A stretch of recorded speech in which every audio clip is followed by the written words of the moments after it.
The rush of adrenaline, the silence before the gun, the roar of the crowd, the athlete rising to the challenge. Our great global sport is back. Welcome to Belgrade for the World Indoor Athletics Championships. We would like to thank the partners who, through their support and expertise, brought us today.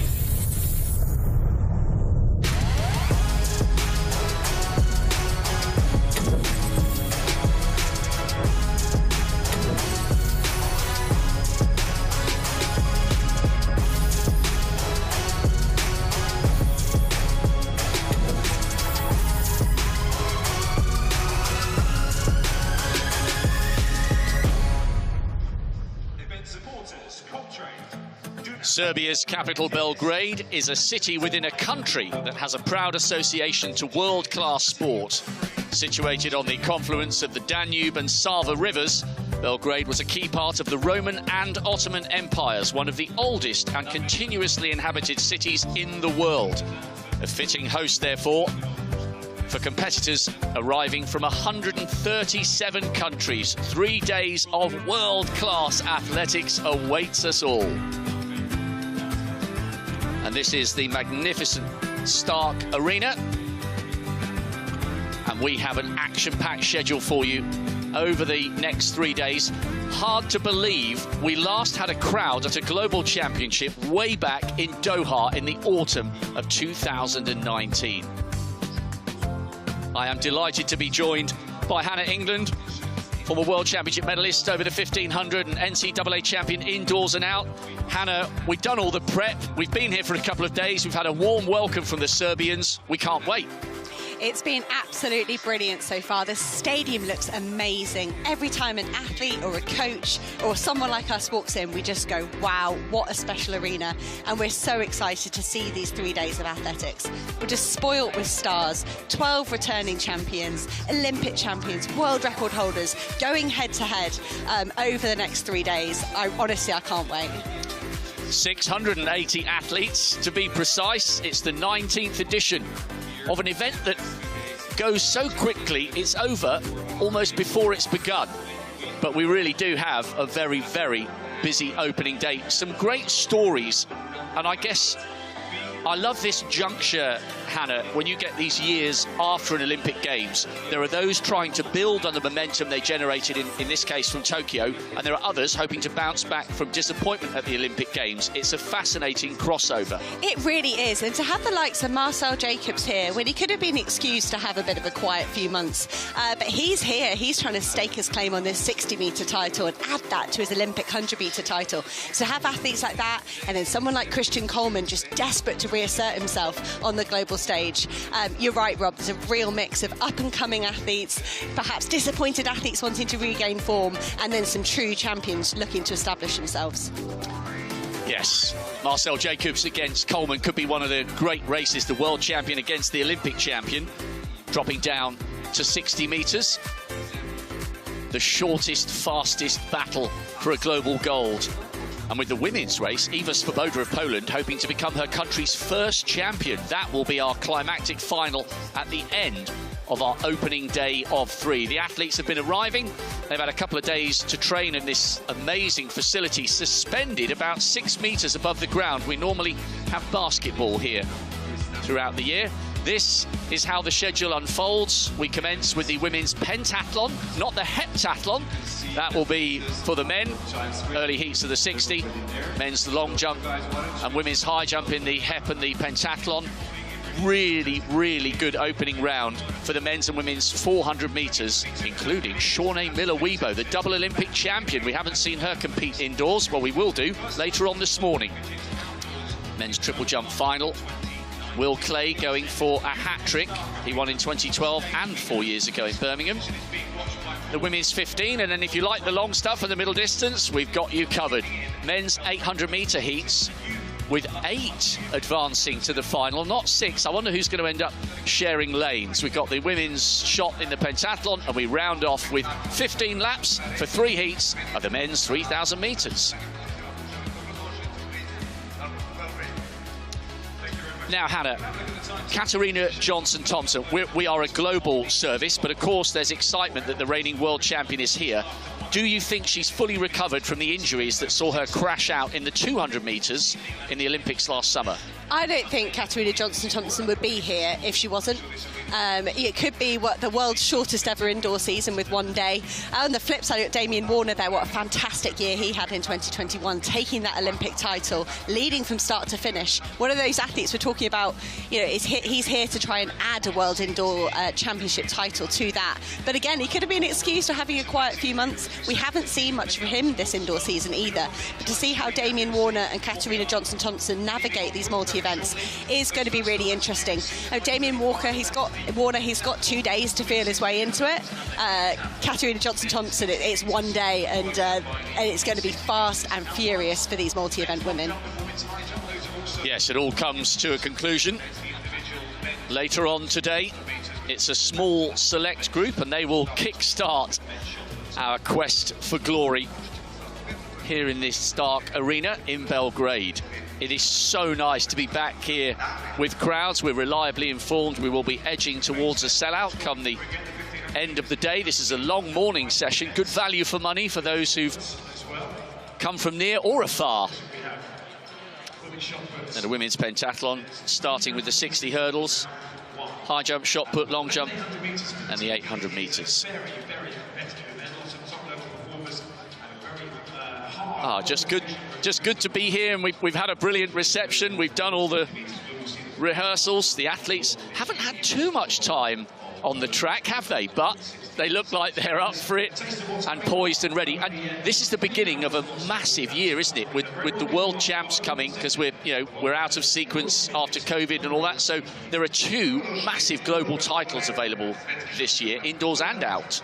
And there's a lot of athletes vying for both. You know, they all sort of say, outdoors is the most important, but this is important to me. This is part of my winter and something I really want to target. And, that really shows the calibre of athletes we have here today. You can see this is the 60-metre, the women getting ready for 60-metre hurdles in the pentathlon. Just getting their numbers checked. You can see they've got to keep masks on to the last minute. That's what we've been told. But they'll be having their spikes checked, their bags checked, making sure they're ready for the competition. Yes, marks compulsory up to the call room, and then it's up to the athlete's discretion whether they put them back on for interviews afterwards. A penny for the thoughts of Katarina Johnson-Thompson. So disappointing to see the reigning world champion unable to finish the 200 at the Olympics last year, but this is a different year. We're indoors, and she will hope to go for glory, the title she won 4 years ago. It's time to get things underway with the women's 60 metres hurdles pentathlon. Here we go then. The climax of a short, sharp, thoroughly entertaining indoor season.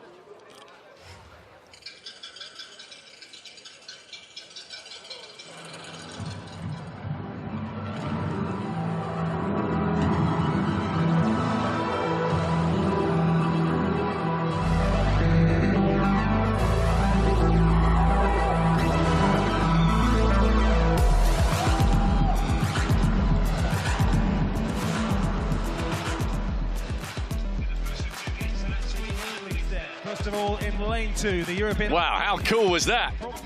Adriana Sulek goes in lane 2. She is the world leader so far in this short campaign. World Junior bronze a few years ago. Next to her, Sarah Lager, former World Junior champion, and then got a silver 2 years later, just 22 years of age. Pretty close towards PB form. Just next to her in 4, Yulia Loban, national under-23 champion, 10th in the European under-23s last year. Next to Loban in 5, European under-23 silver medalist from Spain last year, Claudia Conte. She's in good form this season with that PB 8:59. Surveva Gedavini, 7 times a national champion. And can you believe it, at the age of 25, she's the oldest in the field. She's also a qualified radiographer. Dorota Skrivanova, twice a national indoor champion for the Czech Republic. She will be nearest the camera in 7. So, Sulek, Lager, Loban, Conte, Gedavini, Skrivanova. The first heat in the women's pentathlon. 1 of 5, hoping to get off to a safe, solid start. Camera's focusing in on the former world junior champion in lane 3, Sarah Lager of Austria. Now the expectant hush. 3 days of world-class athletics about to begin in Belgrade.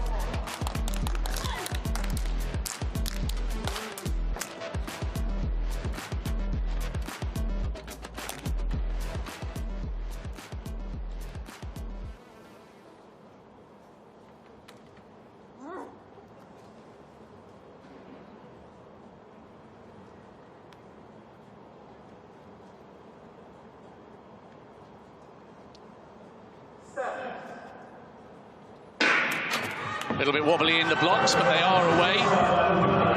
Good running on the far side from Sulek, beginning to come through. And on the near side, Gedavini of Italy went well. 8.35, the unofficial time. Good running from the Pole, and also the Italian. That's Julia Loban of Ukraine. Waiting for the official times.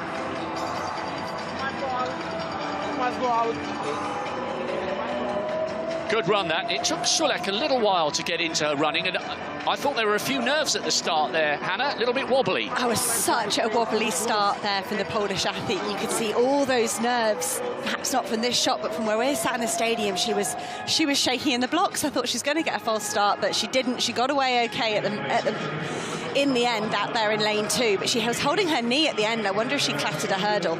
But the Polish athlete, she has come, there you can see she did hit that hurdle quite hard with her knee. She's come into the event as the world lead, and she's won this first heat, this slower heat, if you like, of the heptathlon based on their season's best and their personal bests. But a great run from Gedavini there of Italy to come through for second place. Taking a little while for the results to come through. We're just waking up all the machinery here in the stadium. Good that all of these women managing to get home. The first of 5. Gedavini with a PB, shading Sulek by 100th of a second. Good points for the Italian and the Pole at the beginning of an action-packed day of pentathlon. Well, that will treat me. That will show me for trying to call the result with a naked eye. That was a great run from Gedavini there, sneaking it by 100th of a second in a personal best as well. I'm really interested in the championship record in this event. Or was it the world record? The world record, Natalia Dobrinska, at 5,012 points, 13 points. I really think that could be in the grasp of some of these athletes. So I'm trying to watch. She opened up with an 8:38 when she did that. So you look at an athlete like Sulek and Gedavini, and they're already under what Natalia Dobrinska did when she set that world record. I don't know, I've got half an eye on that today. And I guess, remembering Dobrinska, she was a brilliant thrower, so they'll need a very good shot put as we see the athletes emerging, or beginning to emerge, from within the bowels of this state-of-the-art facility for the second of the heats. Some big names in this one: Kendall Williams, Katarina Johnson-Thompson, Holly Mills, Noor Wits, the excellent Belgian athlete, European indoor silver medal a couple of years ago. Oh, good to see the Italian Sveva Gedavini getting interviewed on the big screen. I sometimes wonder whether athletes are happy in the midst of a multi-event doing a little interview, you know, when they've still got so many other events to go. But I guess if you've had a PB and you've started with a win, you don't mind doing a few interviews. Yes, you're probably all right with it. A lot of people are quite media savvy at the moment. There's one media savvy gentleman there, Andrew Pozzi. We'll see him in the 60 hurdles. That's all on Sunday, isn't it? All in one day. So he's just soaking up the atmosphere and enjoying the environment, cheering on his teammate, Katarina Johnson-Thompson. So what do you make of Johnson Thompson relocating to the United States, because she said that working with Kevin Mayer in France had been the making of her, and it led her to the world title in Doha in spectacular fashion. Now she's on the other side of the Atlantic. By all accounts, it sounds like a sort of a tough situation. Her original coach, he took a job that was important for him, was important for his career in a national federation that ruled him out of being able to coach Katarina Johnson-Thompson. So she moved over to America. But if you read some of the stories that are out there at the moment, she was inspired to compete this weekend because of how well her training group's doing. We'll see her teammates later on in the decathlon, and I think there's Kendall Williams on her inside here as well as in her training group. But she's been inspired by their performances. And that's what's brought her here today. So hopefully it's a positive move. And with moves come growth and challenge and development. Even if you don't want to move, sometimes a move can be brilliant. And by all accounts, I think for her to be competing this soon into that coaching change is a really good sign for me. Well, let's see. Jess Ennis-Hill, 7.91, the championship best. That is unbelievable. I still will never forget her 12.54 from lane 8, the opening event of what turned out to be her gold in London 2012. As we see another talented Briton there, Holly Mills. High hopes for her, not just for this season, but for the future as well. Yeah, Holly's had a really good indoor campaign, PBs all over the place, and then this event as well, 8.17. That would have qualified her individually for the 60-metre hurdles here, so she's got that calibre. But it's a nerve-wracking first event. Having those hurdles out there, 60-metre hurdles, leaves a very small margin for error. You cannot underestimate the nerves. We saw that with Adriana Suluk. To me, she looked a little bit nervous. So I'm sure these women will be really focusing on executing this short, ferocious, five chances for a mistake event in the 60-metre hurdles.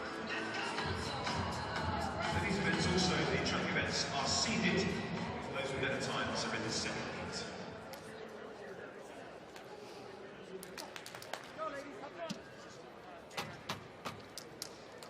It's time for Heat 2 of 2 in the women's 60 metres hurdles pentathlon. So we will take you through these athletes in this second heat in the women's 60-metre hurdles in the pentathlon. This is on paper the faster heat. These are the athletes with the faster personal bests. They get to push each other in this second heat.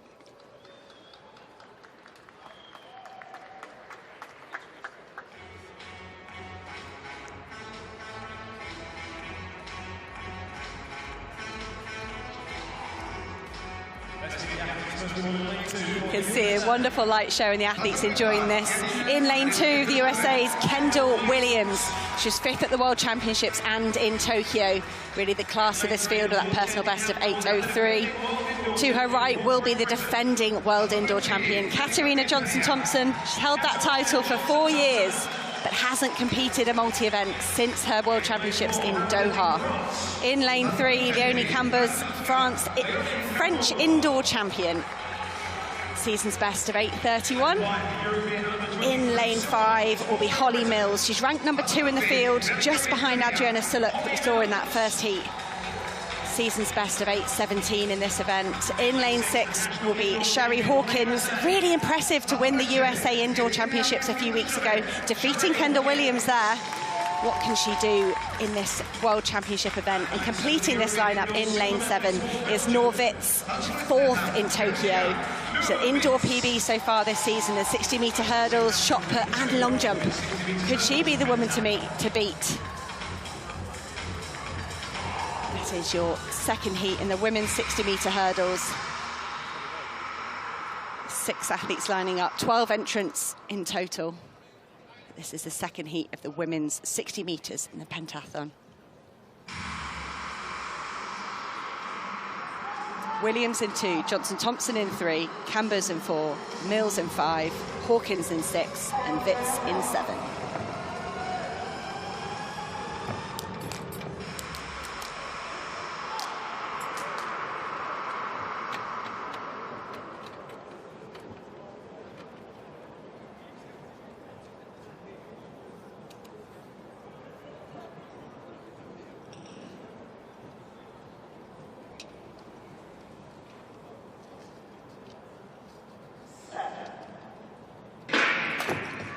No way, first time. Holly Mills rising well, and it's Holly Mills at the moment, but keep your eye on Kendall Williams, the USA in lane 2.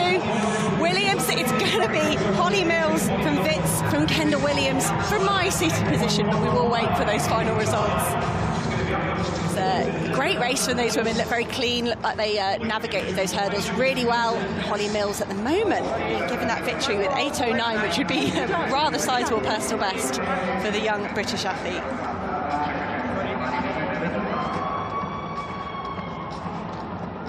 What a way to start your campaign. If that's a PB by 800ths, I make that for Holly Mills. Oh, they've changed their mind. Give it to Wits in 8:15, Mills in 8:15. Well, like we're saying, we'll wait for some official results. Good running from Noor Wits, coming through late on the near side as we look at it. Holly Mills was by far and away the quickest athlete out of the blocks. It looked at one stage, Hannah, you were right, as though Kendall Williams was going to come back at Mills. She did to an extent. Katarina Johnson-Thompson, quite a ginger start there by the reigning defending champion, trying to become the first woman to successfully defend this crown. Wits came through really well. Williams closed the gap. She was in third. Not much to separate the Belgian and the Brit at the finish line. Let's watch the body language here. On the left, Katarina Johnson-Thompson, the reigning world champion, indoors and out, just brushed that hurdle, clean over that one. I just wonder, massive Achilles injury. Then the calf went in the 200 last summer. Slightly concerning signs, I feel. It's hard to come out really attacking a competition when you haven't competed for a while, and perhaps what we saw there, Katarina Johnson-Thompson might have to feel her way into this event. But Noor Wits there with the personal best, Holly Mills personal best, Kendall Williams season's best, and that's what I wanted to see from Kendall Williams, second at the USA Championships, but on paper one of the strongest athletes here. And if she can season's best and chip herself away at these events through this pentathlon, I think she'll be in contention for a medal. But Noor Wits there, she's the first athlete to kind of show her colours and win the first event. Well, it's teed up beautifully. The pentathlon, they will go away and get themselves ready for a very, very high quality, high jump. We know how good Katarina Johnson-Thompson can be when fully fit. So, we are underway. We've had the 60-metre hurdles in the women's pentathlon, and the barriers are being re-prepared for the men to go in the 60 metres in the heptathlon, where Damien Warner is looking to win the only title missing from his collection. I don't know about you, Hannah, I was so pleased for Damien Warner last year. For so long, he's lived in the shadow of greats, people like, you know, Brian Clay. Then it was Ashton Eaton, great battles with Kevin Meyer, who's not here. And then last summer, Warner finally fulfilled the potential that so many people felt he had for such a long time, and became only the fourth man to go over that massive 9,000-point barrier. I think he means business. He wouldn't have crossed the Atlantic unless he thought he could turn silver from 18 into gold here in 22. Absolutely, and the nature leading from the first event all the way through to that 10th event in Tokyo, the mental resilience that takes, the discipline, the execution was just phenomenal. And I think you're right, Rob. I don't think he'd be here if he wasn't ready to do something very similar. Having said that, I just said that about Katarina Johnson-Thompson, and she looked a little bit rusty, but hey, she's got another 4 events to work her way through. We can see there the standings after that first event of 5 in the pentathlon. Holly Mills, Wits sharing that first place from Williams and Hawkins, but so much to go in that event. So Mills, yep, in front, Wits, Williams and Hawkins. Johnson-Thompson, a few moments of concern. She's down in 8th. Now, Hannah's alongside me in the commentary box. On the infield, somewhere in this magnificent stadium, is the world indoor medalist over 800 metres and outdoors as well, Jenny Meadows. I'm looking for you, Jenny. I can't see you. What did you make of the track and the atmosphere after those first 2 events that have left Holly Mills of Great Britain certainly smiling? Well, Rob, I'm in a really privileged position here, right at the track level. I managed to see Holly Mills when she came off the track. She looked absolutely thrilled. It's one of her best events, the hurdles and the long jump, and she could put the cat among the pigeons. She's really, really feisty. She could medal, Rob. Superb. And Jenny, another question, if I may. What does the track feel like? Because we were reliably informed that this has been an incredible feat of engineering with the surface held up on stilts about 6 meters above the ground. Does it feel springy? It does. There's been very few times since I've retired, Rob, that I've actually fancied running on a track and competing again, and this is one of the few times. It's very bouncy, very responsive, and all the athletes say they think they're in for some quick times during this competition. Well, breaking news. Jenny Meadows is coming out of retirement at the tender age of something over 21. Anyway, we'll be hearing a lot more from Jenny Meadows over the course of the 3 days. So the female multi-event athletes have got their quest for glory underway. Now we turn our attention to the men, starting off with this fast, flat 60. I'm really looking forward to this competition. I know in the second heat we've got all the rock stars like Garrett Scantling, the American who pushed Ash Maloney, the Australian, just in the front of picture there with the green shorts. Scantling and Warner and Urena, the brilliant Spaniard, go in the second. I think there's some good contenders in here. I mentioned Ash Maloney. Hannah, his battle with Scantling for the bronze last summer was one of the moments of the games, because if you were watching in Tokyo, I'm talking about Ash Maloney, the Australian, who's just meandered his way down to the finish line. He was almost dragged by his teammate Cedric Dubler, pulling him round the last lap of the 1500 with a rope. It was brilliant, and they both had a warm embrace at the end. That, it sounds crazy talking about a bronze medalist. That was one of the moments of the games for me from the athletics, to see that brilliant teamwork and the love and the bond between Dubler and Maloney. It was amazing. Well, that was Australia's first ever decathlon medal. So to have your teammate help you make history for your country was really special. And I'm excited for Ash Maloney because he's dropping perhaps his weaker events as he moves into this heptathlon. He's never competed indoors before. This is going to be an indoor debut. It's going to be a personal best, whatever. But he's getting to skip the 400, the javelin, the discus, the events that potentially challenge him outdoors. So it could be very exciting. Very much looking forward to seeing Maloney. Now we've got all sorts of graphics and fancy tools at our disposal, and this just gives us an indication as to where the athletes hit their top speed. So this is taking us back to the second heat of the hurdles. Katarina Johnson-Thompson hitting 28.7, Mills 29.8 for that 8.15. Excellent start to her race. And in contrast, Noor Witz, she came through late, but she hit her highest speed between 15 and 30, as opposed to Mills more towards the 45-meter point. All sorts of wizardry that the experts have been working on over the closed season. We will see them again as the 3 days unfolds. And we're going to see a lot of this guy. He goes in the second heat. Won in Gotsis last year, upgrading his Rio bronze to gold in Tokyo. He hopes it will be gold here in Belgrade. A lot of work to do. First of 7 to come shortly for Damien Warner. Meanwhile, the athletes for the first of the heats in the men's 60 heptathlon are out on the track. Scantling is an absolute mountain of a man. Talking about the American just on the far right. What a these guys, they look like they've been carved out of granite, don't they? And that's decathletes for you, isn't it? It's just the optimum athlete for me.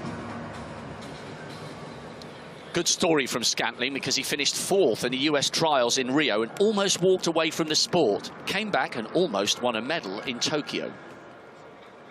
It's time on track for the men's 60 metres heptathlon. Warner in the call room for the second heat. The athletes for the first heat are on the track and ready.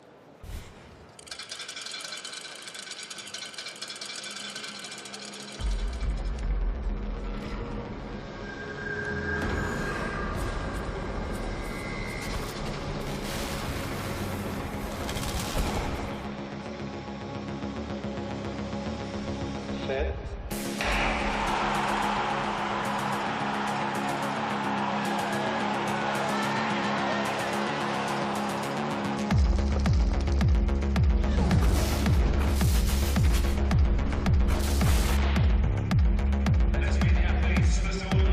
dance music is so loud, you can feel it pumping through your feet and into your chest. Andre Oberholzer goes in lane 2. National indoor champion for Switzerland. Next to him, Kai Kaczmarek. 4th in Rio and then got a bronze in London. The 31-year-old policeman has been around a lifetime. A lot of experience. He's in 3. Dario Desta was the first Italian to go over 6,000 points indoors in the men's HEP. Sub 7 seconds this season. Carol Tilger is another very experienced campaigner. US collegiate champion, indoors and out. Didn't manage to finish the Olympic Games. He had some issues with his hamstring. This guy finished in Tokyo with a bronze. There's no Cedric Dubler to drag him round the 1,000 metres with a rope. Will he need it? Let's find out. Maloney will set a PB. He's never competed indoors. Lyndon Victor, the long limbs of the Grenadian. So lovely to watch. He's so graceful in full flight. Commonwealth champion, and he can throw the javelin 71 metres. First of 2 heats for the men's heptathlon, 60 metres. Oberholzer, Switzerland 2, Kaczmarek, Germany 3, Desta, Italy 4, Tilger, Estonia 5, Maloney, Australia 6. Victor, Grenada, will be on the far left-hand side, nearest the camera, in lane 7.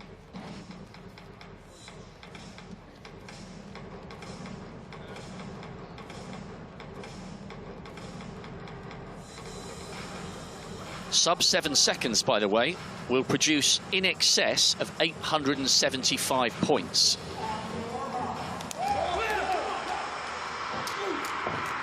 Victor in 7 has the fastest PB. Desta of Italy with that newfound mark of 6.96. He'll be in lane 4.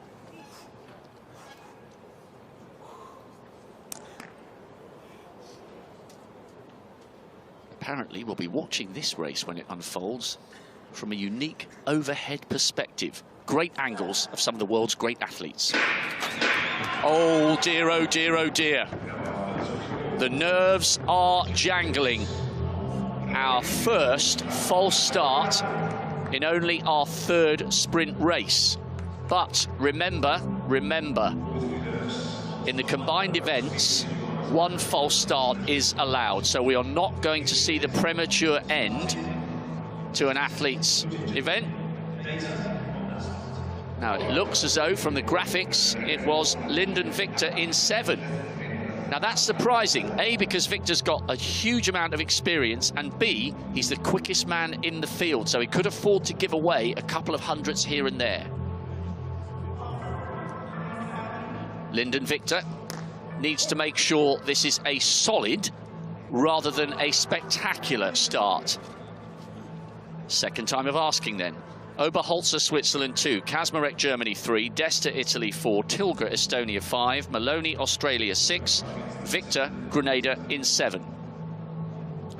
First heat of the men's 60-metre heptathlon.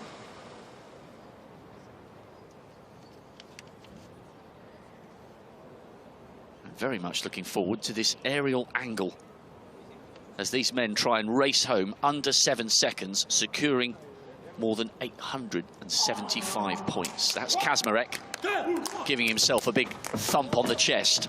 Victor, nearest the camera, needs to be careful.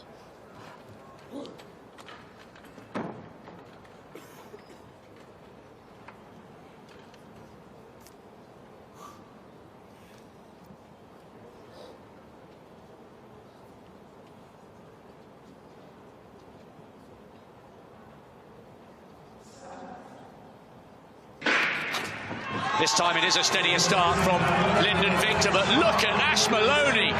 Wow! Maloney from Victor, 6.71. The unofficial split now rounded up to 6.74. He's never competed indoors before, and he's announced his intentions to take the gold. That was staggering from the Olympic bronze medalist. Staggering.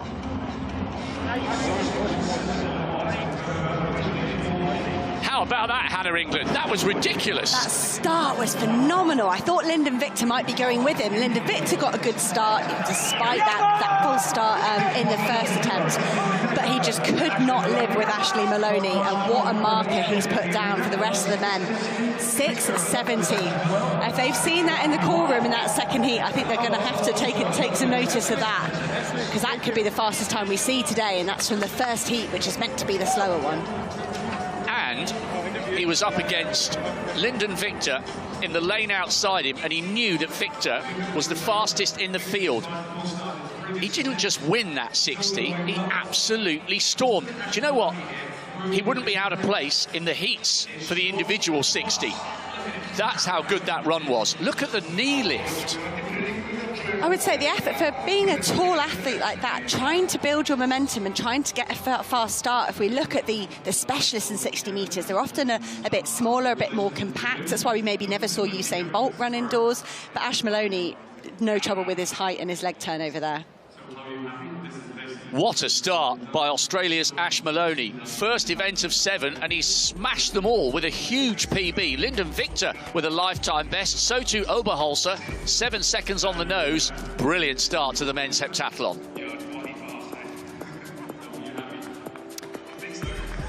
I can't believe that from Maloney. Honestly, I can't. And it's so exciting now because the momentum builds in the combined events, and it isn't necessarily all going to be about Damien Warner. And he'll be aware, he will be acutely aware of what Maloney's just done. That puts pressure on the Olympic champions straight away. You know, that nature in which he won that Olympic title, leading from first event to last. That's where you want to be. That's nice. I don't know, it's to be under pressure already in the first event. But I do think for the men in these multi-events indoors, it's slightly easier starting with the 60-metre flat. I think that's okay. It's much nicer than starting with the hurdles events like the women did. But these men will have to go out and try and see if they can challenge that 6:70 from Ashley Maloney. Wow, that was brilliant. Now, let's go back to this heat map and see where Maloney hit top gear. He's second bottom as we look at the picture. So he's the fastest there at 27 point something. Lyndon Victor was beginning to get into his running at 30. But Maloney was just absolutely electric there. Really good times from all those men. You can always see that explosive start at the beginning there for Ash Maloney as well. It's lovely to have that insight and really have that back up the images you can see. And maybe you've called it. Maybe a heptathlon is even better for Maloney than a decathlon, because he loses the events he struggles with, and he's only got to lumber his way round a K instead of 15. Great start to the heptathlon, and it's about to get even more intriguing. See these men getting ready for heat 2 of the men's 60 metre in the heptathlon. Damien Warner there just waking himself up. He's going to have some dark lights. The atmosphere and the tension these lights are bringing are brilliant in this indoor arena.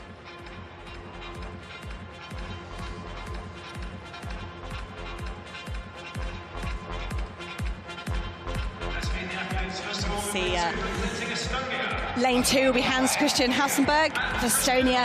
He's added 300 points to his personal best already. Looks like a man in form, looks like he feels confident.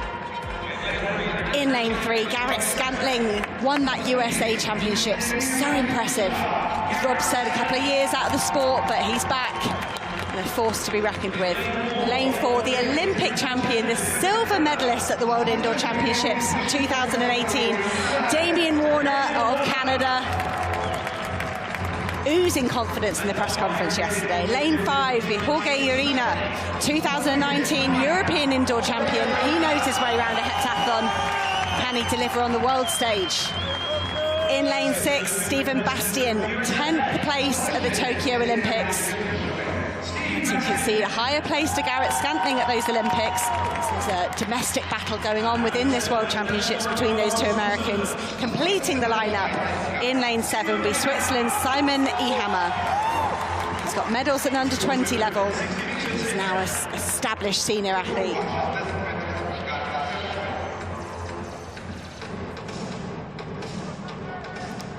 So our second and final heat of the men's 60 metres in the heptathlon. Can anybody get near Ash Maloney's 670 from the first heat? Hausenberg of Estonia in 1, Scantling of the USA in 3, Warner of Canada in 4, Urena of Spain in 5, Bastian of USA in 7, and Ehammer of Switzerland in 7.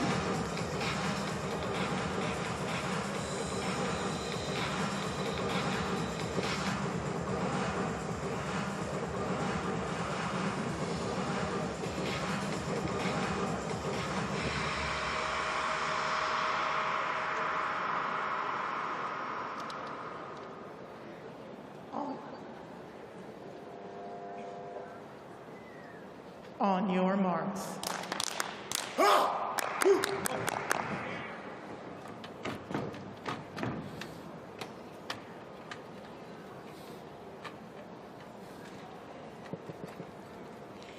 Great tension in the stadium. You can see what it meant to Garrett Scantling there. He's fired up for this 60 metres.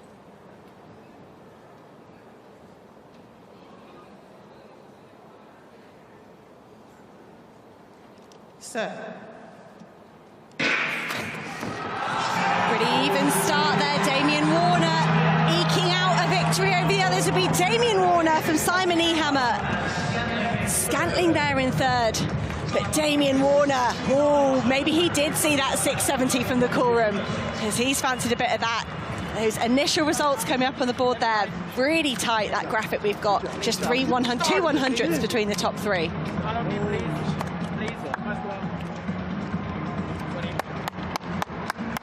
Food for thought for Damien Warner. An excellent run. And how well did Simon Ehammer come through wide on the outside?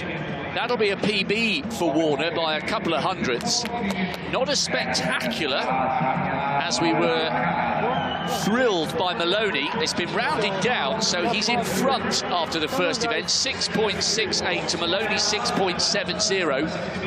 I think he doesn't look like a man who's over the moon with that PB. He looks like a man who knows this is now going to be a major, major test if he is to upgrade the silver from 4 years ago. It was a great run, but as it was from Maloney in Heat 1, game on. You've got to keep your composure through these events, and that's what Damien Warner knows. He's been here before, he's done these multi-events. You know, he can be happy with that, but he's got to keep his composure. He's got another 6 events to go, but hats off to the Olympic champion, responding to that run in the first heat by Ash Maloney with a 6.68. It's really impressive. And whilst the camera's focused on Warner, and I was listening to your commentary, I was watching Ehammer. I mean, Ehammer, he sounds like a character from a Marvel Comics film, and he came through like a superstar. Brilliant run from lane 7 to take 2nd and a PB. We've seen a lot of PBs in these multi-events so far. That is the confirmed result of the second heat. Warner 6.68, Ehammer 6.72 with the personal best, Scantling 6.84, so 3 personal bests for the first 3 across the line. But that does put Maloney as the 2nd fastest overall. They will compile those results and update us with the points. Well, the gauntlet has been laid down by Ash Maloney, and it's been answered so far by Damien Warner. Jen, what did you make of that? Specifically, first of all, Ash Maloney. He's a big boy, but my goodness me, he can shift.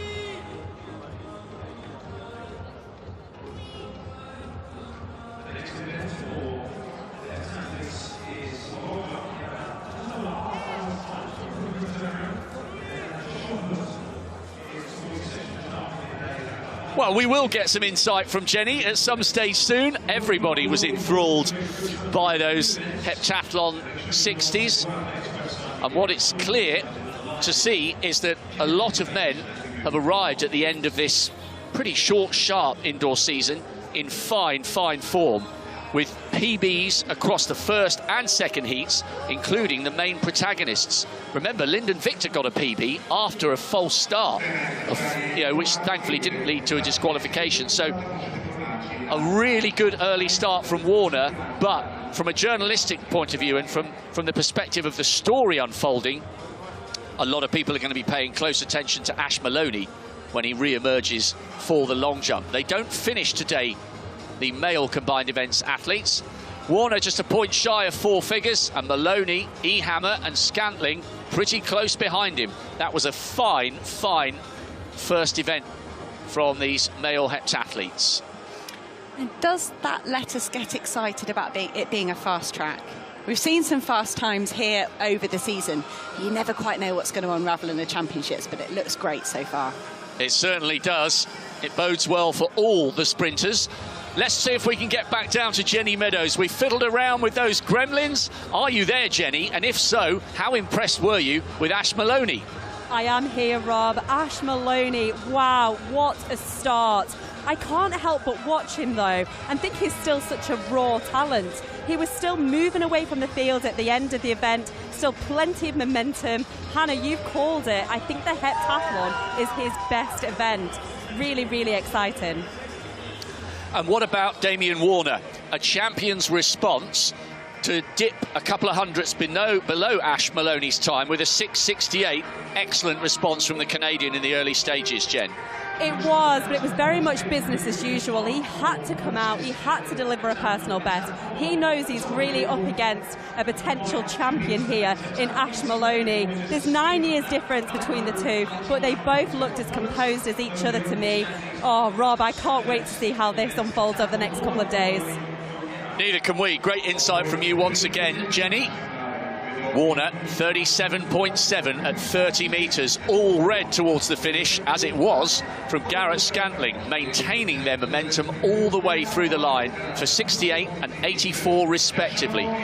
First and third in that heat, remember, because down the bottom, Ehammer came through for second. That's what those figures mean on the far right-hand column. We're breaking new ground with our graphics in athletics, and hope you're enjoying our foray into new technology for a sport that is once again gripping the world.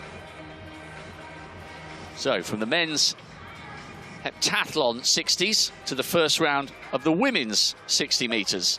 6 heats, the first 3 from each will advance into the semis, along with 6 non-automatic qualifiers. We don't call them fastest losers anymore. There's Gina Bass, African Games champion a couple of years ago over 200 metres. She carried the flag for Gambia, the opening ceremony of the Olympic Games last summer. She will be one of the athletes to watch in Heat 1. Sam Price coming through there for the United States. Heavy strapping on the front of her left thigh, so we'll pay attention, see if she looks uncomfortable when she moves around. She's had a good season, the American, and she's the joint second fastest in the world this year. Sebastian Coe cut a very calm figure in the press conference yesterday. Just delighted, as we all are, to be watching world-class athletics with a crowd for the first time in a stadium since Doha in 19. And I don't know about you, Hannah, Doha, to me, feels like a lifetime ago. My son was only in kindergarten. I can barely remember that far back. It does. It feels so strange that it was so long ago, but to have had crowds in this season, in this indoor season, has been lovely, and then to culminate at a World Indoor Championships, it's great for the athletes as well. And I really feel like this is our first normal season in terms of fans, in terms of athletes being able to travel and train as they would normally like to prepare. I think it's been just lovely to see it, and I'm really excited to top it all off on these 3 days. It will certainly go very quickly the next 3 days. We should savour it while we can. Peyton will go in lane 2 in the first of our women's 60-metre heats.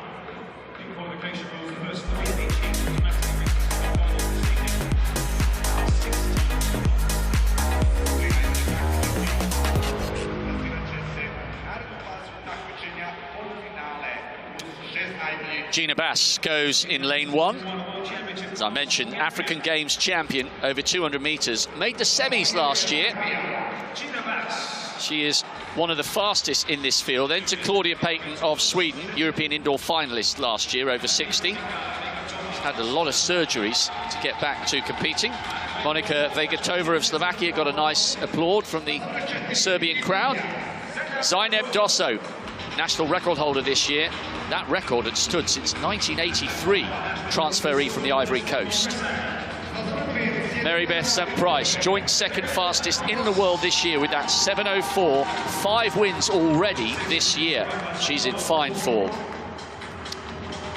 As is Loreno Bazzolo. Camera's just swinging past the Portuguese athlete, then to Majani of Tanzania, and Marina Baboy, nearest the camera, 7th in the European under-23s last year. Bass in 1 of Gambia, St. Price, USA, in 5, and Bazzolo of Portugal in 6, the 3 quickest on paper. Watch out as well for Dosso of Italy, who will be in lane 4. Full field of 8, 3 automatically advancing into the semi-finals, with 6 non-automatic qualifiers across 6 heats. Tough qualification, but there's a global gold available. You'd expect nothing less.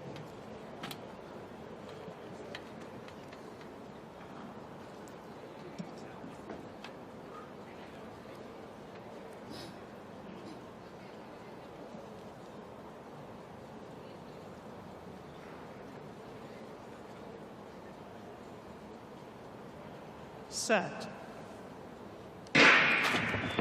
Watch for a clean start, and indeed we get one. You can hear the sound of the athletes' feet banging on those boards and banging to the right drum as far as St. Price is concerned. She takes it from Dosso.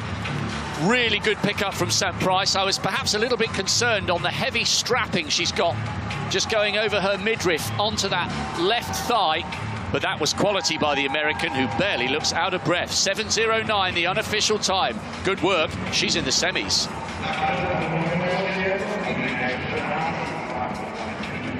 I think Mary Beth St. Price, she looked so composed in that race. I think it's easy when you're one of the fastest seeds to not take a heat seriously. But she really applied herself. It's almost a masterclass in sprinting. You can see her drive phase, you can see her lifting slightly and keeping that cadence all the way to the line. But look at that start. She did very well to live with Zeynep Dosso there of Italy.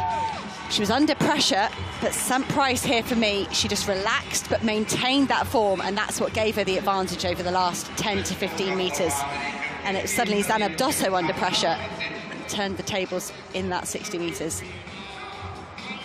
I was watching her on the start line, actually, and her ponytail was about 1 metre onto the track surface. I wondered if that was distracting. Not a bit of it for St. Price, indicating why she is the joint second fastest woman in the world this year. Clearly no issue with the top of that left thigh. Running well, running smoothly, totally under control. She's in the semis and in fine, fine style. And I love the sound of the athlete's feet on the board. You could hear it thundering down the home straight. Mary Beth St. Price, an excellent qualification for her. Dosso goes through with a national indoor record, and Peyton of Sweden took the 3rd automatic spot. Bass will have to wait and see whether 7:22 is good enough. Gina Bass was 7.22. Solo, for example, 7.24. We'll have to wait and see. There are 5 more heats to come. There are 6. So 6 heats is a lot, and it's but every heat really matters. And I think you'll see these women, they might be aware of those times that ran. You won't get the tactics that we'll get in some of the later events. So they've got to really keep their cool, drive all the way to the line, even if they're not in one of those first 3 automatic qualifying spots. See Motivational Running there as Switzerland. They're lining up 3rd in this heat there. She'll probably be the favourite in this heat. Looks relaxed, looks happy. I.e. there, Trinidad and Tobago. She'll be looking to get her spot in the semi-final as well. Semi-final is at 6:10 local time this afternoon. It's a busy day for these women if they do advance all the way to the final. Interesting to see how the likes of Munjinga Kambunji respond to St. Price's 7:07. Good, knowledgeable crowd. One of the organising committee was part of that press conference we saw yesterday, Hannah, and he reiterated that Serbians are immersed in athletics. This is a part of Europe where they love their track and field, and that's why we love coming here. It was electric here for the European Indoor Championships in 2017. If we can get even a slight bit of the atmosphere they had for that event, it'll be brilliant. I'm sure we will. I'm sure the city are delighted to have all these world-class athletes here.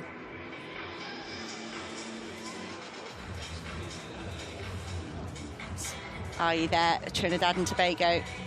First ever Commonwealth champion must be for the women, Trinidad and Tobago.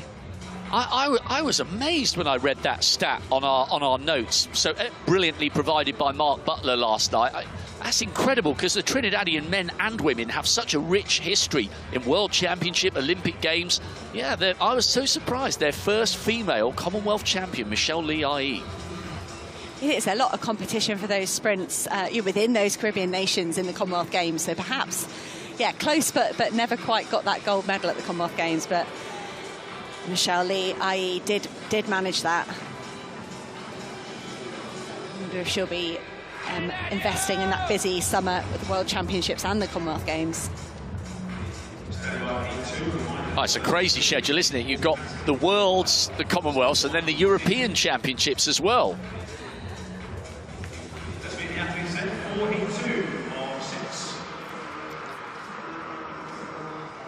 We'll talk you through these women in this second heat. Lane 1, Rosalina Santos, Portuguese university champion. Lane 2, Basant Hamida. I think this might be her indoor debut for the athlete from Egypt. Lane 3, Majunga Kumbunji, so experienced, world indoor bronze from 2018. I'm sure she'd like to pick up another medal this weekend or today. Lane 4, Mara Perez, 5-time national champion. She's ran the national record every race pretty much this season, because she could do it again today. In lane 5, Jasmine Abrams, national indoor record holder from Guyana. Lane 6, Michelle Lee Hii from Trinidad and Tobago. She holds their national record, and she's not been far off it this season. Lane 7, Ida Kostov, national indoor record holder for Denmark, and completing the lineup in lane 7 from the Philippines, University of Miami student Christina Knott, national record holder for the Philippines over 100, 200 and 60 metres. Keep your eye on Kumbunji in 3. Could be back for another medal on this stage. Expect Hii in 6 to challenge her for that.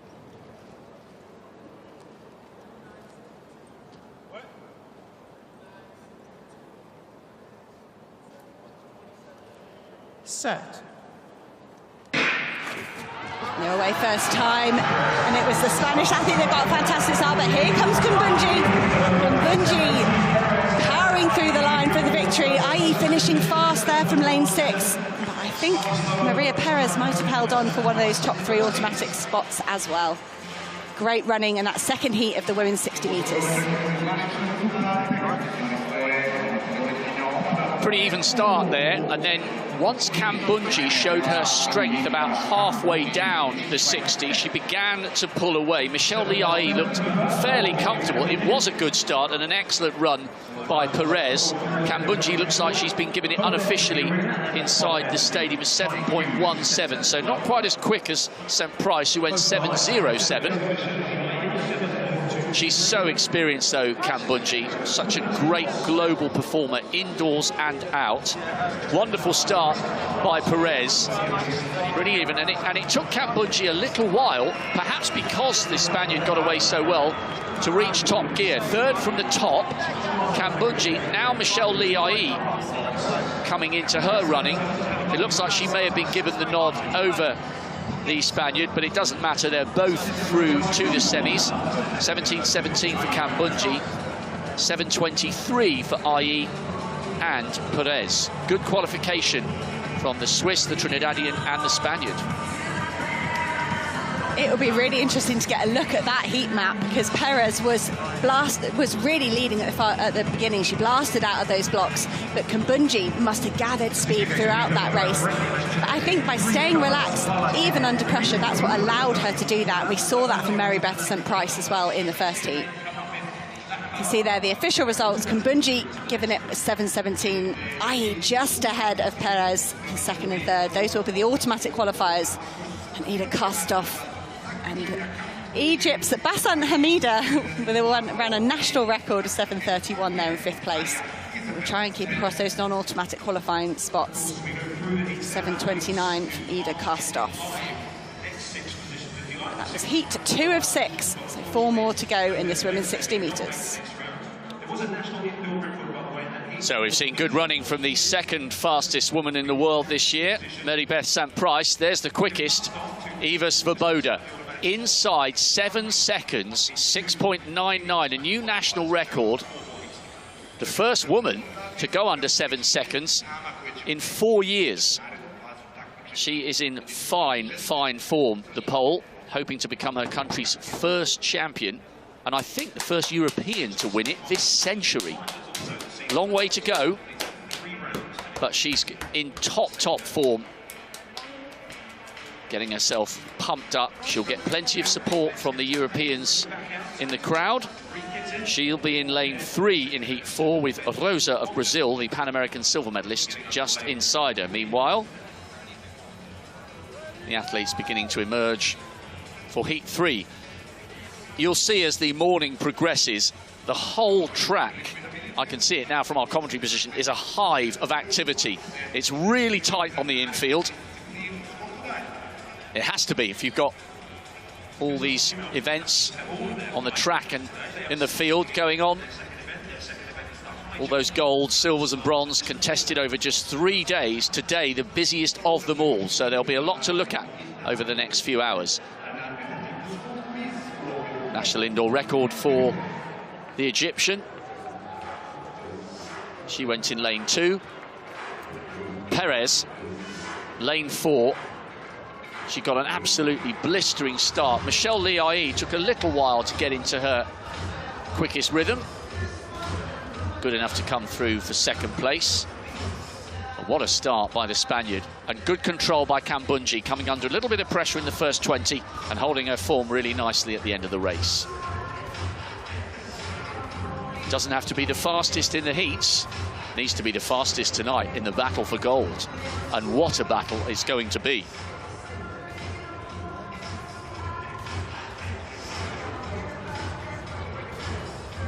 Now the dance music pumping once again. Micah Briscoe just on the left of picture. She'll be going in lane 5. That's Farzaneh of Iran, Asian indoor bronze medalist 4 years ago. She'll be second from the outside and second nearest the camera, with Frey of Switzerland just outside her. Briscoe and Hobbs in 4 and 5. The Oceanian champion, Zoe Hobbs. National indoor record this year. Those in the Southern Hemisphere have had the benefit of an outdoor season as well as the indoor, so you would expect the New Zealanders to come in here with some good form. She's made a long journey, and she hopes it's a long journey that will bring her glory for New Zealand here in Belgrade. We start with the athlete in lane 1, the South American record holder for Brazil. So in lane 1, the Brazilian South American record holder at 60 and the 100, Rosângela Santos. Big PB, and she's not far behind in terms of season's best. Holly Scott of Ireland, World Junior Relay silver a few years ago. Gutborg Bjarnadottir of Iceland in 3. Zoe Hobbs, the Oceanian champion. She's in fine form, but will need to be because she's got Briscoe just outside her. Hobbs in 4, Michaela Briscoe, twice a national indoor champion. A really good 100 hurdler as well. Raw speed and power, the American in 5. Van der Vieken of Luxembourg, 11.5 on the 100, she's in 6. Farzaneh of Iran in 7. And Geraldine Frey, 11.47 outdoors for the 100. She's gone 7.15 this year for a lifetime best. A good running so far in the first 2 heats. What will we see here in the third? Santos, Brazil, Scott, Ireland, Bjarnadottir, Iceland, Hobbs, New Zealand, Briscoe, USA, Van der Vieken, Luxembourg in 6, Farzaneh, Iran in 7, Frey, Switzerland in 8. A truly global lineup for Heat 3 of the World Indoors Women's 60. Hobbs there, centre of picture in 4. Watch for Briscoe outsider in 5, with Santos in 1 and Frey in 8, also not out of the reckoning. First 3 coming back for the semis. Set. Oh, now, false start. It looked to the naked eye as though Santos had got away very, very quickly. Was it too quick? As Michaela Hobbs and Michaela Briscoe runs almost all the way down to the end of the 60. The top screen you're watching top left, bottom screen you're watching top right. They're paying very close attention to that start of Rosangela Santos. The South American record holder has some anxious moments here. It did look to the naked eye as though she got away very, very quickly, and that looks to me as though it's going to bring a premature end to the Brazilians' battle for gold in Belgrade. Anything quicker than 0.1 is deemed to be illegal. And by the way, what a start from Geraldine Frey. She was only a couple of hundredths on the right side of that line. Yeah, you just saw the bottom picture slightly obscured by the official. The Brazilian might go here. It's awful to see disqualifications, especially when athletes have travelled a long way. But rules are rules. Rosangela Santos anxiously watching here. What a shame. What a shame. It did look as though she'd got a flyer. She had got a flyer. She's taken that with good grace. She's walking off. She's obviously disappointed. No remonstrations from her. She's taken that with real dignity. What a shame. We will look forward to seeing the Brazilian outdoors, hoping to have better fortune in Oregon than she has had here in Belgrade. On your mark. 8 becomes 7. Scott will be the furthest on the right-hand side with no Brazilian in 1. Bjarne Dottir in 3. Hobbs, New Zealand 4. Briscoe 5, USA. Van der Vieken, Luxembourg 6. Farzaneh, Iran in 7. And Frey will be nearest the camera in 8. She got a brilliant start. First time round, can she do so again? 2 favourites perhaps. Hobbs in 4, Briscoe in 5. Set. Thankfully, they are away at the first time of asking, and what a start from Briscoe. Hobbs going well and Frey coming wide on the outside. Briscoe all at a canter. 7:04, the unofficial time. Frey came through really well in the outside lane in 8, so she's taken a spot. Hobbs looked good, but may have been overhauled for second on the line by Frey, but that was really good from the American. She is in fine, fine form and proves it. Not just a good qualification, a brilliant qualification, rounded down to 7:03, second fastest athlete in the world this year. Look at Molly Scott, got a fantastic start over there in lane 2, but she just couldn't live with the rest of the field as it unravelled. And Mika Briscoe there just showing why she was the USA champion. To run a personal best in the first round is so impressive. But Frey, perhaps inspired by seeing Kumbunji, her compatriot, win that second heat. Perhaps that was enough for Geraldine Frey to say, I fancy a spot in that semi-final as well. Hobbs was under pressure early on, and Frey did indeed take second in front of Hobbs by 0.02 of a second, but all 3 of them comfortably through.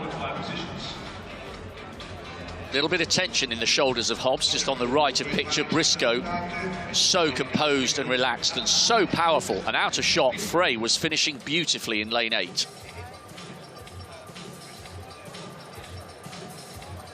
What a time to produce a PB, 7:03 for Michaela Briscoe. Also Frey producing a lifetime best, and an area indoor record for Zoe Hobbs in 3rd. Van der Vieken with a national indoor record. We'll have to wait and see. At the moment, 7:21 looks okay for a non-automatic qualification spot.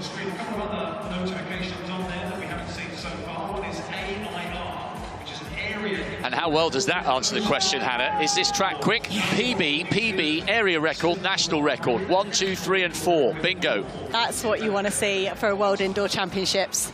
Let's hope these women in Heat 4 have seen that as well. You can see them shedding off those masks as they move into the competition arena. Eva Svoboda. It's the fastest time since Muriel Ahore winning the World Indoor Championships in Birmingham. We haven't seen a sub-7 since then. And Eva Svoboda has been the first woman to dip under that 7-metre mark, 7-second mark. But wouldn't it be fantastic for her to take that victory for Poland? It certainly would. Svoboda's quest for gold has yet to start. Warner's has got underway pretty well. A PB, 6:68. 200s faster than Ash Maloney, the Australian, who is an unknown quantity indoors, but we know he's got supreme quality outdoors, having taken the Olympic bronze behind Warner last summer. See that. Fourth heat out on the track, 4 of 6. We'll have 2 more after this. Eva Svoboda, she looked like she was enjoying herself in the cool room. She looked relaxed. I think if you're she's not head and shoulders above everybody else, 500s, 400s above the rest of the field. Say she's got to be the woman in the driving seat, but she has to navigate this first round. You saw Rosangelina Santos of Brazil exit with a false start. It's fine margins in these sprint events. To remind you, first 3 automatically through to this afternoon's semi-final at 6:10. And the final will be later on today. It's at 5 to 9 tonight.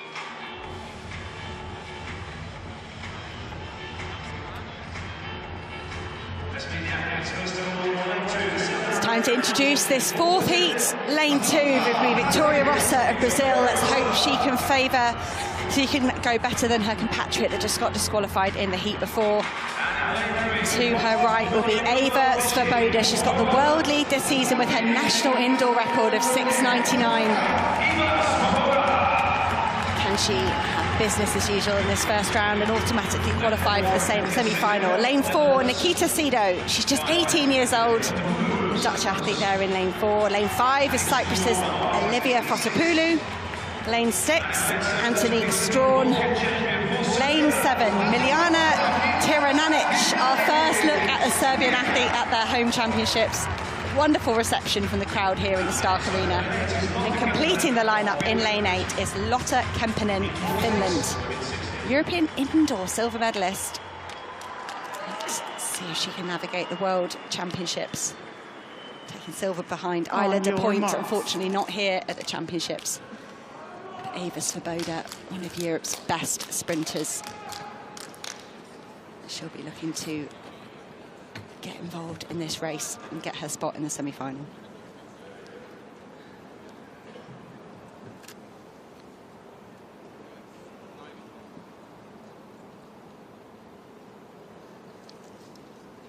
Set. And the way first time, Svoboda, what a start. You can see that dry face there from Eva Svoboda of Poland.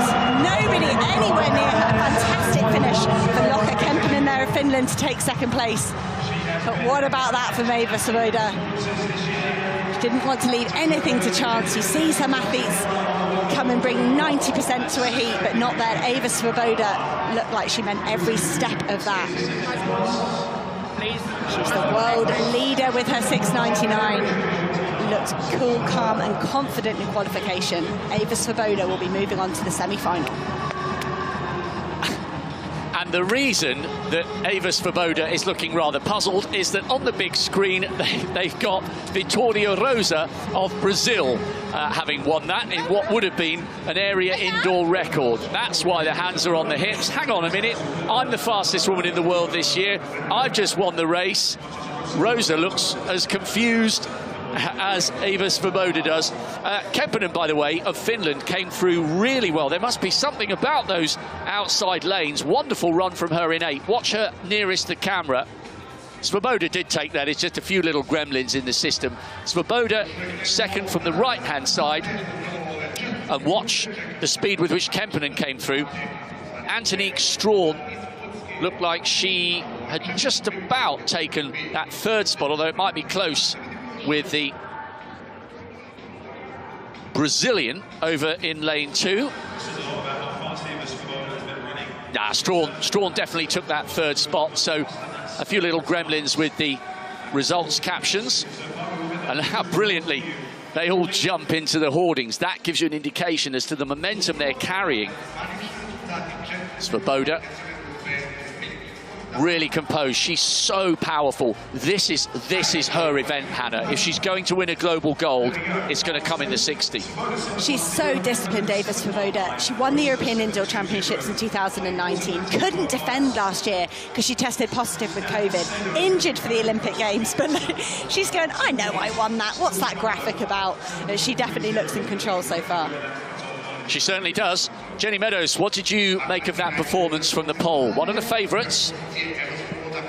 Yeah, exactly. I think a lot of people are really looking at this young woman and thinking, you know, she's come through the age group, she's now a senior athlete, she's been great on the European scene, but can she win her first world title? It's going to be tough, Rob, but she looks very confident, and a smile has broken out on her face just a couple of seconds ago when the graphic actually got changed to give her the victory. She wanted that victory, and she looks delighted as she's walked off for the semi-finals.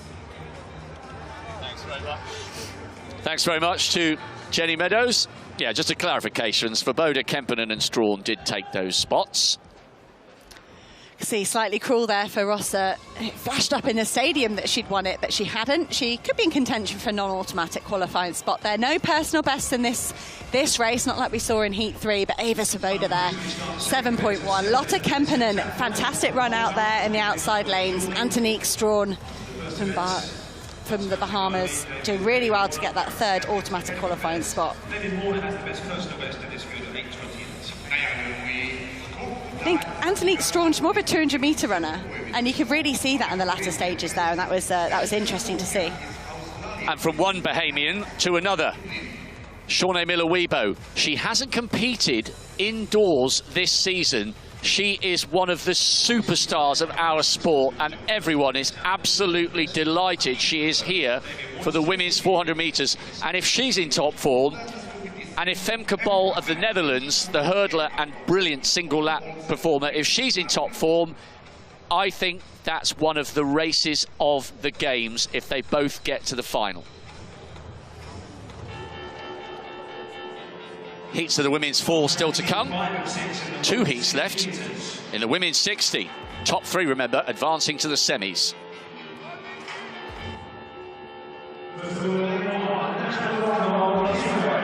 Diana Weissman of Israel goes on the inside.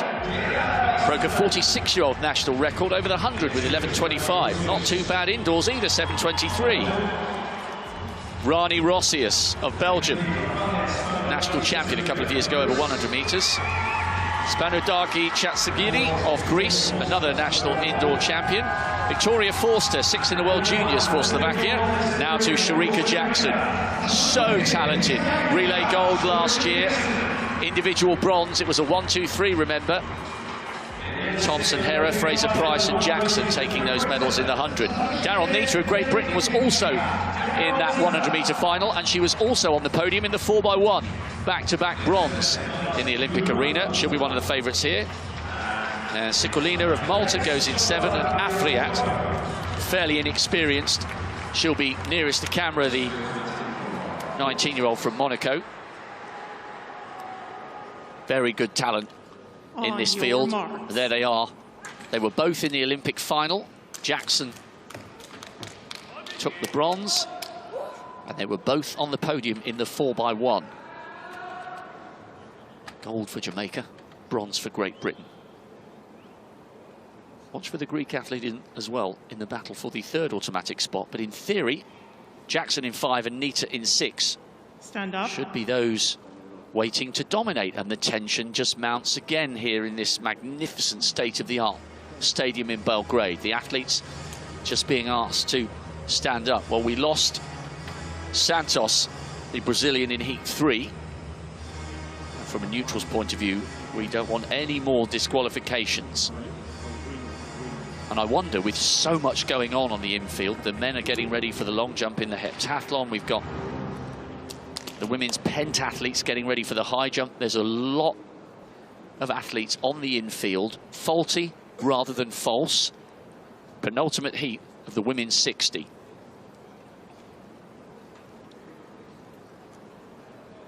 On your marks. Such a tough event. No time to correct an error. 7 seconds to justify a season of work. Jackson goes in 5, Nita Great Britain in 6. The Jamaican should be the favourite for this one. Looking for safe passage through to the semis. Top 3 will join the best of the rest as we edge towards the final of this event, the culmination of this evening's action. Set. Oh, a little bit of a wobble from Forster of Slovakia. Going well on the inside is Weissman. Now Nita and Jackson coming through. They're first and second. Weissman, a wonderful start by the athlete from Israel in lane 1, and she hang on for an automatic spot. Took a little while for Jackson and Nita to get into their running, but when they did, their class showed, and there was a real wobble by Forster of Slovakia on the start line from lane 4. I wonder if that distracted Jackson. Not enough to deter her from the task. The Briton and the Jamaican safely through to the semis.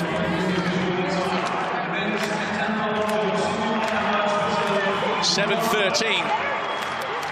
The now official time. Jackson 300ths behind her, and Weissman did take that third spot. 7:23 with a national indoor record. Again and again, we are seeing fast times. This is a quick track. See, it was a great start from all the women. I was really impressed. I'm really impressed by all these women. When they're put under pressure, they can still deliver. Darryl Neaton, Shakira Jackson, they were really throwing blows at each other there. They were fighting all the way to the line, but they could maintain their form. You can see Darryl Neaton, she wanted that victory. She was nervously looking at the board, going, go on, give it to me. I want a better lane in the semi-final. And the British athlete will get that better lane or that better draw. Shakira Jackson of Jamaica. So accomplished over 400, but transitioned so well down to 100 and now 60 metres. Look at the textbook sprinting technique of these two athletes in lane 5 and lane 6. Can't see the fast finishing Diana Weissman in lane 1, but she will get that third automatic qualifying spot into the final. She was really good, the Israeli athlete, because all the focus was on Nita and Jackson in the centre lanes, but she came through all on her own in lane 1. Darryl Nita takes that one by 300ths from Sharika Jackson. Diana Weissman rewarded not just with a place in the semis, but with a new national indoor record, 7:23. Excellent run from her to complete the trio of those going through.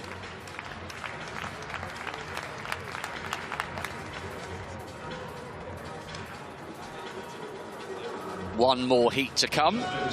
What do you reckon on the evidence of what you've seen so far? I don't want to throw you a hospital pass because it's wide open. I thought Briscoe looked really good value for low 7s, but Svoboda getting that first metaphorical hurdle out the way, she looked really fast. But you can't forget Mary Beth St-Price in the first heat. She looked, we weren't expecting the first heat to be that fast, and she really came out at 7:07. You can see Stephanie Ann McPherson here, limbering up for the women's 400. See 4 heats of that later? Or was it more? Was it 5 heats? 5 even, yes. It's a tough qualification. Femke Bol, yeah, wow. One of the athletes of the last 2 years, I reckon. She's been unbelievable. Almost every time she's raced on the Diamond League, she's got quicker and quicker and quicker. But you can see her talking there to her coach, Lauren Mobley. He seems to be behind so much of the fantastic results that are coming out of the Netherlands and of Switzerland. He's coached there before. But you can see Femke Bol just getting a bit of advice off him as she does her warm-up. Now, fascinating to see how quickly Weissman at the top of your picture hit top form. She got the early flyer. She's at 34.5 kilometres an hour at 30. Then Jackson hitting her top speed just ahead of 45. And Darryl Nita finishing really well to take that heat. Good running by the Briton.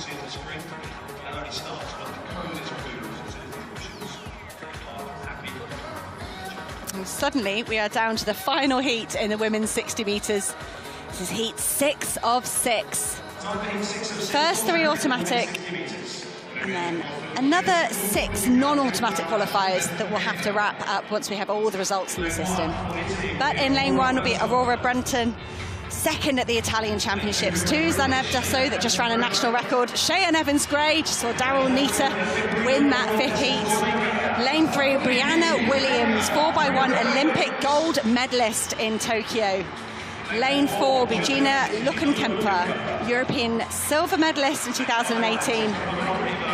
Lane 5, Eva Kubikova, Czech Republic. Lane 6, Pia Skrzydłowska, hurdle champion from Poland here over the flat. Lane 7, Aziza Spati, national record indoors for the athlete from Lebanon. And completing the lineup in lane 8, be India's Dute Chand. She's a national record holder from back in 2016. Can she get anywhere near her 7:28, that national record for India? On your marks.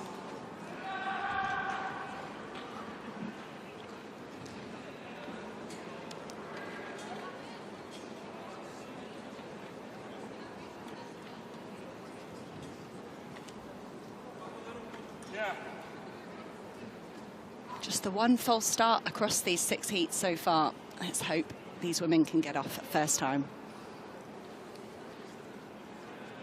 Set.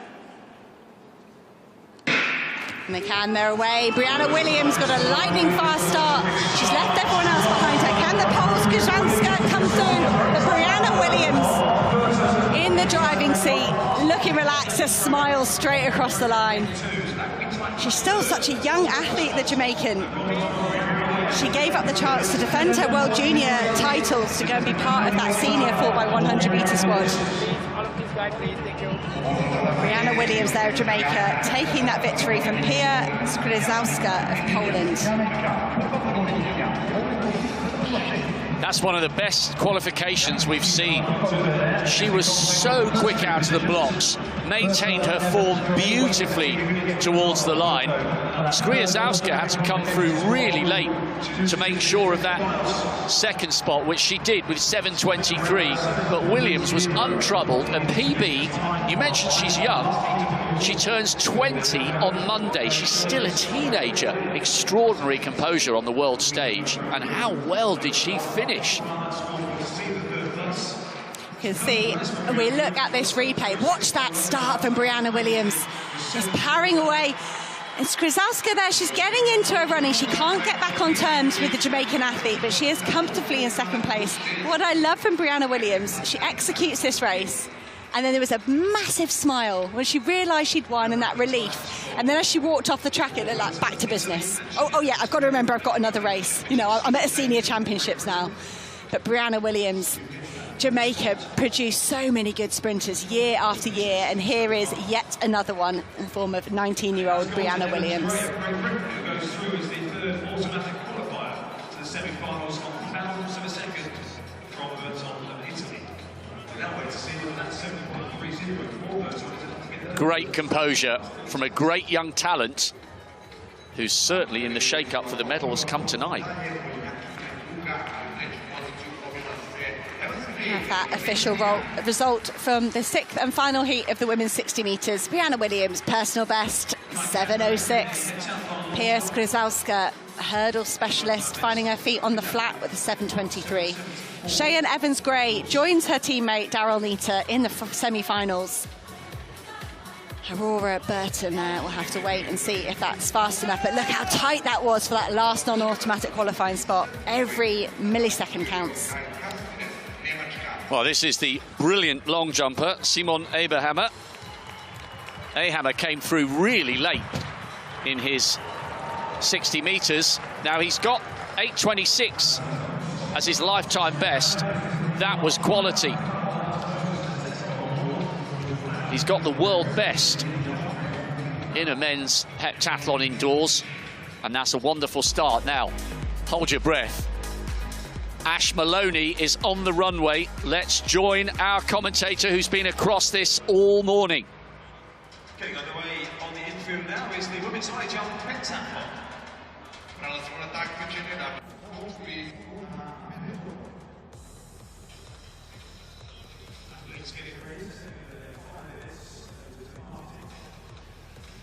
Well, we do have specific commentators for the field event action.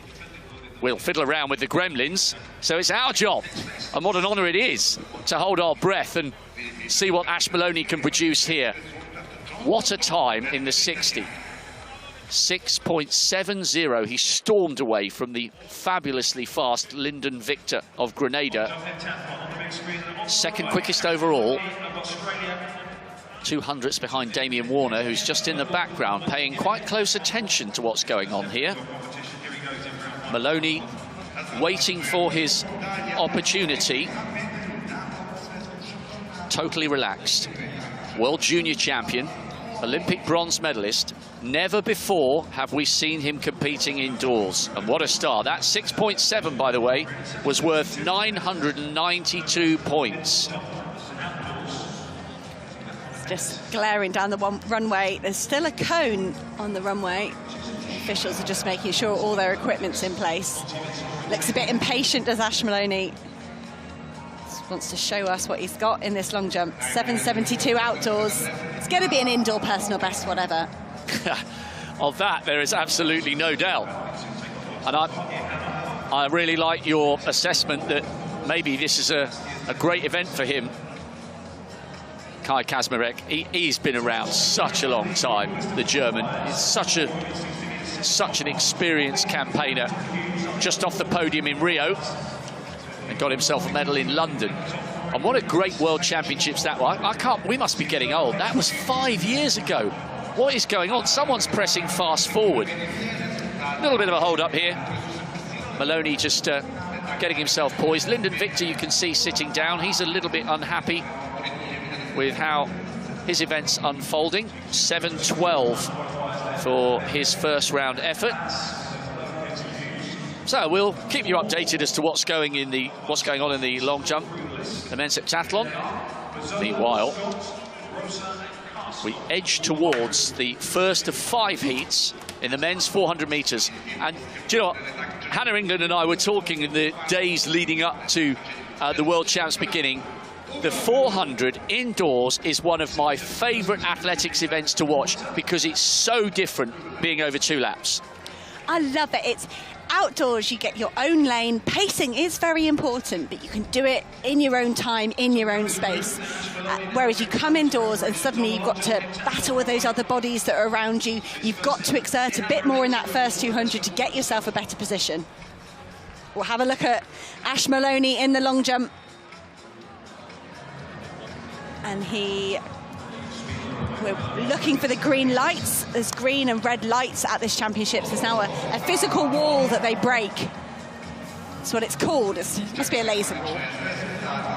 Yeah, I was checking that out when we walked on the infield a day or 2 ago. And he's been given the green light down there. So it's this new technology Rob and I are trying to get to grips with, but it was a green light for Ash Maloney, so he will get a measurement out of this jump. But that's a solid effort. He's around about, what, 7.5 metres? 7.66. He moves into second place in the early stages of this heptathlon long jump.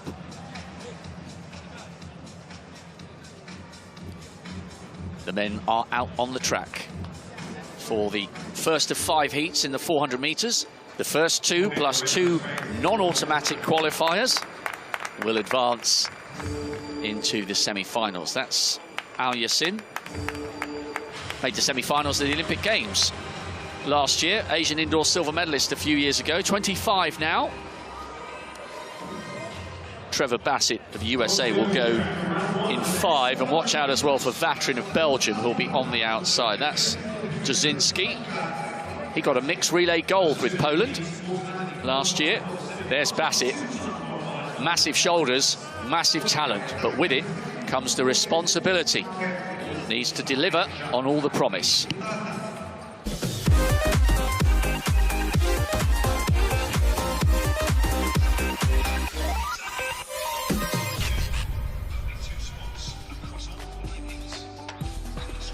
Loving the dance music pumping in the arena and on these openings. That's Julien Vatrin. 3 times he's won gold medals in 4x4 at the Europeans, twice indoors, 1 outdoors. National indoor record holder, that had stood for 19 years. He'll be on the outside. Then Trevor Bassett, a brilliant 400-metre hurdler, 48.8, national indoor champion.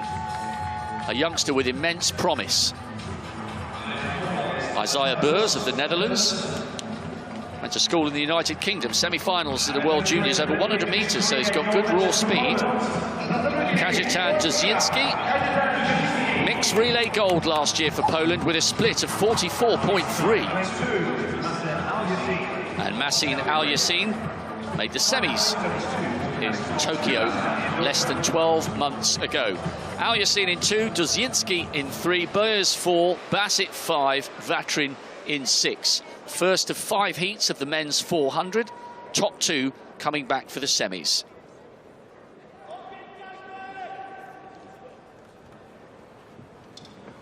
Watch for the shoulder barges at the break of lanes. A unique feature of the 400 indoors.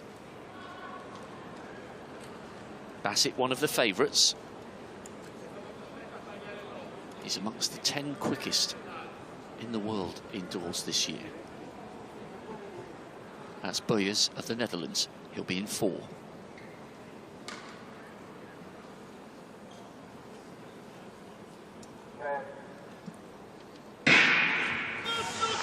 The first of our 2-lap races is underway. Bassett will certainly fancy his chances here. Beurs has gone out very, very quickly, determined that when they break, he will take the inside line. And the Dutchman looking very composed here. Vatrin on. Bassett in 3rd. That's the loudest bell I've ever heard in any stadium. Beurs leading. Vatrin now coming wide. And the Dutchman's beginning to tie up. Now Bassett coming up onto Beurs' shoulder. Remember, only the first 2 guaranteed a berth in the semis. Vatrin, metronomic with his style. 45.89, the unofficial time. He takes it. Bassett second. Beurs just got a little bit tired after going out so hard on the first lap. I've never heard a bell ring that loudly in my life. And what a finish by Vatrin. Very, very controlled by the Belgian. The American did enough, but that was class by the Belgian. It really was. That really was. I think it will be an indoor personal best there for Vatrin, but an indoor national record. There we go. That graphic telling us it was even better than I thought. 45.88. Great running from Julian Vatrin. I thought maybe he was kind of ignited into life by that bell. I certainly was. Frightened the life out of us. Anyway, Vatrin coming past Beurs. Beurs, in fact, drifted back to 4th. But, I mean, it was a bold tactic because he knew the 2 quicker men were in the lanes outside him. It looked to me, Trevor Bassett, he had a go down the back straight, but he couldn't quite get on terms with Julian Vatrin. And I think he was running tactically in this last 50 metres. He's gone, Vatrin's gone. I've got to do a lot of rounds. I've got to do a semi-final tonight and a final tomorrow. I'm just going to put the brakes on ever so slightly and control that second place.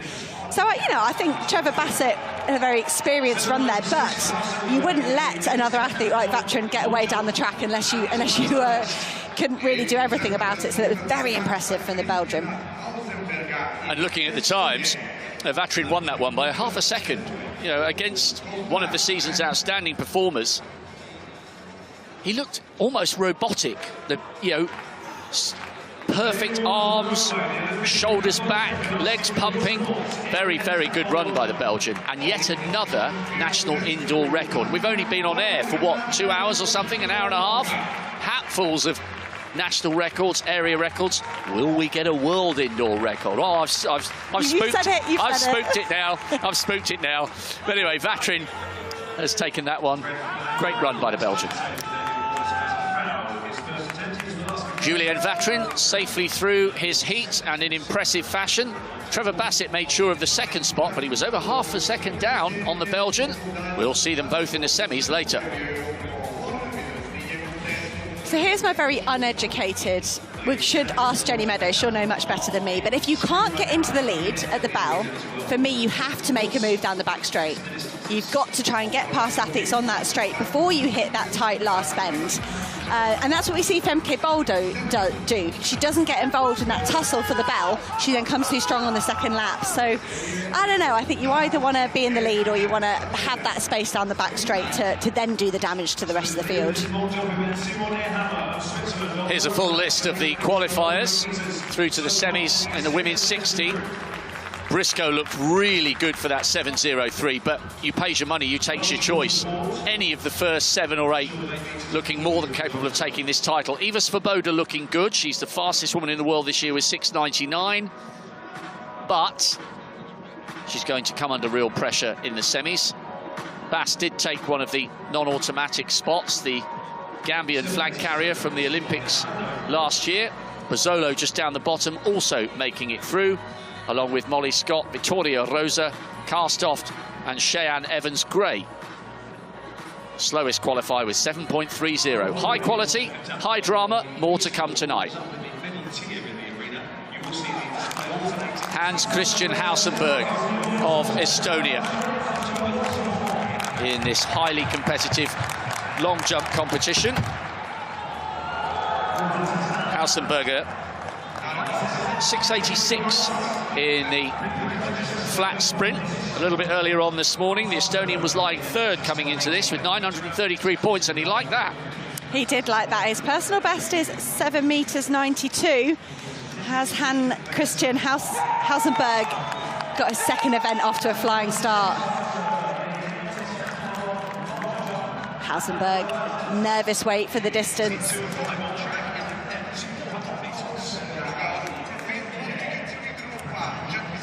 And just a quick update on Damien Warner, the only athlete to have a no jump in that opening round. So Warner, the Canadian, the silver medalist from 4 years ago, under a little bit of pressure. It's the second heat in the men's 400 metres. Start out in lane 6 with Manuel Guajardo. Third at the Spanish Championships. Lane 5, Jareem Richards from Trinidad and Tobago has spoken so eloquently about running for his teammate Dion Lendor, passed away sadly in January. Suddenly and sadly, Jareem Richards doing everything he can to pay tribute to his teammate. Mikhail Litvin, Kazakhstan in 4. Lane 3 is Hiti Naheen. I think this might be his indoor debut for the 23-year-old. I think that personal best and season's best at outdoor marks. And completing the lineup in lane 2 will be Paul Blassie, the sole representative here from Andorra, representing his whole country at this World Indoor Championships.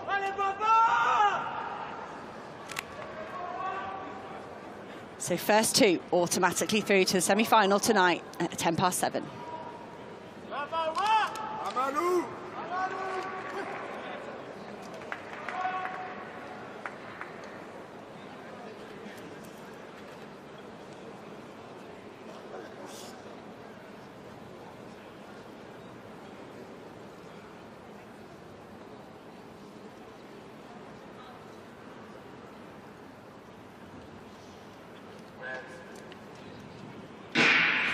Keep your eye on lane 5, that is Jareem Richards of Trinidad and Tobago.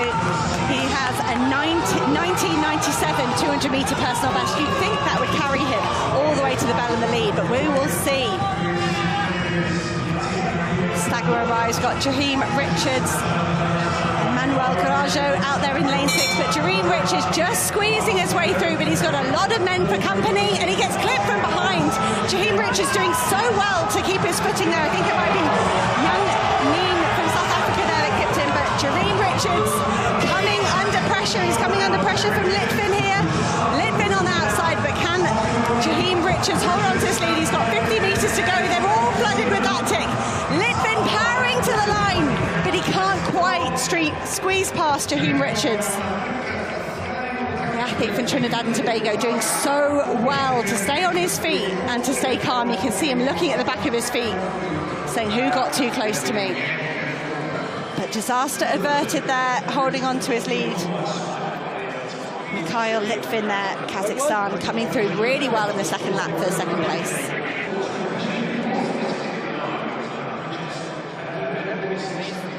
Actually, it was the Spaniard. It did appear as though it was Neen. It was Guerrero, who then ended up running wide into lane 2, up that steep bank round the bend. Richards did really well. They had come together and were quite tightly bunched. He did brilliantly to hold on, and I think he was a little bit angry. There was nothing intentional there. They were just too close together. Got his heel clipped. Spike stayed on. Composure maintained. Problem averted. It's seriously impressive. You're under pressure in these races. It's such fine margins to hold your composure and your nerve. You can see Hii Richards here. He is fighting. He has lost his composure ever so slightly, but he hasn't lost that fight. He hasn't lost that momentum, and he's driven himself all the way to the line really well. But Litvin there, the surprise package for me, coming through with the second place.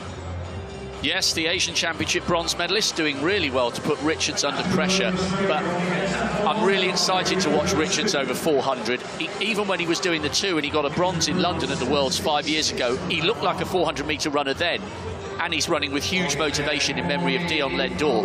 I think we could see something special from him in the final if he doesn't get his heels clipped.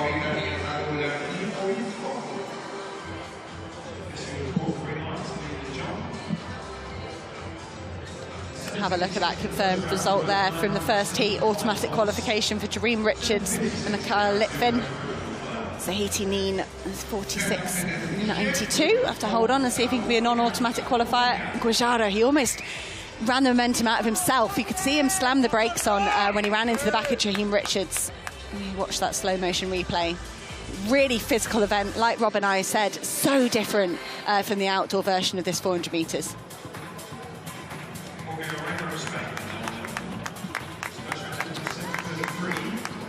46.69. I think he's capable of a lot faster come the final, but first he has to get there. He is through to the semis. 3 more to come on this action-packed morning here in this stadium. I'm reliably informed, by the way, it took 50,000 bolts. I'd love to know the person who actually counted them. 50,000 bolts and 200 tons of scaffolding to put this surface in place 6 meters above what is normally a basketball court. Serbians have an amazing history when it comes to basketball, and they've got a few world-class athletes. That's why we've got a decent crowd in this morning for session 1. Patrick Sorm of the Czech Republic. He's had 6 wins so far in 2022. Steady progression from him over the last few years. Good medal haul in the European indoors in the 4x4, 2 bronze and a silver. Vedel will be on the outside for Denmark. His dad was the national record holder at under 15 level for 800 meters, so the 4s and the 8s quite literally run in the family. Benjamin Vedel. Quentin Petit, the former Frenchman who now flies the flag for Comoros, he'll be on the inside in lane 2. Good form this season, Vedel. 45.94 is his indoor PB. 45.85 outdoors. He might be tickling that come the summer season if he's gone 45.9 indoors. Willems of Australia, Schneider, Germany, Sorm, Czech Republic, and Vedel will be on the outside. There is the Australian, Oceanian junior champion. He studied at Colorado State University. Some very good Australians over in the States. And there is the former Frenchman, Quentin Petit. I think it's the first time the island of Comoros have been represented at the World Indoor Championships. He'll be starting off in lane 2. Love the old school cotton vest. On the outside, Benjamin Vedel, 5th in the Youth Olympics back in 2014. 4th in the European indoors a couple of years ago. Patrick Sorm, semi-finalist 4 years ago. 6 wins already this year. He's in good form. Into Patrick Schneider, the German, who made the semis of the European champs 4 years ago. Tom Willems, the Colorado State University student. And then Quentin Petit, the former Frenchman for Comoros, on the inside. Only the first 2, remember. We saw Jareem Richards get his heels clipped just after the bell. Hold your ears together for that one. Let's see whether we will get smooth running of this 2-lap race. Only the first two coming back for the semis.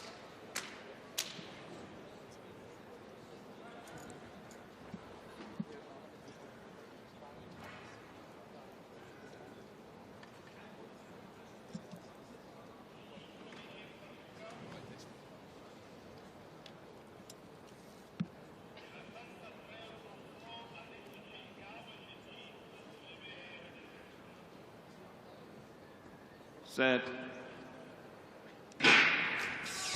Quite a bit of noise in this state-of-the-art stadium. That's why they left them a little while. Sorm trying to close the gap on Vidal. Those two with a bit of a lead. Schneider of Germany trying to close in on Sorm of the Czech Republic, who looks like he will take the inside line with Vidal just in front of him. The Australian in fourth, a little bit isolated at the moment, 21.3 round that first bend. No clipped heels there, but they are beginning to bunch. Sorm is going to come under pressure here. Vidal has got some great 800-meter strength, and Schneider, the German, might have timed this really well. Willems, the Australian, still fighting, but in fourth. Sorm and Vidal, and they will be the two automatic qualifiers. Very, very tight on the line for third, but remember, they're vying for a non-automatic spot. Good running from Sorm. That wasn't an easy heat, and he grabbed the initiative by the scruff of the neck and never relinquished it. Patrick Sorm there, maybe doing a little bit of a Pavel Maslak's learnt from the best. His compatriot so good at controlling those races, but Patrick Sorm very cool, calm and controlled. I think he had a little bit left in that last 50 metres if he needed it, but he didn't. And you could see the other athletes closing really hard behind him. Schneider and Vidal fighting it out for that last automatic qualifying spot.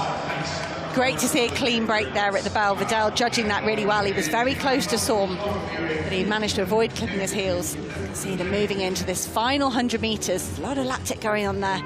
Schneider positioning himself really well, and Australia's Willems nearly pulled off the sticking to the inside trick. He was just coming back to the men here, but he couldn't do enough to get himself in that top two. We'll have to see whether it's Williams or Schneider gets given that third spot. That could be important as we look to those non-automatic qualifiers. But Sorm and Vidal won't have to worry about that.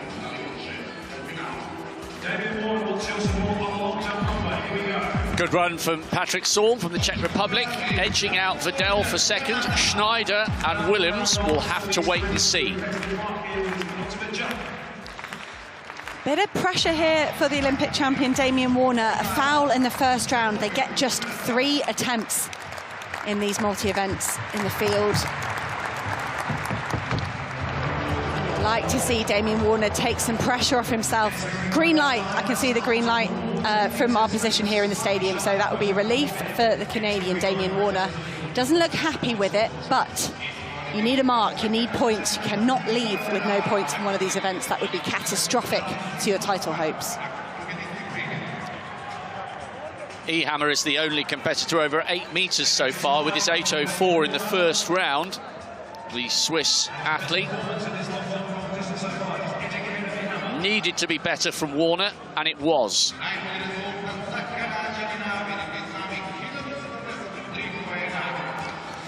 See, that has been measured as 8:05, 1 centimetre lead over Ehammer. Damien Warner turns straight round like the sportsman he is and claps on the Swiss athlete. He's just taken the lead by 1 centimetre. They're fighting it out in that men's heptathlon. 8:04. This is the third heat of the men's 400 just being led out onto the track. How much are we looking forward to seeing Pavel Maslak? Absolutely. 3 European indoor titles, 3 world indoor titles. He's one of our 12 defending champions here this weekend. But, you know, he's got his work cut out. But if anyone can eke out the best possible performance on the day, it's Pavel Maslak. OK, so here's a question. You were a world-class elite athlete in your day, so you know how difficult it is when athletes edge towards the wrong side of 30. Semis at the Olympics in Rio, semis at the Olympics in London. didn't get out of the heats in Tokyo. Has the balance of power begun to shift? Have we seen the best days from Maslach? We perhaps have, and Maslach, he qualified here on the wild card due to winning the World Indoor Tour in 2020. So he's sort of holding on to that as well. You can see some of the other competitors here. Christopher Taylor just getting ready. He will be in the last heat.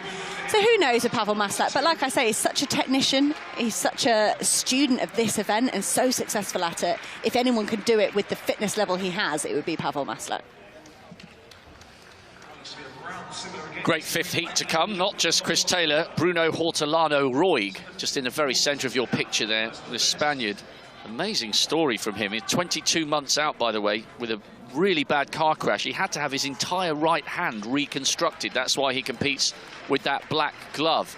And there's an opportunity for somebody here in this 400, isn't there? We've lost Lee Marvin Bonavacia of the Netherlands, and if there is a question over Maslach, massive chance for somebody to take a really glamorous title back home from Belgrade. There really is, and I'm sure these men are very aware of it. See this lane, this heat 4 of 5 in this men's 400 out on the track. We'll introduce you to them from the outside. We'll start with Lucas Carvalho of Brazil. His outdoor time is much better than his indoor time, so perhaps chip away at that. Marquez Washington, very accomplished for America in the 4x4 relay. Lane 4, Bosco Kiljanovic, local athlete. Hear that roar. He's enjoying that home crowd. He just took 100th of a second off the Serbian national record a couple of weeks ago. And here's the man we've been talking about, Pavel Maslach. I feel that if he can get to the lead at the bell, he will. But he knows how to navigate these tight turns and the busy fields. And completing the lineup in lane 2, Johan Stojowski, the only representative from Northern Macedonia. Maybe he's sharing with Paul Blassie, the only representative from Andorra. Maybe they get a hotel room together. This is the 4th heat in the men's 400 metres.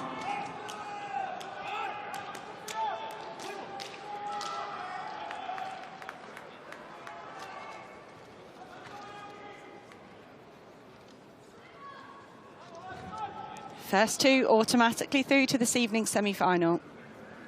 And Pavel Maslach make it another fantastic World Indoor campaign. Away first time, they will fight through this first 150 metres to give themselves the best position possible for the second lap. Marquez Washington looks like he's favoured, done the best in this first lap. Marquez Washington looks like he could take the lead, but keep your eye on Pavel Maslach inside of him. It will be Marquez Washington. From the Brazilian, Australian, America from Brazil, Marcus Washington takes the bell. He looks full of running. Can Lucas Carvalho get back on terms with him? Look at the move of the Serbian. You can hear the crowd. Kiljanovic doing everything he can to get into the semi-final. He's moved past Pavel Maslach, but it is Marcus Washington of USA in the lead. Carvalho coming under pressure from the Serbian. And it will be a Serbian into the semi-final. What a run from Bosco Kiljanovic to take second place. But Marquez Washington didn't see any of that. He was too busy winning. Look what it means to the young local athlete, Bosco Kiljanovic. And the subplot here is that Pavel Maslach will not successfully defend his title. Great finish by the Serbian to deny the Brazilian by 0.02 of a second. Maslach finished 4th. He will not be one of the 2 non-automatic qualifiers. What a finish by the Serbian. He made his move brilliantly down the back straight, and there's absolutely no doubt, Hannah, a little bit of that qualification was down to the noise from the crowd. He was inspired from this moment onwards. And it was a fantastic move down the back straight. It was aggressive, but he left himself some running in the last 50, and he overhauled Carvalho, and that is no mean feat when you've had to run wide. You can see the Serbian athlete there moving into lane 2, and I hope that crowd noise came across on our feed, because that was the loudest we've heard here today. And it roared Bosco Kiljanovic over the line into that second automatic qualifying spot. Marcus Washington looked smooth, he looked fine, but the drama was happening behind him. I had a funny feeling that perhaps Maslak's day had come and gone. And this year, at least, for the World Indoors, that is the case. Big roar from Washington. Big performance as well. Confirmation of that result. Margaret Washington taking the win. Bosko Kuljanovic, 200ths of a second ahead of Lucas Carvalho. Pavel Maslak. Hopefully we'll see him back in the relay. If he's got Patrick Storm, maybe the Czech Republic can put together a good 4x4 on Sunday.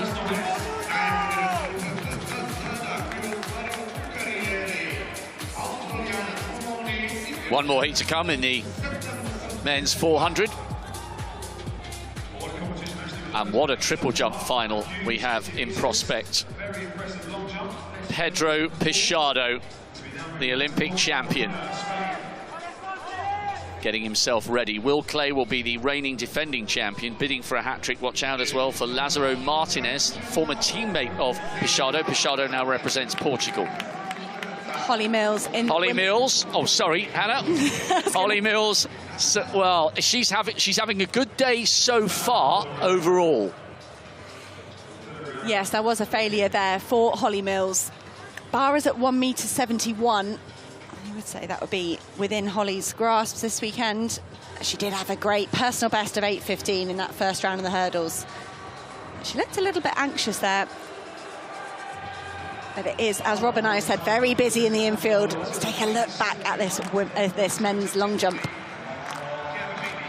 So he followed up 7:66 with a slightly shorter effort. How does Maloney finish up here after that brilliant 60 metres? Looking for the green flag. Yeah, or the green light, you know what I mean.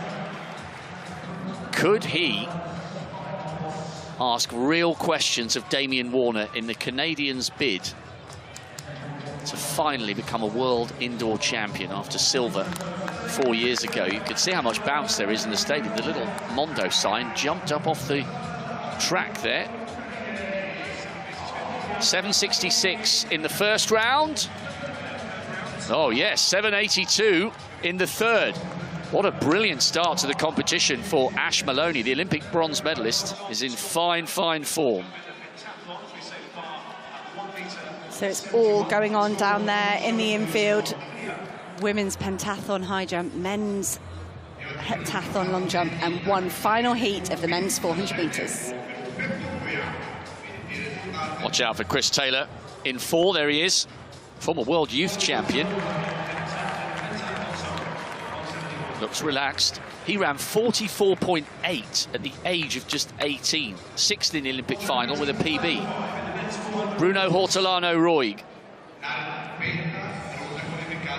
European champion over 200 metres back in 2016. He's won 4 races already this year. He's in form and he's got experience.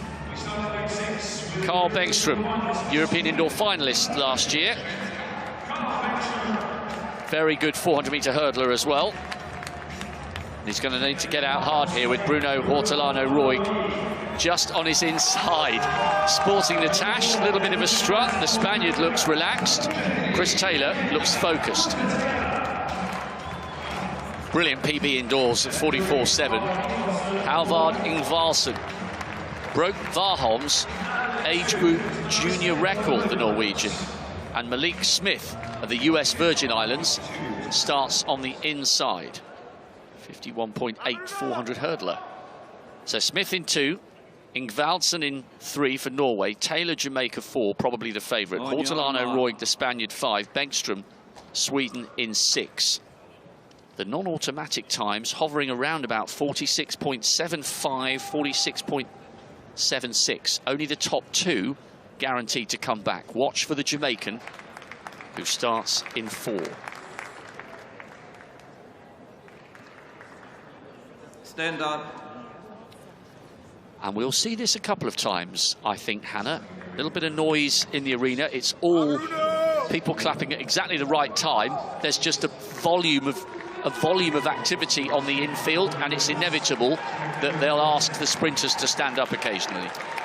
And that's really the right thing to do. Sometimes the competitors ask for it themselves. You don't want to risk a false start. It's much better just to restart, let everybody calm down, and not have an athlete in the blocks worrying that some noise is going to distract them and cause a false start.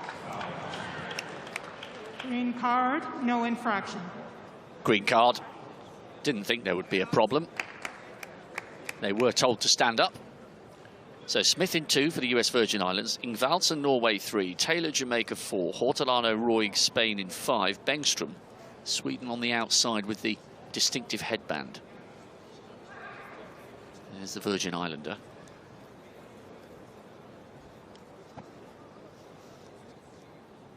The Olympic finalist Taylor.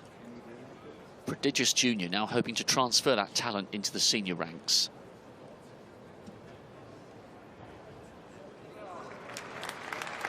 On your mark. Making them wait a long time. The infield is a hive of activity here in this Belgrade stadium. Last heat, the men's 4, top 2 coming back for the semis.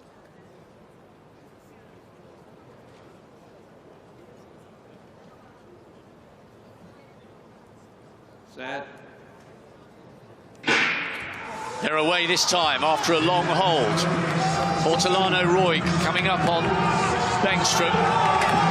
Now the battle is on for who will take that break and hug the inside. Beautiful flowing running by Taylor, who seems to be effortlessly coming up onto Hortolano Roig's shoulder. I wonder whether there'll be an inquest into that afterwards. Hortolano Roig gave Chris Taylor a big shoulder shove, and the Jamaican looked put out. He's going to have to come again because Bengström is beginning to close. So Hortolano Roig leading. Chris Taylor, having closed the gap, watch for Bengström trying to come wide on the outside, because only the first 2 are guaranteed to be coming back. And Bengström's really putting the cat amongst the pigeons. Wow.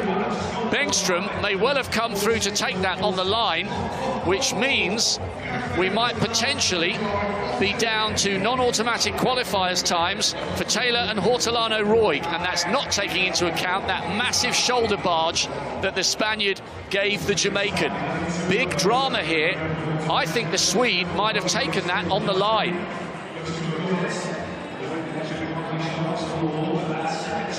They're still waiting. Watch this shoulder charge. I thought Taylor had the right to the inside line. A little bit of elbows is understood when they break in the 4. That looked over the line of what's acceptable to me, Hannah. To me there, Hortolano Roig, he had to get further ahead before he cut in. He really cut across very quickly. It's hard when you're coming off the banks. He would have had that momentum sweeping him down into Jamaican athlete, but for me, he didn't give Christopher Taylor enough space. I was impressed by Christopher Taylor's composure here to come back. He left something in his legs for this last 50, for this long finishing straight, but not as much as Carl Bengström. He was the man that timed his final act to perfection. If you look again, you can see Bruno Hortolano Roig drifting wide into lane 2. There's going to be a lot to look at in that competition for me. So Bengström's been given it.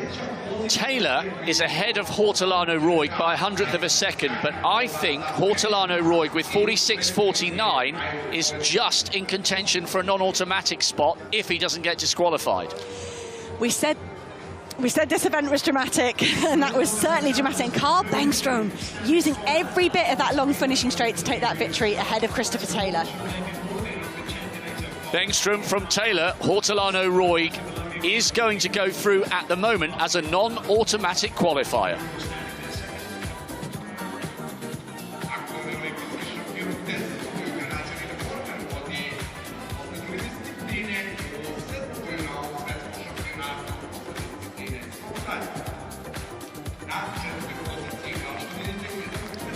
So that was the 5th and final heat of the men's 400 metres. Could not have been more dramatic in that last heat.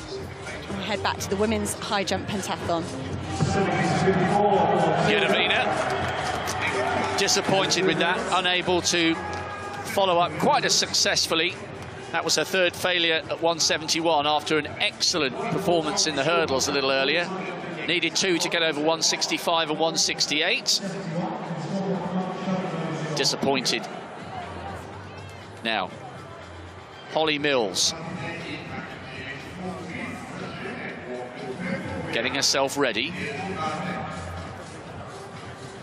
This looks better, this looks better, yes!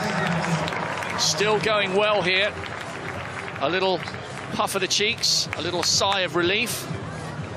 Needed 3 to get over 171. We'll head back to the long jump heptathlon. Damien Warner saving his campaign with that 8:05 in the second round. It was nervous times, that foul in the first round. Now, hopefully, the Olympic champion can relax slightly. This will be the final jump of the competition. This closes out the third round. Damien Warner just getting it wrong there on the board. That will be a foul. You can see that red light coming up really quickly. No plasticine anymore for these horizontal jumpers, which is a shame. I think plasticine was a nice aspect of a horizontal jump, but perhaps better use of the labour out there if you haven't got to go and replace a piece of plasticine every time someone hits it. I like the way the track, you can tell the track is bouncing under their feet. So no improvement from Warner, but he stays top. 1,073 points for that 8:05. The man hoping to upgrade silver to gold. So far, so good. E. Hammer into second. Maloney, 2007. He's in third, which is where he finished in the Olympics last summer. 3 men over 2,000 points after 2 of 7 events.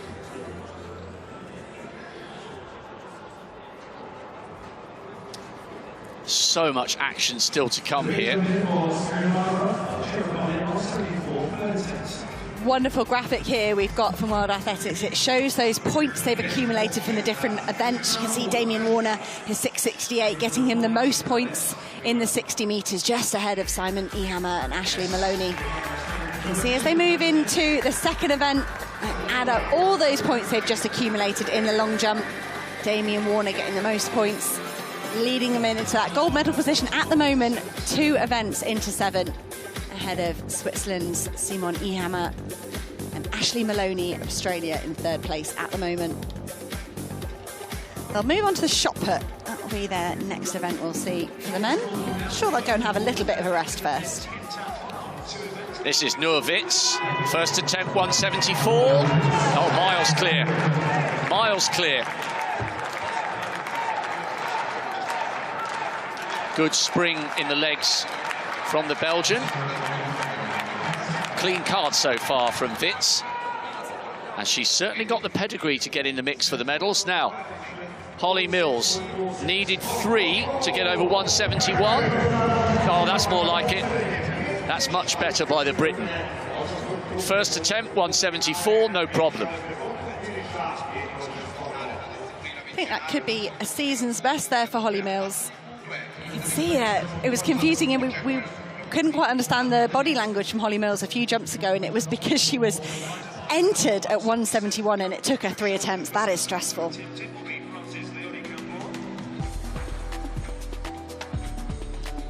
Julienne Vatrin, in the end, was the quickest qualifier with that national indoor record. Trevor Bassett, Chris Taylor, Hortolano Roig using his shoulders, getting through as a non-automatic qualifier. Watch out, though, for Jareen Richards, second bottom.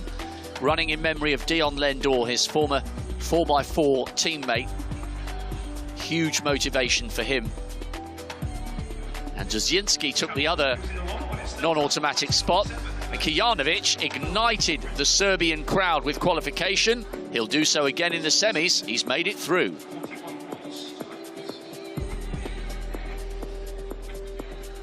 Great semi-finals to come. Hortolano and Taylor might have a few words exchanged over those shoulders just when they broke from lanes. We got a little bit of everything in the 4s, which is why we love them. Now, Noor Witz. Oh, this is turning out to be a great event for the Belgian. That was a first-time clearance at 177. So her and Leonie Campbell's, the Frenchwoman, clean cards all the way through, up to and including 177. Katarina Johnson-Thompson, by the way, the defending reigning champion, yet to enter as we watch Lager. Not the tallest, but certainly plenty of power. Would you have expected Johnson-Thompson to have gone from an early one, or perhaps does it indicate that she's not trusting the body yet and wants to go for minimal attempts? I think it's still early for her. I think it is still low when you look at her sort of the highest ceiling she's got at 194, 196. See Kendall Williams. She's at a second time clearance at 174 and just a refusal there at 177. She'll have time to walk back. She's got 42 seconds on the clock. American athlete, second at the American Championships. Had to concede to Shari Hawkins at that event. She will have 30 seconds left to have a second attempt, but we'll have to leave her to it and turn our attention back to the track for the women's 400 metres.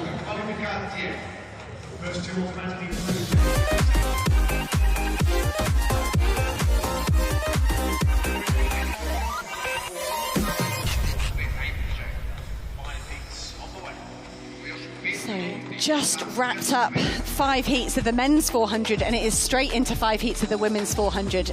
This event is so entertaining. 2 automatic qualifiers into the semi-final at 6:35 this evening and 2 non-automatic qualifiers. And here is your first heat out in lane 6 will be Ireland's Phil Healy. She hasn't finished outside the top 3 all season. To her inside, very fast Lika Klaver.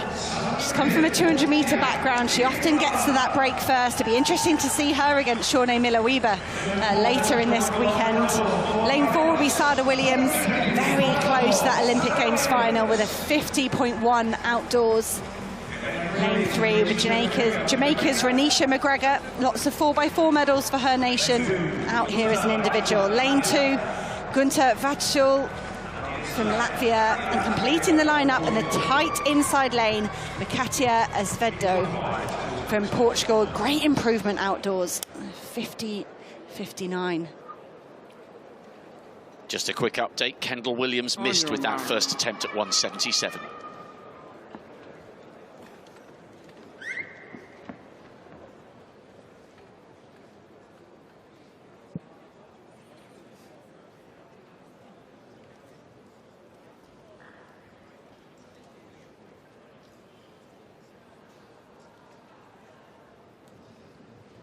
Set.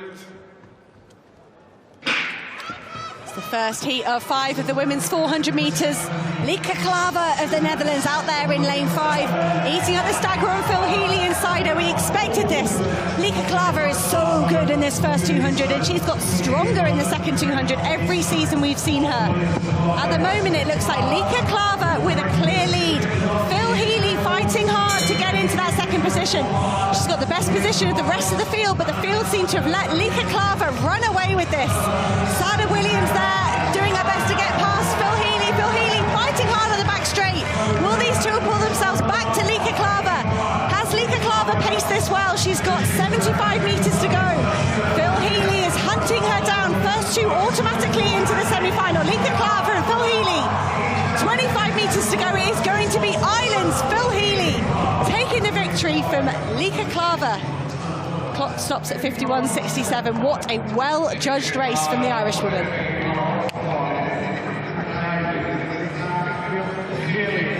Little clap of the hands. She should be applauding herself. Klaver has a habit of going out like a bullet and then ending up having to hang on, which is a bold, very painful way to run. She is safely through. 51.96 to Phil Healy's 51.75. Sada Williams was a long way back in the end, actually, 52.65, but she put the Irish woman under a little bit of pressure. But look how controlled Healy was around that last 120 metres. She knew what she was doing. It was very calm off Phil Healy there. She could tell she was closing in on Lika Klaver, but she didn't worry about moving wide until she needed to. She hugged that bend, she ran the shortest line, and that left her that energy to just squeeze past Lika Klaver. I often think Lika Klaver, she's got so much speed. It's almost her enemy sometimes. She blasted through that first 200. She was unchallenged. She was so far ahead of the field. And then you almost relax slightly, and it's hard to keep that momentum going. I think heats might be hard for Klava, but if she can get into that semi-final, I expect her to navigate that quite well as well. But congratulations to Phil Healy of Ireland. Fantastically well-judged race. A great finish there to take that first place. And a very good time as well, 51.75.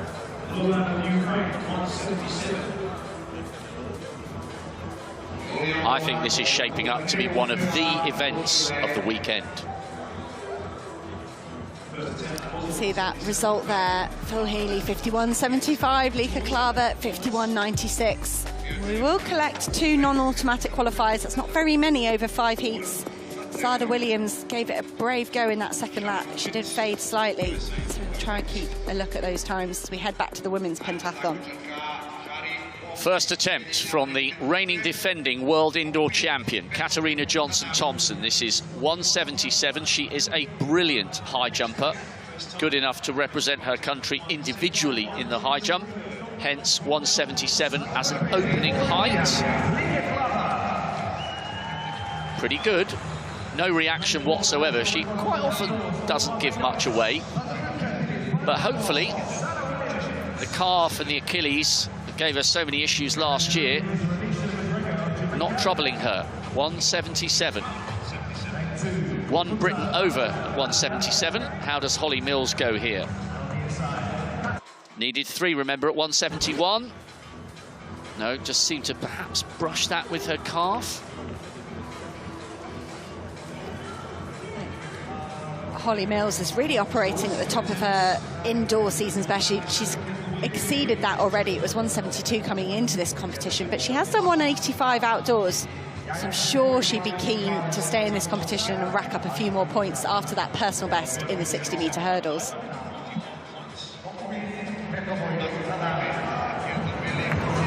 Shari Hawkins, she's navigated that pretty smoothly. I think that was her first attempt at that 1m77. So first time clearances at 171, 174, 177 for the US champion. Lots of nice points in the women's pentathlon for her.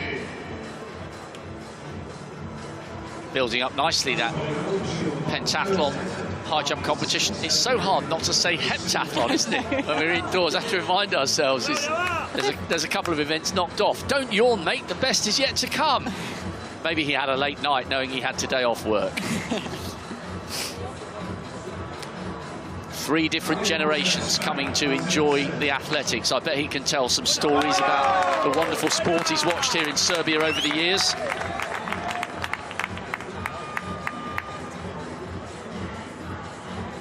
Not full yet, but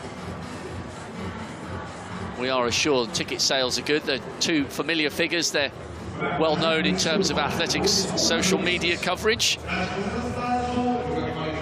here in Belgrade to enjoy this 3-day feast of global athletics. And we're about to see someone who could be one of the stars of the weekend in this second heat of the women's 400.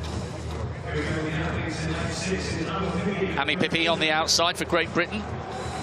Semis in the Olympic Games last year. Femke Bol, 3rd fastest 400 hurdler in history. Brilliant bronze last year behind McLaughlin and Mohammed. She goes in 5. Teresa Petrzylkova, national indoor champion. Now, what about Jess Beard? 2nd in the national championship. She is so experienced, so many relay gold medals, going back all the way to Berlin in 09. Mika Powell, daughter of long jumper Mike. And their mum was a brilliant 400 hurdler as well. Talk about great sporting genes. Powell in 2 for Canada, Beard USA 3. Petrzylkova of Czech Republic in 4. Femke Bol, the favourite, in 5. And Ami Pippi of Great Britain on the outside in 6. Bol against Miller Weibo could be one of the finals of the weekend. But first, they both have to get there. Set.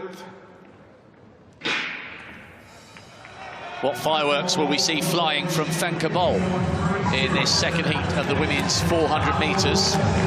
Petržilkova just going backwards. Jess Beard beginning to try and close the gap on the Dutchwoman, who's coming up onto Anna Pippi's shoulder. Bol just looks so relaxed and so comfortable. Hits the front with Pippi in second and Beard in third. 24.3 at the bell. They're fairly well spaced out now. Petržilkova trying to come back on Beard. The American hanging on to third and trying to put Pippi under pressure for that second automatic spot. But Bol is out on her own, in a class of her own. She's barely out of breath here. This is a great declaration of intent ahead of the semis and the final. Bol takes it, Pippi managing to outperform Beard for the second automatic spot. 51.48, and there is so much left in that tank. So much. It looked like she got out of third gear. It was just so cool, calm and collected, and just left all that battling behind her. I hope we get a replay of Anna Pippi's last 50 metres, because it was really, really, really impressive. She must have saved something. I like to think, look at these indoor tracks, the finishing line's not always at the same place. Sometimes it's halfway down. This is a long finishing straight, so you have to leave yourself something. Anna Pippi got herself a great position there. She got herself the shortest running line, forcing Jessica Beard wide. Those who had a real battle for that last automatic qualifying spot. But Thankyou Bol just glided away. We saw her looking relaxed in the warm-up area, and she looked relaxed throughout this 400 metres to win this second heat in commanding fashion.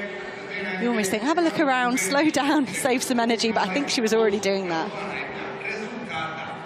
There's a lot of quality athletes still to watch in these heats of the women's four, with Sweetie Ercetic coming in the third heat, and then Milowibo in the fifth and final heat. But it's going to need to be something very impressive to look easier than that 51.4 for a place in the semis.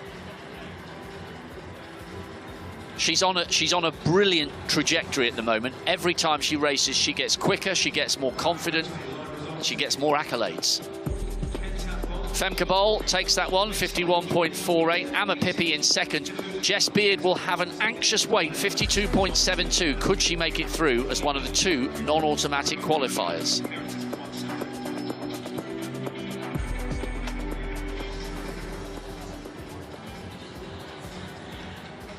Holly Mills, third attempt, 177. No, not to be. Pausing for thought there. She did have that first time clearance at 174 to follow up an excellent 60-metre hurdles, but bowing out with plenty of others still to get close to their best heights, including Johnson Thompson. Remember, no woman, I was quite surprised by this, no woman has ever successfully defended the indoor pentathlon title. She would be the first in a glittering list of champions to do so. Long way to go, though. It's a really competitive championships when you look back through the previous winners. All the stars have done it, but that is an interesting stat that no one's done it twice. And the multi-events take such a toll on the body, and that could have something to do with it. But yeah, you think you would have had a few back-to-backs.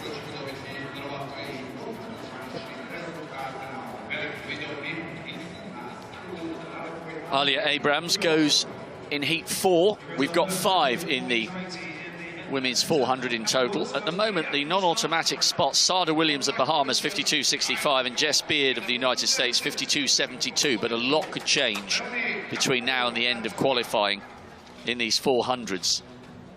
We've got unbelievable programme this morning.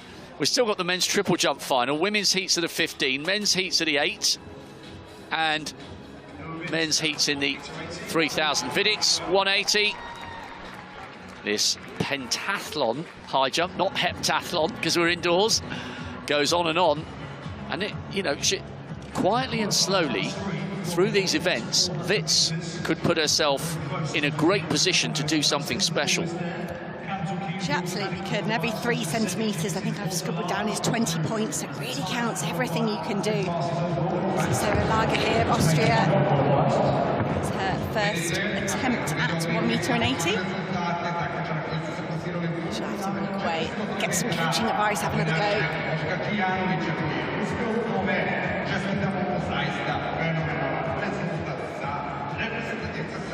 stadium's slowly filling up. Every time I look up, there's a few more people here. It's just the first morning session of this World Indoor Championships. You feel there's going to be a lot of people here come Sunday afternoon.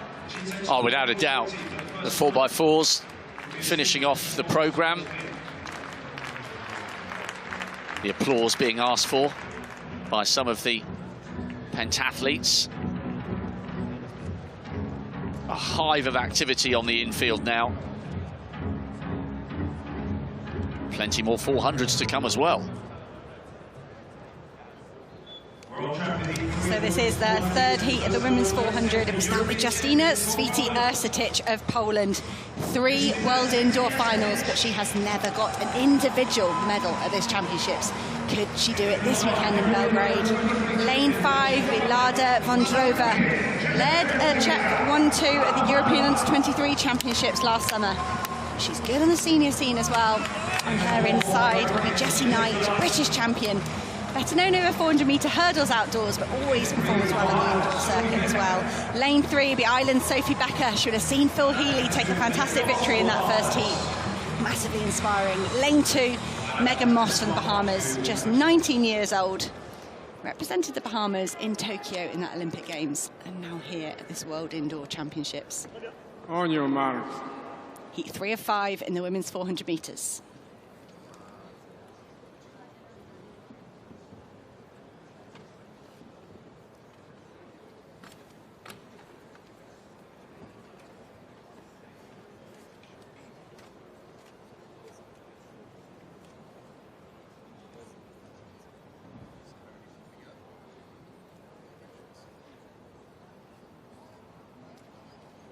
Set. A long hold there before they caught into the set position. You can see Vondrova there, the Czech Republic, eating up the stagger and Święty-Ersetic. But Sophie Becker's going fast on the inside as well. And Jessie Knight's responding to that. This will be a real battle for the pole position as they come through to break out of lanes. They're 4 abreast. Sophie Becker on the inside of Ireland, and it's going to be Święty-Ersetic of Poland using all her experience.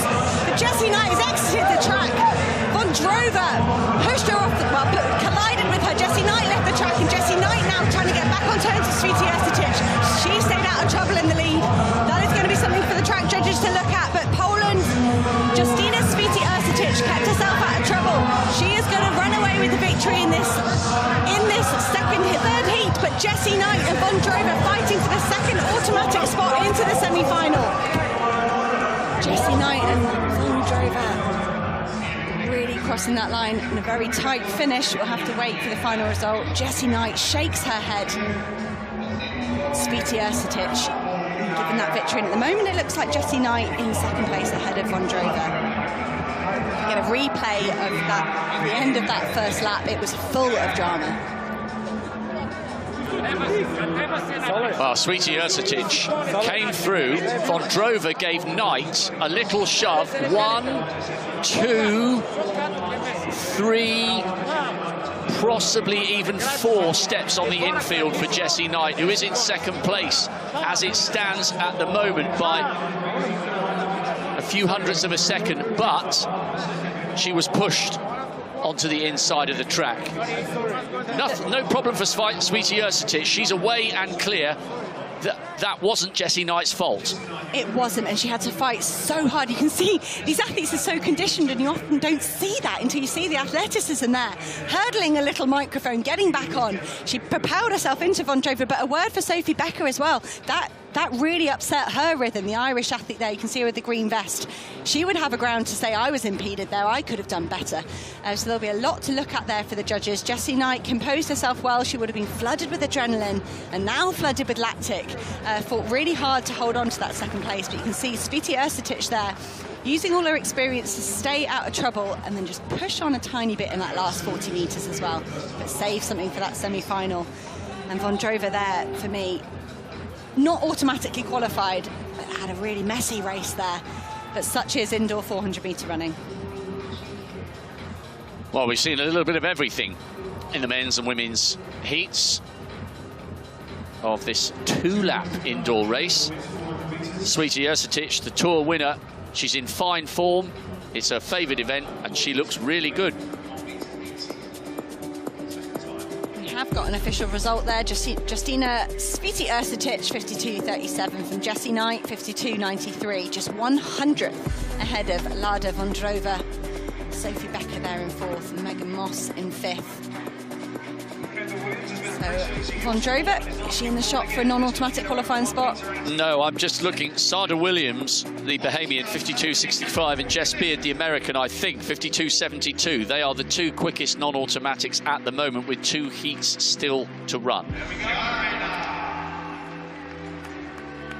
So that makes 2 Dutch athletes and 2 British athletes first. But we're going to turn back to the women's pentathlon high jump. Kendall Williams, she had a few shaky attempts in this women's high jump. That was a successful one there at 1 metre and 80.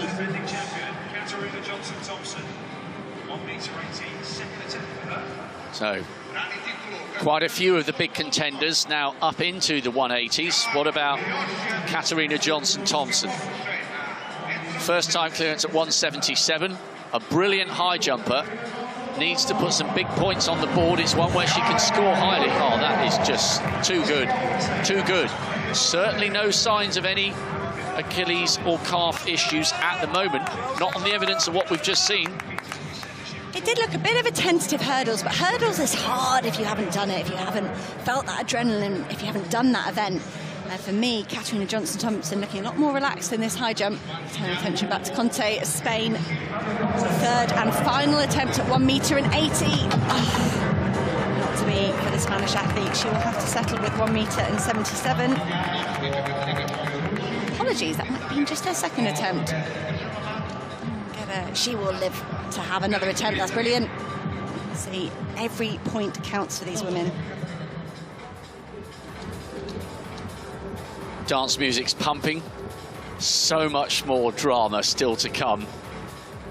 2 heats to go in the women's 4. And the reigning 2-time Olympic champion, Shawnee Miller-Weibo, goes in the last of the heats, the Bahamian, hoping to take the world indoor title. Haven't seen her on the indoor circuit this season, unlike Femke Bol, who's been running beautifully.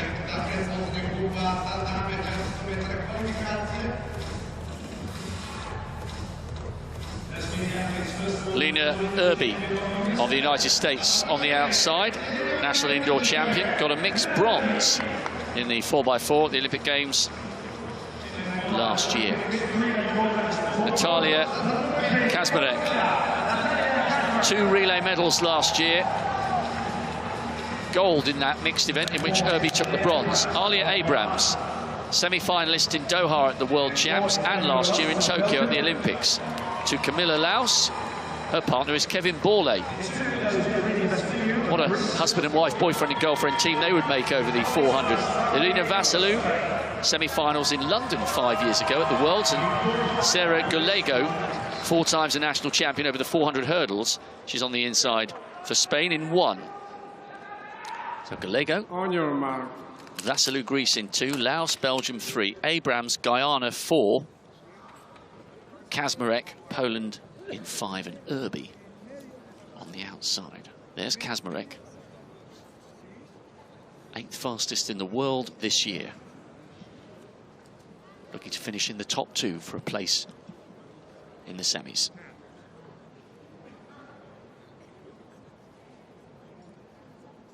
Set. An expectant hush around the stadium. Lena Irby's gone out very hard in this penultimate heat of the women's 400 metres. Abrams trying to close down on Kazmarek, a very experienced athlete from Poland who now comes wide on the American's shoulder. Watch as well for Laos and Belgium trying to close the gap on the leading trio, but it's Kazmarek at the moment from Irby with Abrams. 24.2. It's pretty quick, but you'd expect that. Kazmarek, mixed relay gold medalist from less than 12 months ago, determined to take one of these first 2 automatic spots. But watch Abrams coming up onto the shoulder of Lena Irby. The The battle for the top two isn't over yet. Kaczmarek just needs to maintain her focus. Abrahams coming wide on the outside. Kaczmarek responds. Poland and Guyana safely through.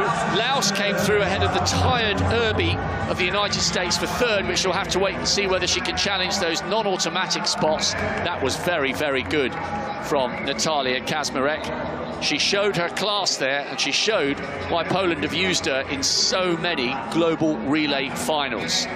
Safely through.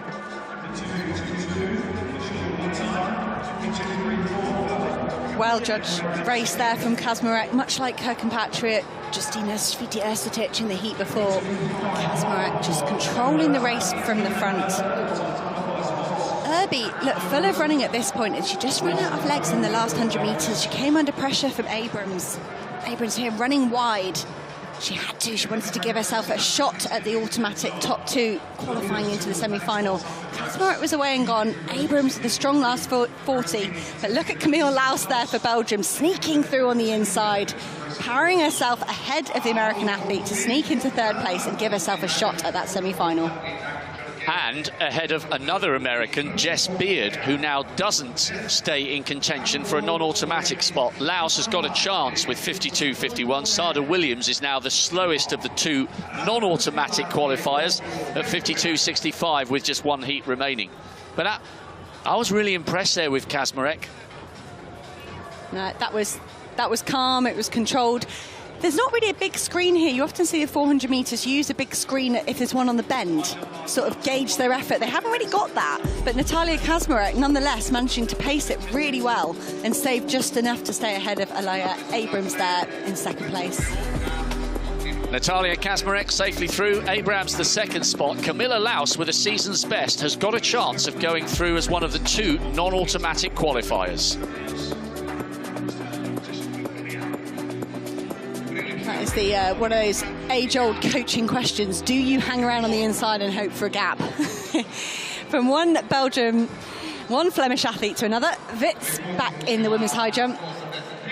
She hasn't got to worry about lane placement so much in this women's pentathlon, but hopefully she would have been able to see that out of the corner of her eye. It's the first attempt at 1 metre and 83. She made that look easy. Norwitz, first time clearance for 1 metre 83. Look at that card as well. Flawless. Such the balance between feeling your way into a competition and conserving energy. And Kendall Williams with a lot of second time clearances. This is her first time attempt at 1 metre and 83. She's in second place overall at the moment. Will be a fourth second time attempt. Kendall Williams becoming the queen of second attempts in this women's pentathlon high jump. But she's doing well. She's racked up some great points. Heads over to see her coach. Her and Johnson Thompson share a coach, share a training group. And they're getting that coaching support here today in Belgrade. To turn our attention back to Katarina Johnson-Thompson, the reigning world indoor pentathlon champion. First attempt at 1 metre and 83.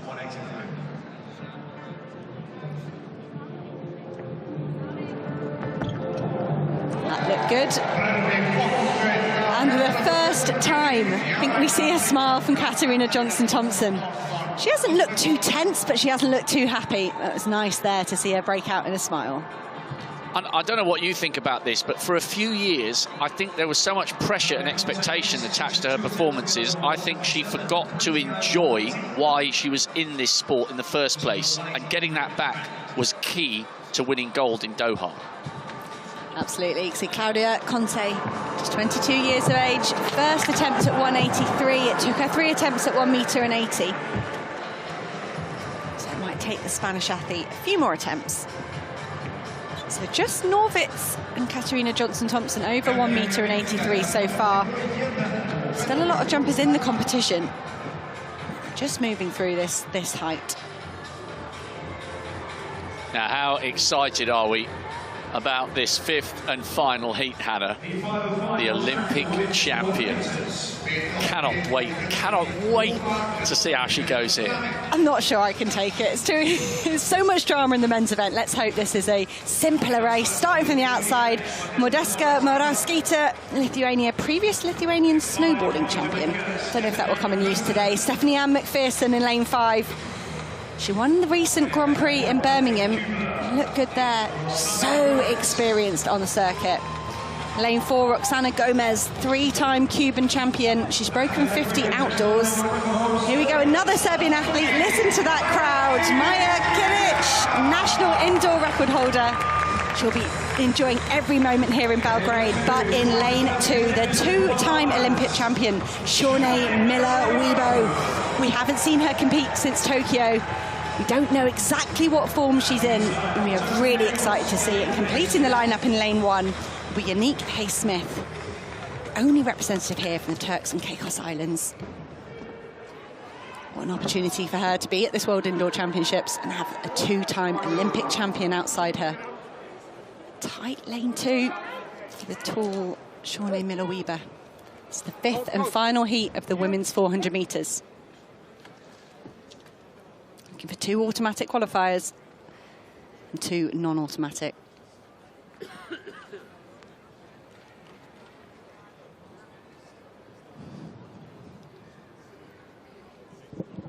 Set.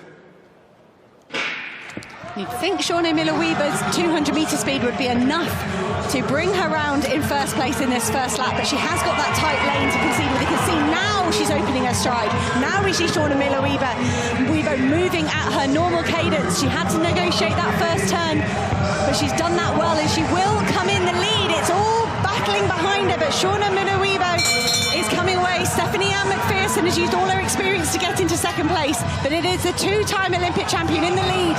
But she's going to have some company from behind. McPherson is going to come under pressure from Moraskaita. Who is going to get into these top 2 automatic places? Shawnee Miller-Uibo. She looks like she's got another gear. She looks smooth, she looks controlled, but she's got to react if someone comes around her outside. Stephanie Ann McPherson working hard to get that second position in the event. In the end, a nice smooth event there for that 5th and final heat. I was worried as we came into the bell. There were so many women battling for a position behind Shawnee Miller-Uibo, but no trouble there for Miller-Uibo. She will automatically qualify into the semi-final. We haven't seen her race since Tokyo, but that was pretty good. Very composed run. 51.48 for Boll, looked effortless. 51.74 from Miller-Uibo, looked equally impressive. Game on in the duel for gold over 2 laps in Belgrade.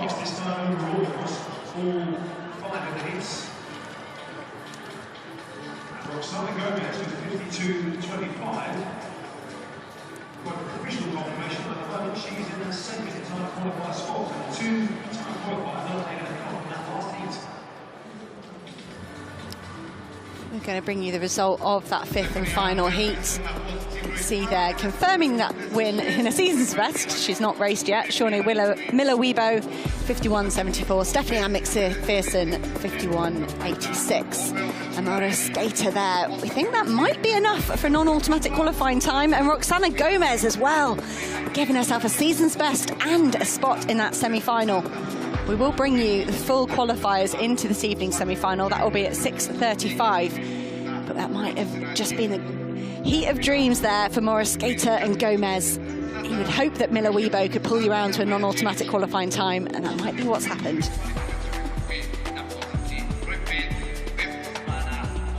Miller-Uibo and Boll were barely out of breath in the heats. It'll be slightly harder in the semis. Yet another event warming up nicely. Meanwhile, back with this pentathlon high jump. Hawkins here, first attempt, 183. Well, it has a little wobble, but it doesn't matter, it stays on. So you can tell a good clearance. They don't even bother walking across the coach. We saw that with Katarina Johnson-Thompson as well. She went to kind of go, is there anything yet? No, I'm all right, I'll go back, have a drink, have a sit down. Hawkins doing the same there. She did give it a rattle. It was a nervous look back over her shoulder, wasn't there? But it was a first-time clearance for the American. Here's a confirmation of all the women safely through to the semis, and look at the two names at the top. Femke Bol, Shawnee Miller-Weibo, both looking brilliant. Excellent qualification from Phil Healy, who just seems like she's tailor-made for the indoor circuit. Stephanie Ann McPherson showing all her experience. Claver went out like a steam train and hung on. She might have to be a little more sophisticated with her tactics in the semis. And Bondrova and Amma Pippi completing the qualifiers, both coming home inside 53 seconds.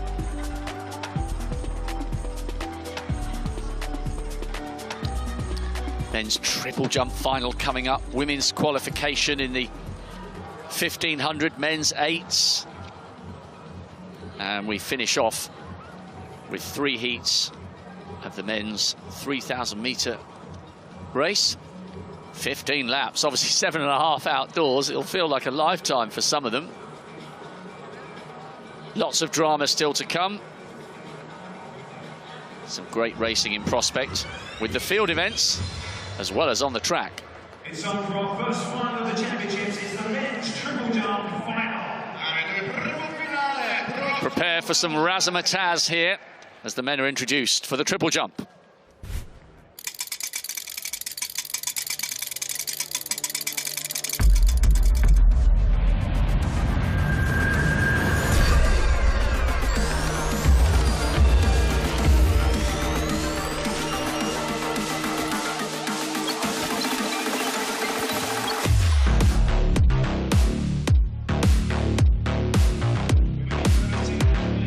Dance music is pumping for the start of the triple jump final. Melo of Brazil, Lazaro Martinez, twice a world junior champion. Pompian and head-in-chief, France and Bermuda.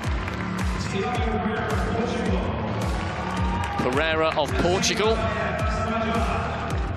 Azerbaijan representation with Babayev. Hellas. Great moment for the Greek, Andrikopoulos.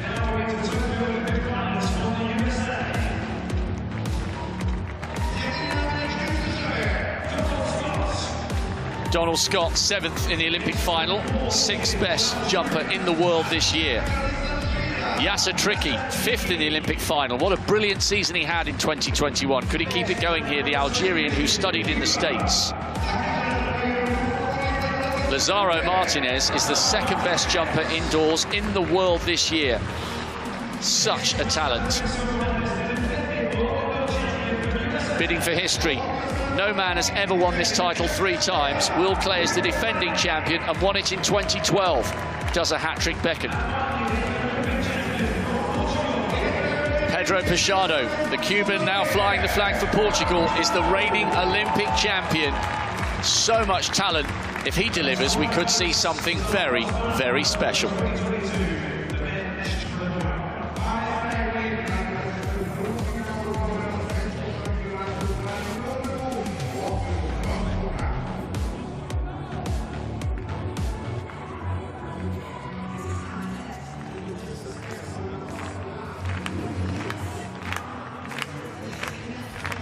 So Martinez, one of the favourites, but it's Melo, Alessandro Melo, the South American champion indoors and out, who will start us off. World indoor record was last January. Fabrice Yango of Burkina Faso. Championship record, 17.90. I was there in Doha 12 years ago. I can remember that. I watched him and thought he was going to go over 18. That wasn't quite to be. So we start with Melo. Very good long jumper as well. 8.19. 4th in the Pan American long jump champs. 3 years ago, he's getting himself pumped up.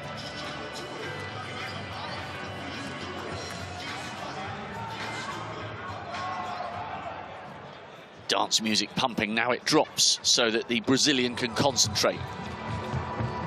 First effort in this triple jump final.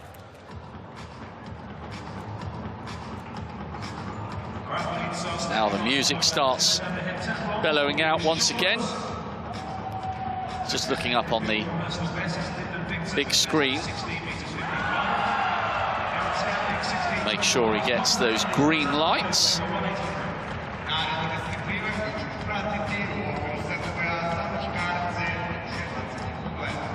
Taking quite a long time.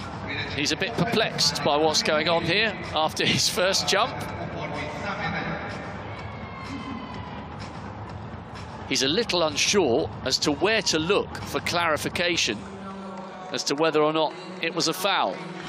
I haven't seen the light change. There's a light by the takeoff board.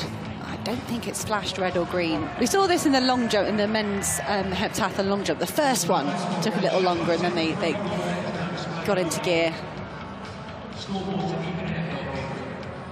Yes, I've been watching the little electronic post that's next to what used to be the plasticine. So, it has come up at last, 16:07. He's capable of much more, but at least now he is aware that it was a valid jump. Lazaro Martinez, the two-time world junior champion, has been made to wait a while for his first round effort. One of this year's brilliant performers. Oh, wow. Crowd just getting a little bit excited there.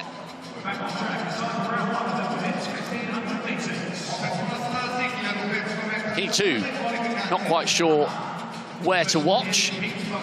It took him a long time to get back into 17-metre form, having been a prodigious junior. He was the first 16-year-old in history to jump over 17 metres, and then he's shown some great form already this season. And what a start that is by Martinez. 17.64. That is going to take some stopping. Brilliant.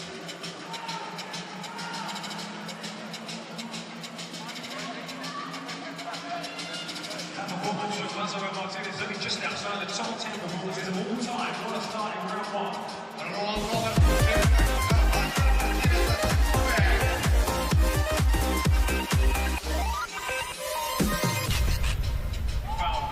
So it is time to turn our attention back to the track for the women's 1500 metres. This is the first heat. Erin Wallace there, Great Britain, out there on the outside. To her inside, Winnie Nanondo, new national indoor record. She's got great 800 metre speed. Watch out for her if it's a tactical final. She should be okay navigating these heats. Lyndon Hall, she's on her first indoor season for Australia. She's done it in the collegiate scene, the NCAs. And it's the first time we've seen her do this as a senior in lane 3. Mbaye Aksomowit Mbaye of Ethiopia. She was second in 2014, fourth in 2016. I'm sure she'd love to get back amongst the medals here in Belgrade. In lane 2 is Claudia Bobachea. She looks so strong in some of her early season races, but not so much in the last month or so. Angelina Lohaleth, the authorised, apologies, for the athlete refugee team, coached by Tegla LaRoupe. So great to see the athletes here from the athlete refugee team. On your mark. 6 athletes, first 3 will advance automatically into the final on Saturday. See, and they've got to fire that gun again. I heard 2 fires of the gun there, but Bobachea maybe just thought it was an echo. And Mbaye there was definitely unsteady on the start line, but this will be unknown territory for these women. They've probably never been involved in a false start before. Well, and in fairness to them for carrying on, you know, it's like many things in life. You keep going unless someone tells you otherwise. It could easily, in their minds, have related to something else happening elsewhere in the stadium. Obviously, you're not going to have 2 track races going on, but for all they knew, there could have been a 60-metre heat going on. It wasn't immediately clear to them, so good work on the starters for firing again and again and again, and eventually the message got through, and we regather again for the first of these 3 heats in the women's 15. I was getting really nervous because they did fire it twice. You know, we were aware here in the commentary position that was a false start, and I think Mbaye there, she did wobble on the line, and I can hear a green card, I think, which makes a lot more sense in a discipline like this, in the 1500 any suggestion of a false start would be much more likely to be nerves than a competitive advantage. I was ready to get up and yell at them if they got round to us. But we'll start again with Heat 1 of the women's 1,500 metres. Wallace, Nanyondo, Hall, Mbaye, Bobachea and Lohaile. Just 6 competitors.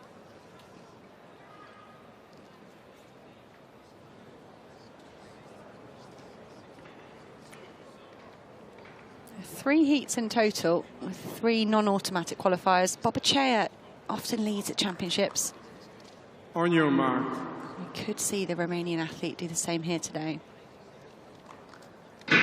Mbaye there for me, wobbling again on the start line. But we did see Claudia Bobachea in the lead in that false start before they were recalled. And she looks like she's gone after it with even more conviction in this second starting. Claudia Bobachea, she ran a really impressive solo 4:06 at Manchester back in January. And she very often does this at championships, whether it's a World Championships or a European Championships. She goes, come on, let's run at a decent pace and give ourselves a shot at the non-automatic qualifying times. Lyndon Hall there moving up into 3rd place. Not a bad tactic to employ in a major championship. And when you compare how tough the qualification is in the heats of the men's 800, where it's only the winner plus 1 non-automatic qualifier, 3 plus 3 is pretty generous across these heats. She doesn't need to get involved in any fireworks and sprinting at the end. Claudia Bobachea, the hugely experienced 29-year-old Romanian, just needs to make this honest enough and hope that 1 or 2 drift off the pace. I'm really excited to see what Aksamwit Mbaye might produce. The Ethiopians have brought an incredible team of 1,500-metre runners and 3,000-metre runners, and she looks like she's coasting in 4th place behind Bobachea at the moment. Great first 400 there from Bobachea, 65.7. That's right around that 4:03 mark, and that will really give all of these women a decent shot at non-automatic qualifying time if they can't get outside of the top 3. It is a very competitive heat. The women in those top 5 you can see pulling away there. They've all run 4:07 or faster this season. So there is perhaps Erin Wallace just a shade outside that with her 4:08. But they're all capable of well under 4:10, so it's great to see them running at a really decent pace. 33.5 from Bobachea on that lap, just starting to slow slightly, but they're still happy to sit in single file and let the Romanian lead them round this 1,500 metres. Inside 4 laps to go. Remember, it's 7.5 laps indoors, the 15. Bobachea continuing to set the agenda. Lyndon Hall had a fine run for 6th in the Olympic Games last summer. She's in 2nd. Erin Wallace is at the back of that group of 5. And don't forget about Winnie Nanyondo, the former Commonwealth bronze medalist over 800 metres. She looks pretty comfortable in 3rd here at the moment, as Hall now just begins to come up onto the Romanian's shoulder with 3 to go. Smart running there from Hall. She seems to have manoeuvred herself into that driving seat or passenger seat on the shoulder of the leader, and that will make herself sort of a target, an obstacle for the other athletes to get round. I think she is trying to get past Bobachea, but you can see Bobachea just lifting her pace slightly. 2:46 through the kilometre, that's really still moving very well. These women could be on for 4:05 or faster. See Nanyondo there, just biding her time. I think she'll use that 800-metre speed in the latter stages. But Mbaye is very dangerous. She's so quick. Her personal best, her season's best, are so much faster than everyone else. You'd expect her to really turn the heat on in this final 400 metres. Mbaye just at the back of that leading trio, now beginning to come on to Nanyondo's shoulder. Watch for the Ethiopian on this last 300 metres. She hasn't got out of 2nd gear yet and would expect to come past at least 1 more to ensure she finishes in the top 3. This, for me, is the first move we've seen off Mbaye. We've seen Lyndon Hall try to take the lead maybe 3 times, and she couldn't get past Claudia Bobachea of Romania. But Mbaye has turned on the afterburners in this last 200. She is gone. Who else can get in the top 2 and automatically qualify? Nanyondo there, fantastic sneaky move on the inside, getting herself into 2nd place. Bobachea of Romania fighting hard. Lyndon Hall from Australia desperately trying to get in this top 3 to automatically qualify for the final. But Mbaye is home. She can relax, she can jog through the line. She has a place in tomorrow's final, as does Winnie Nanyondo. Bobachea lifting her pace in that last 50 metres to give herself an automatic spot. Australia's Lengend will have to wait and see if she can do a non-automatic qualifier.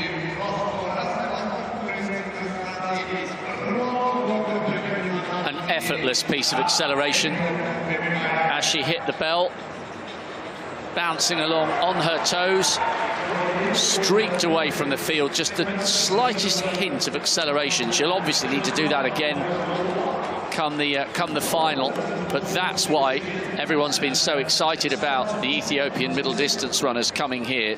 They brought a team who are in such good form, and I think there's some poetic justice there for Claudia Bobachea, who did hang on for third because she was the one who set the tone.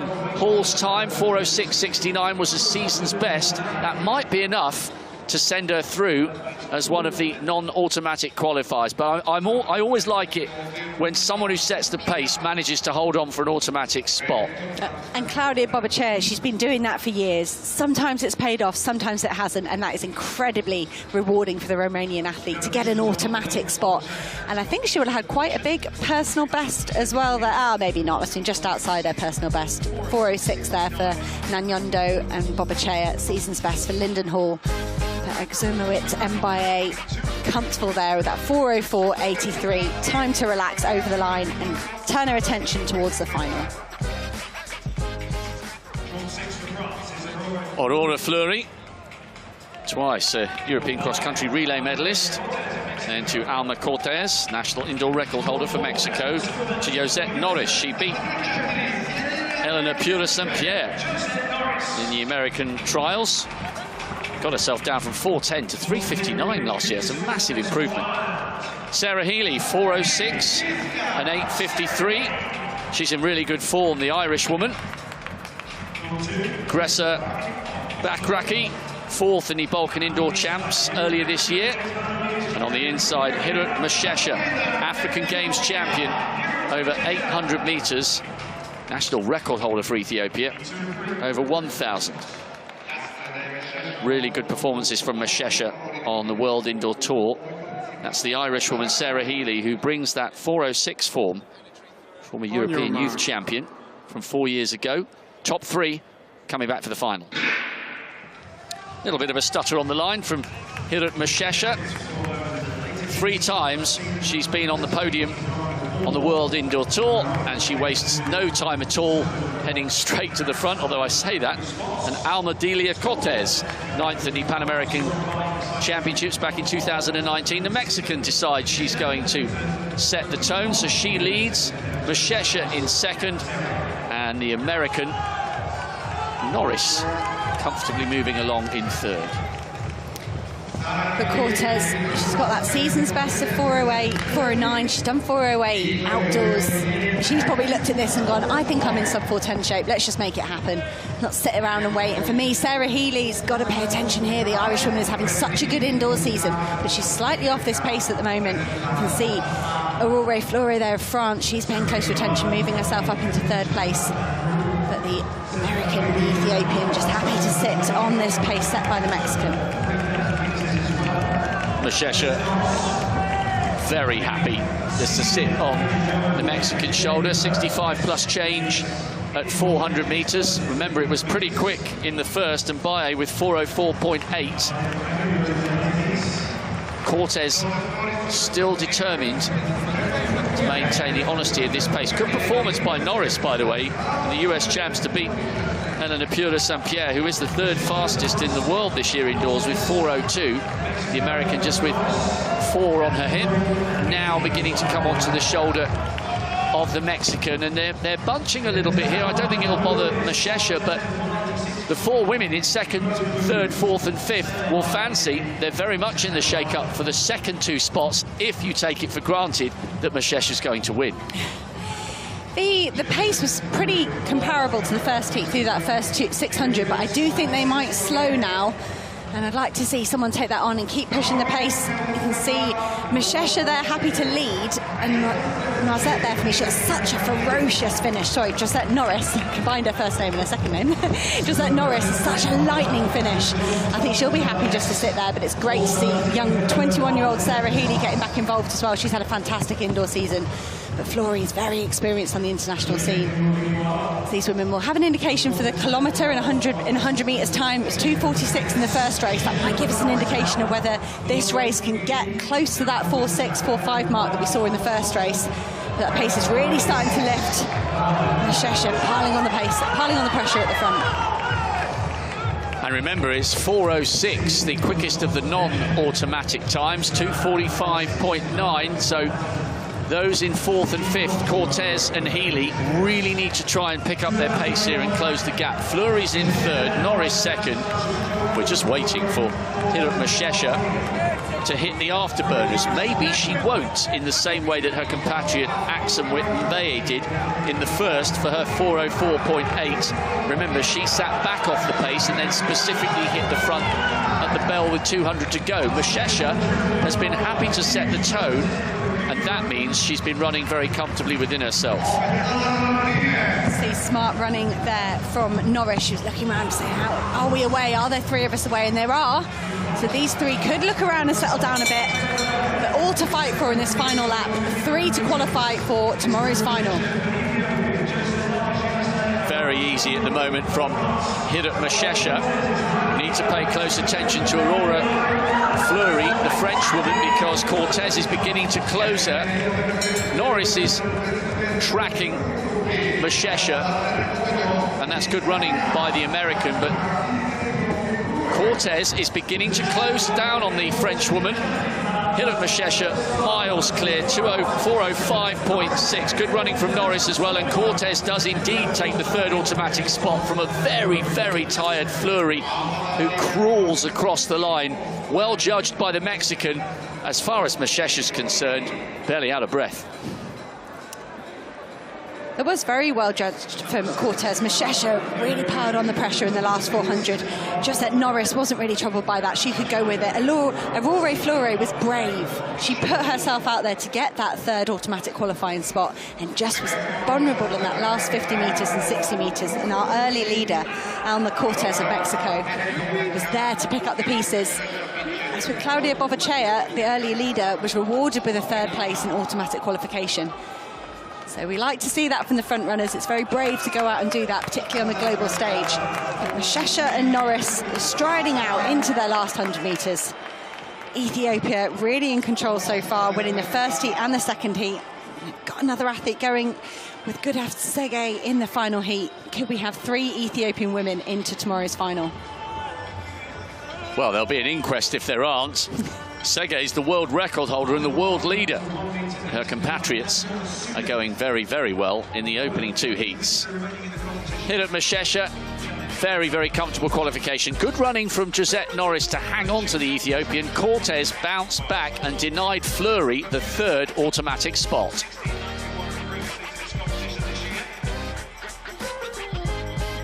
Well, just to bring you an update, disappointing news for Great Britain. In Heat 3 of the 400 metres, Jessica Knight, yes, we were aware that she had stepped on the inside. Watch for her feet once, twice, 3 times. She went there because she was pushed by Vondrova, but at the moment, Great Britain's Jessica Knight, for that infringement, has been disqualified. There may well be a counter-protest there. Sulek, first attempt, 186. Remember, she had the best total for pentathlon in the world this year coming into that competition, and that tells you why. Sulek maintaining that fantastic card there with first-time clearances all the way to 1:86 meters. On track, women's 1500 metres, Heat 3 of the 3. We'll have this final heat of the women's 1500 metre. Lucia Stafford will see her sister in the 3000 metre final tonight, representing Canada. Lane 6, the US champion, Heather McLean. Lane 5, leg number 5, Nozomi Tanaka. 3K World Junior champion, made the final in Tokyo at our home Olympic Games last summer. But it is the world record holder and the world lead this season, wearing leg number 4, Gudaf Tsegay. She will certainly be the one to watch as we look towards that final on Saturday. Amna Barsham from Sudan, number 3. Marta Perez, qualified doctor and Olympic finalist for Spain. All smiles there for the Spanish athlete. Completing the lineup will be Sara Cavisto. 4 finish records at the Olympic Games. She's been chipping away for years, Sara Cavisto. It's been a pleasure to watch her getting better and better. And she's here again on the world stage. Sege there of Ethiopia. She's got to be the clear favourite for this event overall. But like everybody else, she's got to navigate these rounds.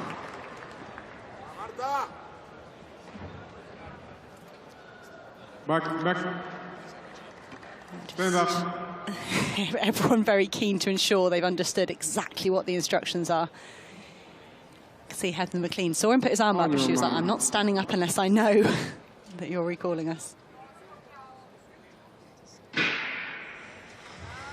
So away without any trouble in the end in this 3rd and final heat of the women's 1500.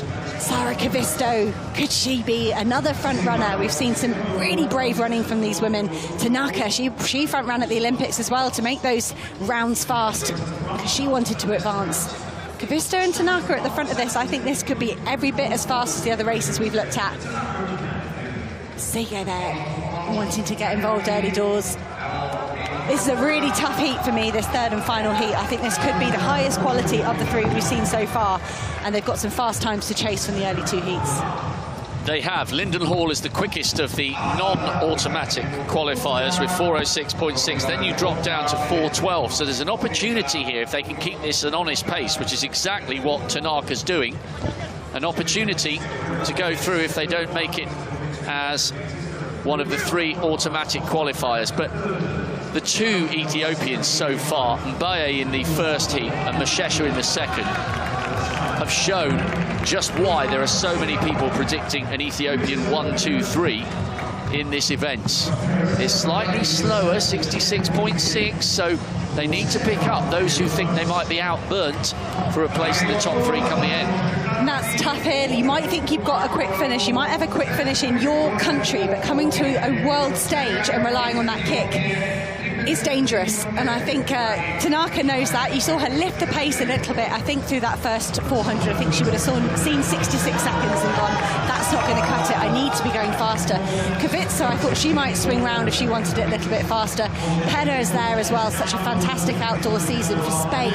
I think she might take up this running. She feels like it gets too slow. But Heather McLean, the US champion, out-kicking her training partner El Pereira St. Pierre and Josette Norris to win that US Championships. She'll be fancying her kick, but like I say, do you want to rely on your kick on a world stage? These women are ticking off these laps. You can see that graphic there showing you the distance between Tanaka and Sege. Just hovering around that 1 metre.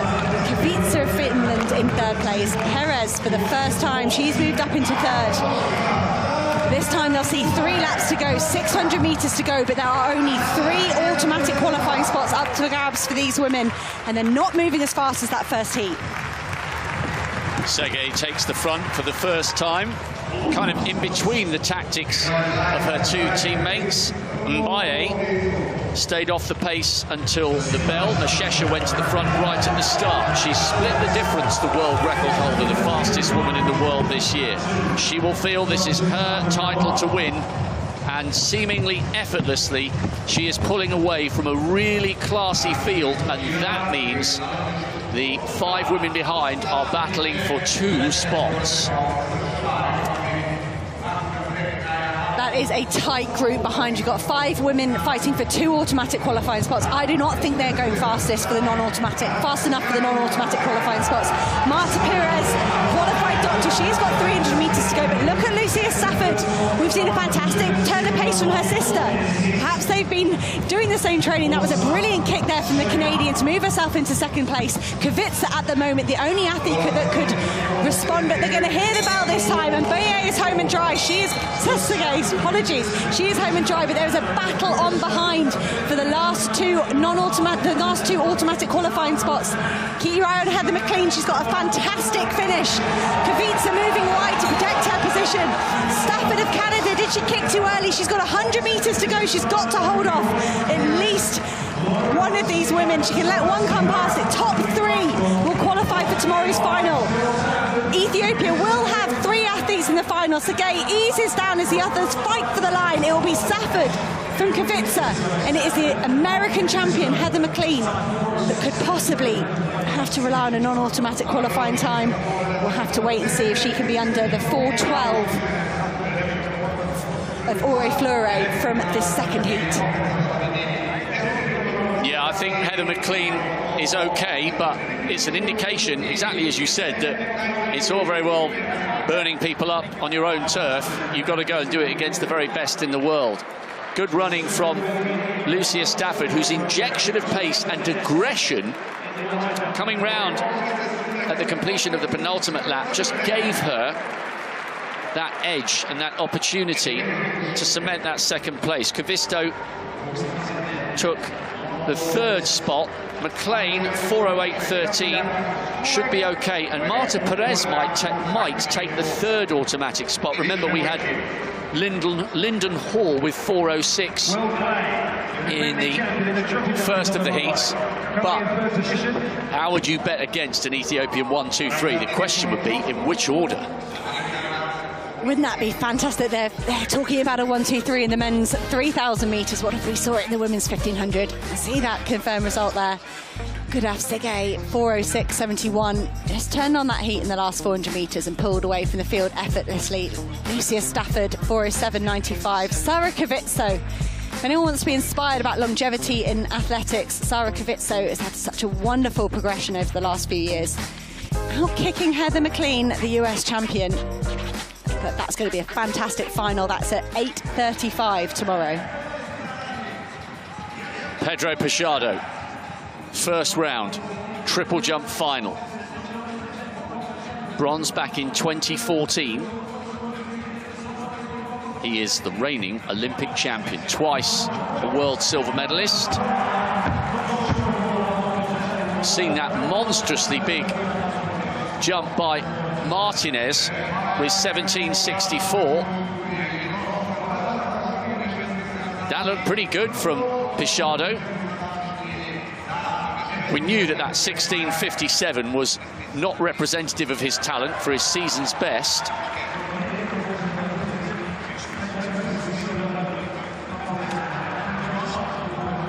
Transferee from Cuba.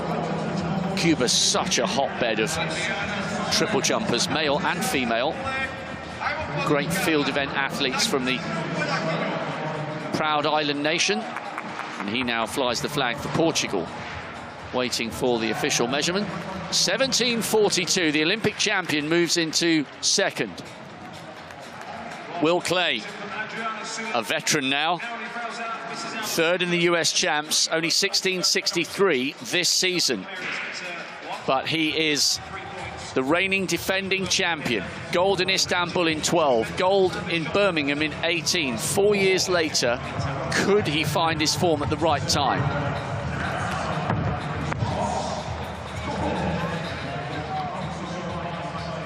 He won't trouble the leaders with that effort.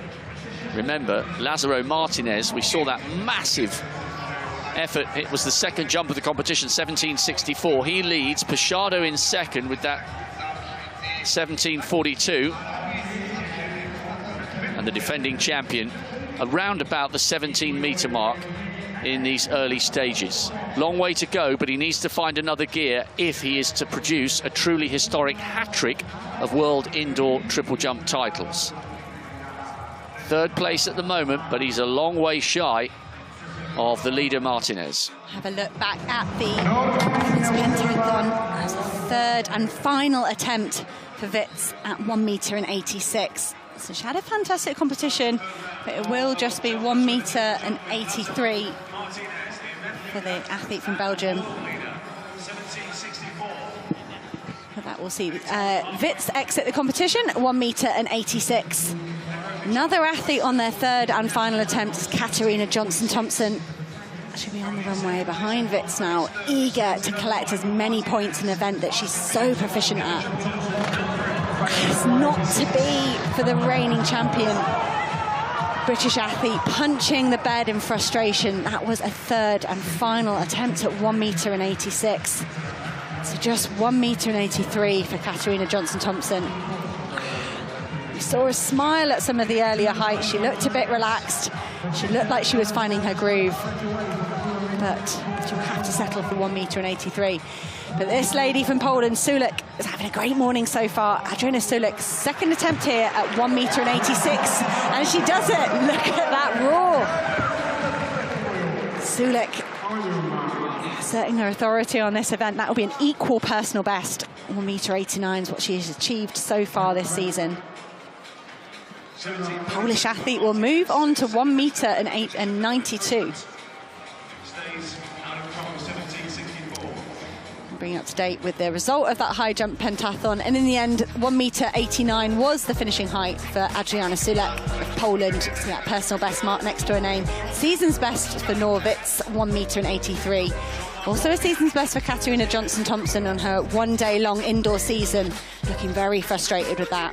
String of season's best and personal bests down the field. We will try and bring you a point summary as soon as we have that. Completed their second event of 5 today. Shot put next for these women at 1:20. Long jump at 5:45 and 800 at 8 p.m. You can see there the points tally after 2 events. Adriana Sulek in the lead. 2,141. She's got 30 points on Wits. Hawkins, the US champion, doing well to hold on to that bronze medal position at the moment.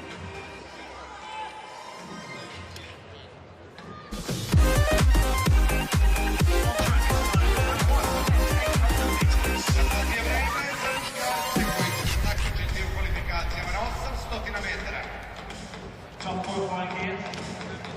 First 2 each heat qualified to the final.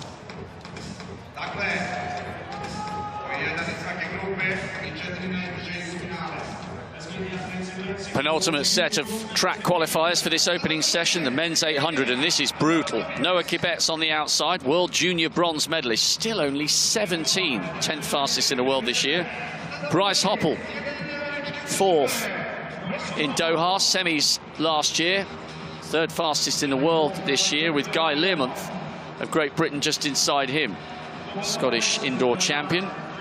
Kwamel Prince, 5th in the South American champs, the Guyanan, to Aurélie van der Put of Belgium, 2nd in the national indoor champs, and Philip Schneider of the Czech Republic, 5 times the national champion on the inside. The reason I say this is brutal, we have 6 men in this, only the winner coming back for the final, plus 4 non-automatic qualifiers. They're going for 8 in the men's 800-metre final, which means a number of them will be having to share lanes.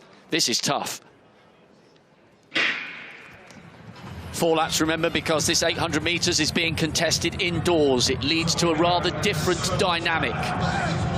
This is absolutely loaded, this heat, with only the winner guaranteed to return. A totally different dynamic to the qualification, Hannah, that we saw in the women's 1500, where you had 3 going through from each of the heats, plus a whole load of fastest losers. No time to warm up in this competition. The tactics have got to be absolutely spot on. Absolutely no time to warm up. You have to come into this event bringing your best, even if you are Bryce Hoppel. Bryce Hoppel is so experienced on this stage, but you could see him staying out of trouble early doors. He wanted to be up near the front of the race. Van der Put doing well to keep the pace relatively honest, but look at them all. They're all right there. All of these athletes can cope with this pace. They've got just 450 metres to go. You feel like someone's going to kick soon. Is Quebec going to have a go around the outside, or is Van der Put going to control this from the front? Van der Put leads, has a little glance over his shoulder, and Bryce Hoppel is right there. Guy Learmonth just beginning to rock and roll a fraction. Van der Put looks across. Hoppel, the American, trying to take the outside line. Don't forget about Noah Kibet, the world junior bronze medalist from last year. He's so young. Can he get his tactics right? But look at Learmonth coming back into the mix. They take the bell. This is going to be tight. Hoppel from Learmonth. Watch for Kibet, the Kenyan. He's now into 3rd. Trying to come wide and pass the Briton, and he's done so. And he's found a higher level of acceleration.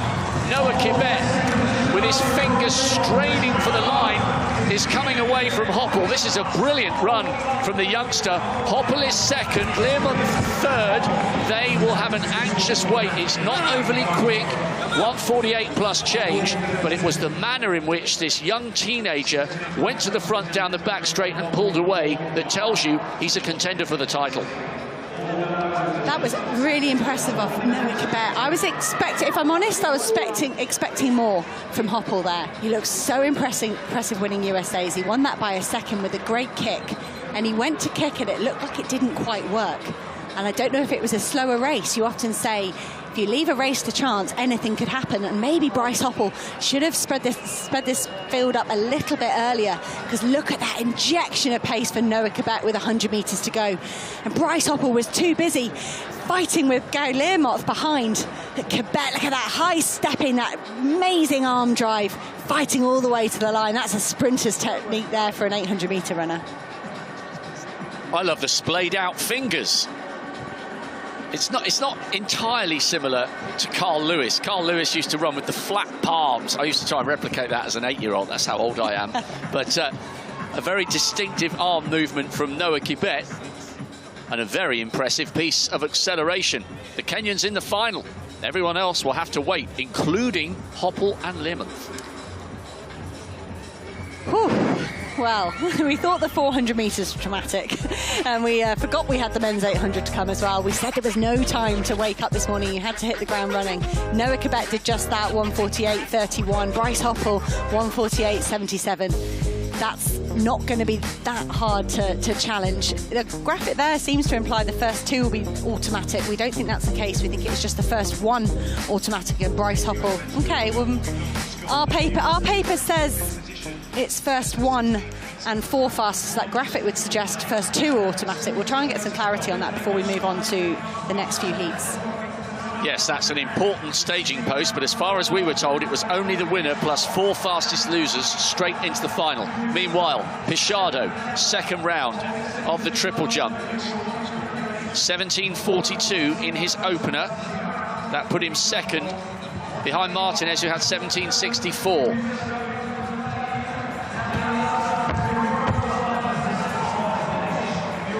Well, it looks around about the 17.5 metre line. It's way better than he produced earlier this season. He's competed sparingly and hasn't been at his best. Hadn't been over 17 metres coming into this competition. That's better. 17:21 for Donald Scott. So no improvement from Pichardo. He'll have to come back for another go. 17:46, well, he's 4 centimetres up, but he's still a long way behind his former compatriot, Martinez. Jenny Meadows, you've been watching those 800s just before we go to the second of them. What did you make of the young Kenyan? Lovely acceleration down the back straight on the final lap. And that's what really won him the race, Rob. It was the speed that he can actually insert that pace, and it was absolutely phenomenal.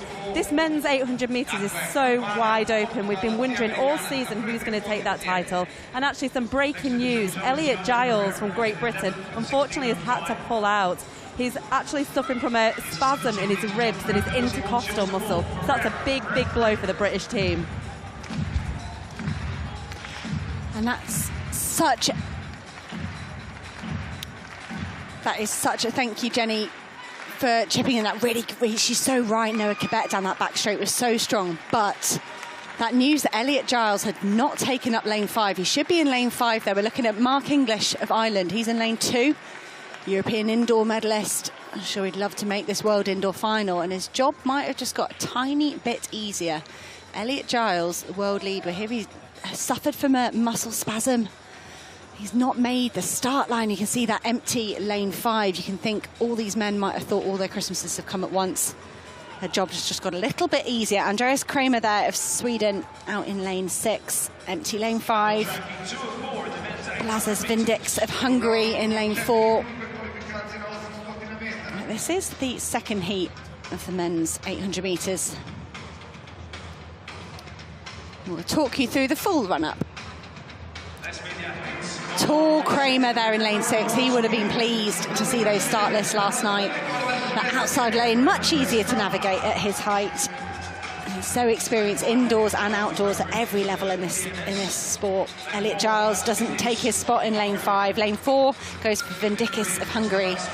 Lane 3, previous world indoor finalist Smiley of Morocco. Mark English in lane 2, qualified doctor, 14-time Irish champion Mark English. Marco Arup of Canada, national indoor record holder, just 46.66 this year. A tall Canadian on the inside. Pretty handy over 400 as well, so we might see him take up the early running.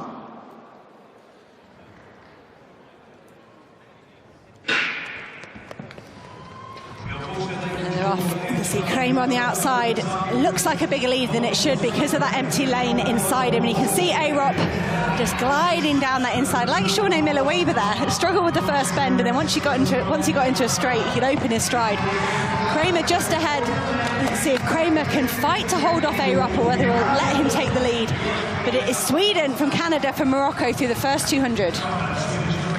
Marcus Arup is such a good athlete to watch. He's massive for an 800-meter runner. He's almost sort of Rudisha-esque in the way that those shoulders are so big, and that could come into play if it gets a little bit tactical. Pan-American champion, semi-finalist, the Canadian in second here, behind Kramer in the Olympics last year. He looks pretty comfortable at the moment, and a massive, massive bonus for these men, because Elliot Giles would have been one of the men in form, and he would have fancied he could take it. And by the way, a quick clarification, if you are joining us, it's only the winner guaranteed a place in the final, plus 4 non-automatics, and it's 1:48 plus 7 for those who might finish in second or third. Arup second at the moment. Is Kramer beginning to look a bit tired, Hannah? Andreas Kramer, he's a brave leader, but he sometimes can't hold it. You can see he's putting so much effort in there to hold off Arup. I think Kramer could pay for that in the second lap, but just as I say that, the Swedish athlete turns on the pace, high stepping, high striding. He's taken Arup with him. It is just one automatic. These two have got to fight it out in this last 100. Andreas Kramer has led gun to tape so far. Can he hold on for 50 more meters? A wall, the tall Canadian. Marco Arup outside him, squeeze past. Arup is going to take it from Andreas Kramer. 1:48.15, so pretty similar to the first heat in the end. We'll wait and see whether Kramer has nudged himself ahead of any of the other non-automatic qualifiers. Bryce Hoppel, Guy Learmonth in that first heat. But Marco Arup joins Noah Cabet as an automatic qualifier into the final. Well, he's got a massive stride, the Canadian, and he needed every single centimetre of it. Kramer came round for the bell. He accelerated so much, you could have been forgiven for thinking he thought he was sprinting for the finish line, but he was that determined to hold on to the inside line. 1:48.25, he does move ahead of Bryce Hoppel and Guy Learmonth. So he's given himself a great chance, Kramer, although there are still 2 very high-quality heats to come. But Arup used that superior height to get himself over the line. Just. Well, our producer has just kindly told us it is first 2. The track judge changed their mind this morning, and we weren't really informed. That's where the confusions come from. As far as we were concerned, it was first 1. So there are no non-automatic qualifiers. So when they moved to an 8-person final, they made the decision to make it first 2. So myself and Rob have had to correct each other and correct each other again. But Marco Arup and Andreas Kramer will automatically qualify. That means Bryce Hoppel, the American champion, he automatically qualifies. And I just hope the athletes knew that in time to adjust their race tactics and whatnot.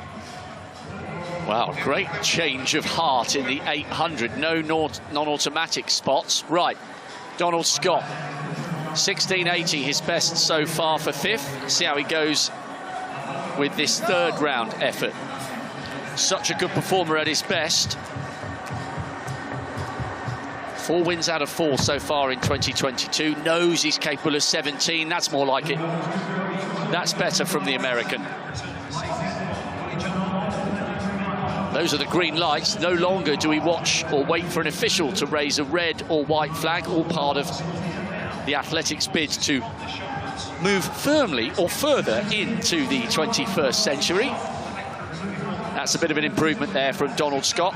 Remember, the lead is Martinez with 17.64, the second jump of the competition. We saw Pichado tickle his way up to 17.46 in the second round. Yeah, we knew it was 17s, and he's gone ahead of compatriot Will Clay, the defending champion, in 4th with 17.05. Cuba from Portugal from the United States in the podium positions at the moment. Right, Pichardo. Watch this guy carefully. He is capable of just about anything. Floats his way down the board. I think he would have got a red there. Yeah, the lights went red. He wasn't over by much. There is a big one in the locker. But can he deliver when he needs to? That 17.64 from Lazaro Martinez is going to take some beating. And he was a long way over in the end.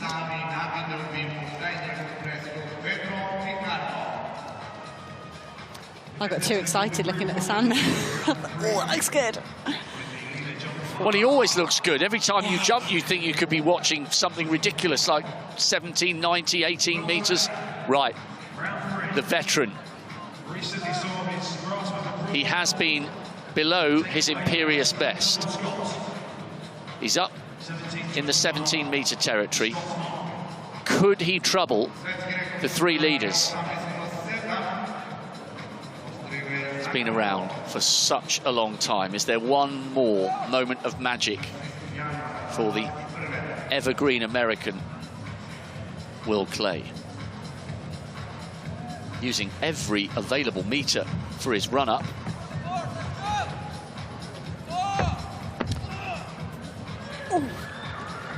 Well, it's not quite ticking for him at the moment. It's there or thereabouts. Watching for the distance to come up.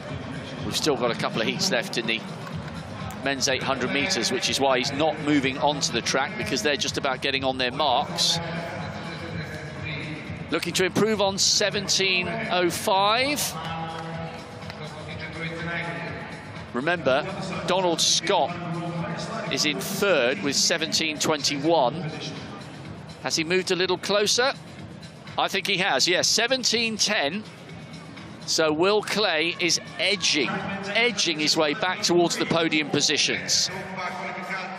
But he's still got a long way to go if he is to successfully defend the title he won in Birmingham 4 years ago.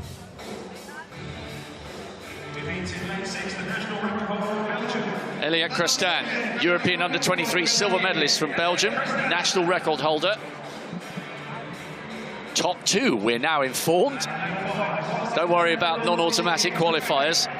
They will be paying close attention to Mariano Garcia. He's in really, really good form with that 1:45.12. He's about to ride the motorbike, it looks. I think he needs to work on that, but we got the idea. Jamel Sejati entered the Olympic Games last year, but didn't compete. Alex Amankwa, Charlie Duval Grice, multiple major finalists, and Tony Two-Laps Van Diepen, 3rd leg for silver for the Dutch quartet in the Olympics last year. On your mark. Top 2 then, forget about the times. Garcia, can he ride his motorbike into the final? This thing's really bouncy. Be careful bouncing. You gotta be out. Just watching to see whether Van Diepen would go hard on the inside to take that front line. He did, but he got his stride checked, not by 1, but by 2.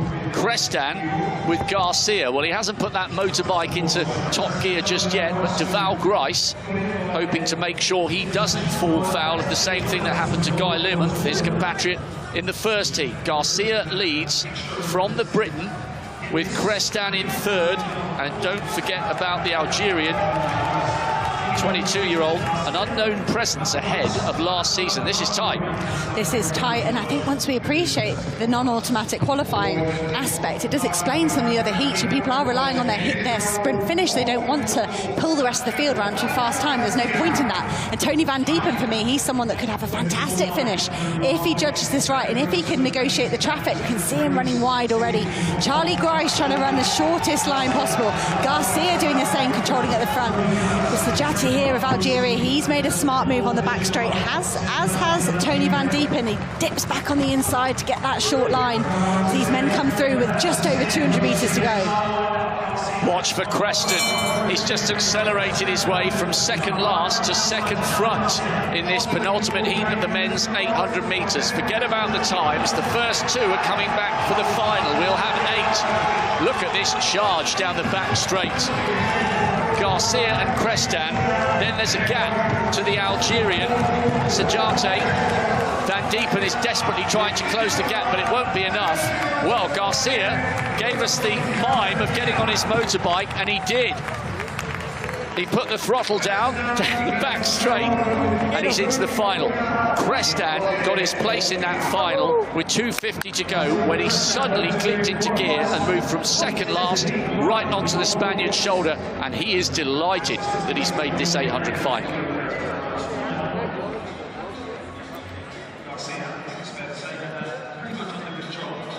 Creston tried to come wide on the outside of the Spaniard, who looked very comfortable. He looked right and left, partly because he just wanted to make sure that the 400 specialist, Van Diepen, didn't find something special down the last 50 metres. A little wag of the finger. This race is wide open, this 800 metres, and that was very, very, very impressive from Mariano Garcia. It was, and it was almost an Elliot Giles style tactic. And when you go, if Elliot Giles isn't here, and I think I'm good at, you're not trying to clash with someone else that's got a similar tactic. But Creston, that turn of pace, and he set himself up for it. You're right, Rob, it was 2:50 to go, but he was setting it up earlier than that. You can see that confirmed result there. Mariano Garcia taking it in 1:48.32. Elliot Creston, 1:48.53. Those first two will be through to the final. We've got just one heat of that men's 800 left to go.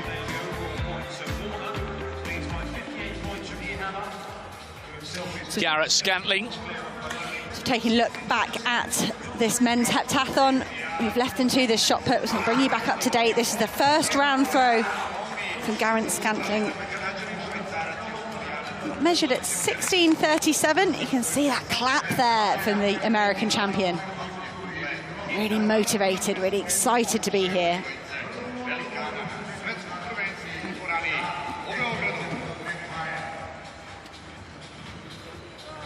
That was a great throw there from Scantling. Really trying to keep himself up amongst those medals. An outright PB for the American. That's the reaction. 16:37. Really pleased to build it. 16:25 coming into this competition, so he's added a handy 12 centimetres or so to his personal best there. Have a look at Tilga, economics student from the University of Georgia, NCAA indoor and outdoor champion. This is his third round throw. Gave him... He measured as 15:36. Maybe slightly underwhelmed there for the Estonian. We move on to Lyndon Victor. The Grenadian just getting his toe into the sector there. That was measured as 15:65. So that will get some handy points when we know he's so good at the javelin. Pretty proficient at that shot put as well. But here is our Olympic champion and our current event lead, Damien Warner. This was his third round attempt. Canadian managed 14:89 with that third and final attempt. So that's a bit below his personal best there. Bringing you up to date with the full result. You can see that personal best there from Garrett Scantling, 16:37. That's going to be big points over the likes of Damien Warner down there in fourth place. Ashley Maloney, season's best, but he is definitely going to have given away some points to his competitors. As well as Simon Ehammer there, it's season's best, but quite far down the field. It'll be fascinating to see how all those marks total up to a score. Well, after a superb start by Ash Maloney, he has given away some ground. Damien Warner still leads. Remember, he's never won this title. Silver by a whisker 4 years ago. Ehammer in second, Maloney in third. But look how much ground Scantling has made up as a result of that massive PB in the shot put. Lyndon Victor still there or thereabouts in fifth. But Warner looking good. 3 down, 4 to go. We have one more heat of the men's 800 metres to go as well. Well, apologies, Rob. You can carry on your heptathlon update. No, that's all right. I quite like this graphic. So here we go. It just gives you an indication as to how much ground they've made up or lost on the others with a particular event. So still fairly close between Warner, Ehammer and Maloney. But the difference is there. Maloney just falling a little way behind as a result of that shot put. And remember, Garrett Scantling is not too far behind the Australian, and it was Scantling who finished 4th behind him in the Olympics after the 1500 last summer. Plenty of drama to come in the men's heptathlon. But we have got the 4th and final heat of this men's 800 metres. Lane 6 will be Spain's Alvaro de Arriba. He took the Spanish championships. He beat Mariano Garcia to that Spanish championships. We just saw Garcia really stamp his authority on that 3rd heat. So watch out for his teammate. Kiprito of Kenya beat Elliot Giles in that Birmingham Grand Prix a few weeks ago. So the man in form at the moment for Kenya. Lane 4 will be Mark Reuter. Great 2021 with a 1:44 outdoors. The second American, Isaiah Harris, can he join his teammate Bryce Hoppel in the final? Australia's Charlie Hunter will be in lane 2, and completing the lineup in lane 1, Samuel Chappell. Outright personal best indoors and outdoors in this 2022 season. 1:46.61. So 2 automatic qualifiers. On your marks. Arriba so astute tactically.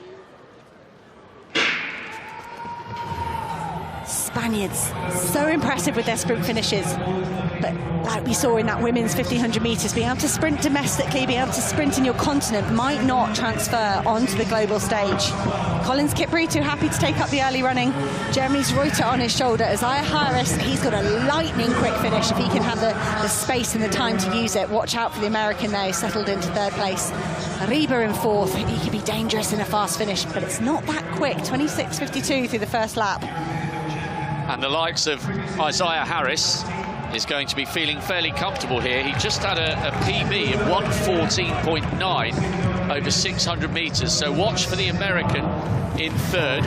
The German Reuter trying to pay close attention to a very sharp-looking Collins Kiprito leading. And Kiprito, remember, won the World Indoor Tour a couple of years ago in 2020, and he's picked it up a little bit there going through 400 at 53.8. I think Kiprito, he's making this a hard run from home. He looks like he's accelerated. First time we see Isaiah Harris, he's gone, I cannot get stuck behind Reuters.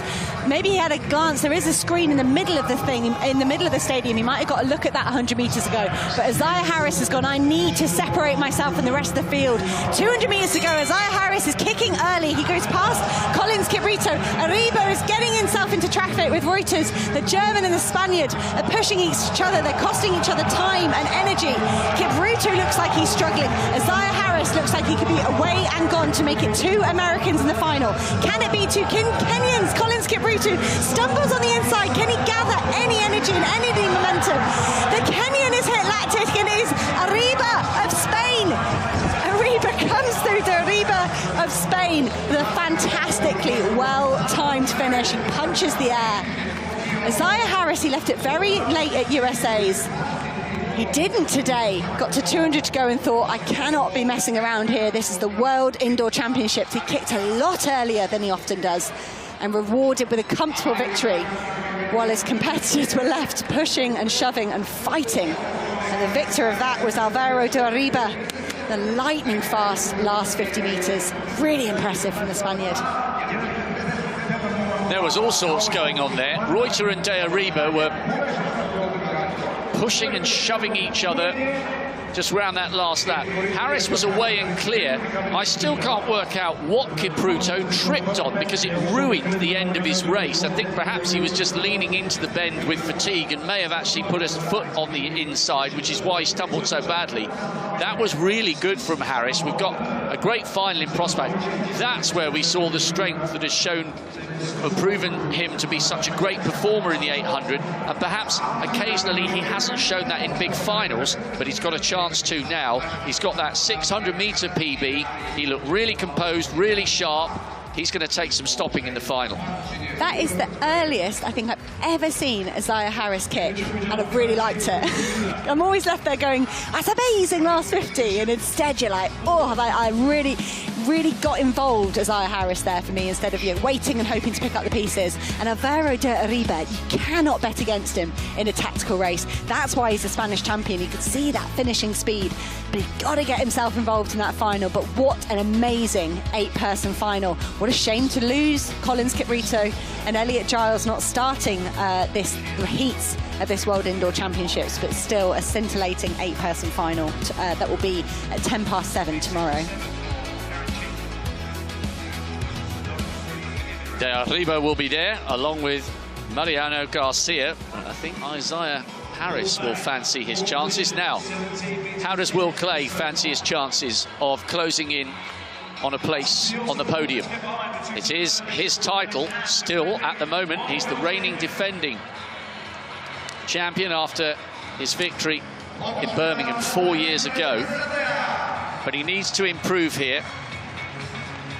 17:21 is the bronze with Don Scott, his teammate. So he needs to improve by 11 centimetres here. Good on the board. Well, it's close to his 17:10, isn't it? It's close. Maybe a marginal improvement, but he knows, got the green flash, he knows that it hasn't quite clicked yet, but he's got 2 attempts left to try and make history and become the only man to win this World Indoor Triple Jump title 3 times. But it's a tall order. Such a competitor though, Will Clay. So many battles with Christian Taylor over the years. To say you've got Americans in 3rd and 4th and one of them isn't Christian Taylor is so impressive. But he's chipping away, isn't he, Will Clay? Another 5 centimetres there. Can he find 6, 7 centimetres? Maybe even more. 2 chances left for Clay. By the way, if you're planning the rest of your day, we have 3 heats of men's 3,000 metres still to come in this mammoth morning session. So, he's got one hand on the bronze here, Donald Scott. The Olympic rings hanging around his neck. 7th in Tokyo last summer. Good on the board. Don't think that's going to be an improvement on his 17:21, and he knows that it was close, but it didn't click for him on round 4.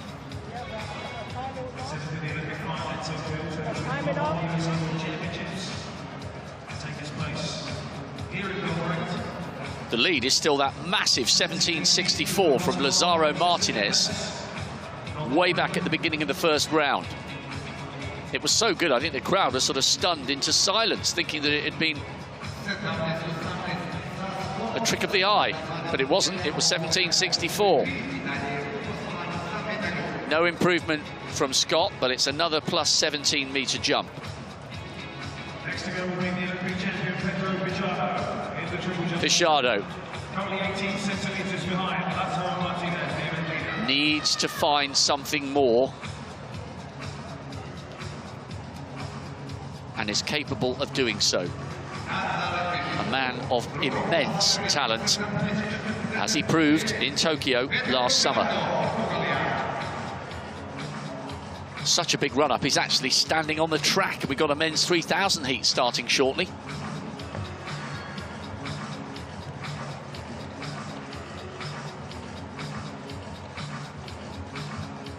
He's just jogging down the track because they are going to get this 3,000-metre heat underway, the first of 3. Pichardo having to wait for a couple of minutes here as we edge towards the culmination of this men's triple jump final. First gold to be awarded in Belgrade. Martinez has it at the moment.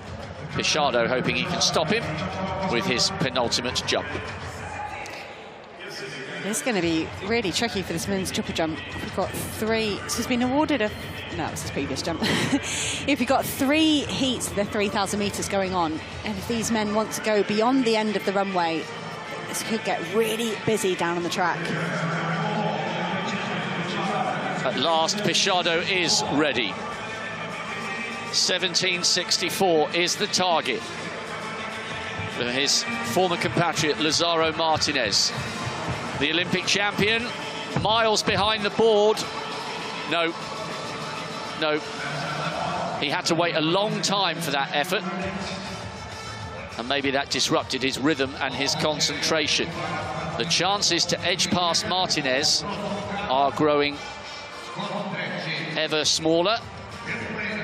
He is in a podium position at the moment, but this guy turns up for gold, not silver or bronze.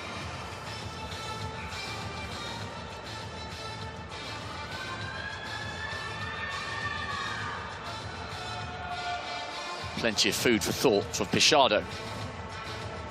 Couple of attempts left. I hope he's not indicating, tapped his shoe there. I hope it's not indicating a niggle, indicating he can't do any more jumps. That would be a shame. Martinez back to form. He won in Leuven, he won in Madrid. His 17:21 and 17:12 were the best performances he'd produced since early in 2020. Remember, this guy is a prodigious junior who kind of went missing a little bit, but he didn't go missing in the first round. His second round effort wasn't too bad either. Sorry, his third round effort here was 17:32. Pumping dance music, getting him in the mood. Can he improve on 17:64? Fine on the board. He is in fine form. He's bouncing away from the runway. I don't think that'll be any improvement on his first round of 17:64. But he is in the driving seat in this men's triple jump final at the moment. He's a giant of a man. Looks like he could be a middleweight or cruiserweight boxer. Cubans have a good history in boxing, but he's fighting for the gold here, and he's got one hand on it. 17:64, no improvement on his lead. You can see him just...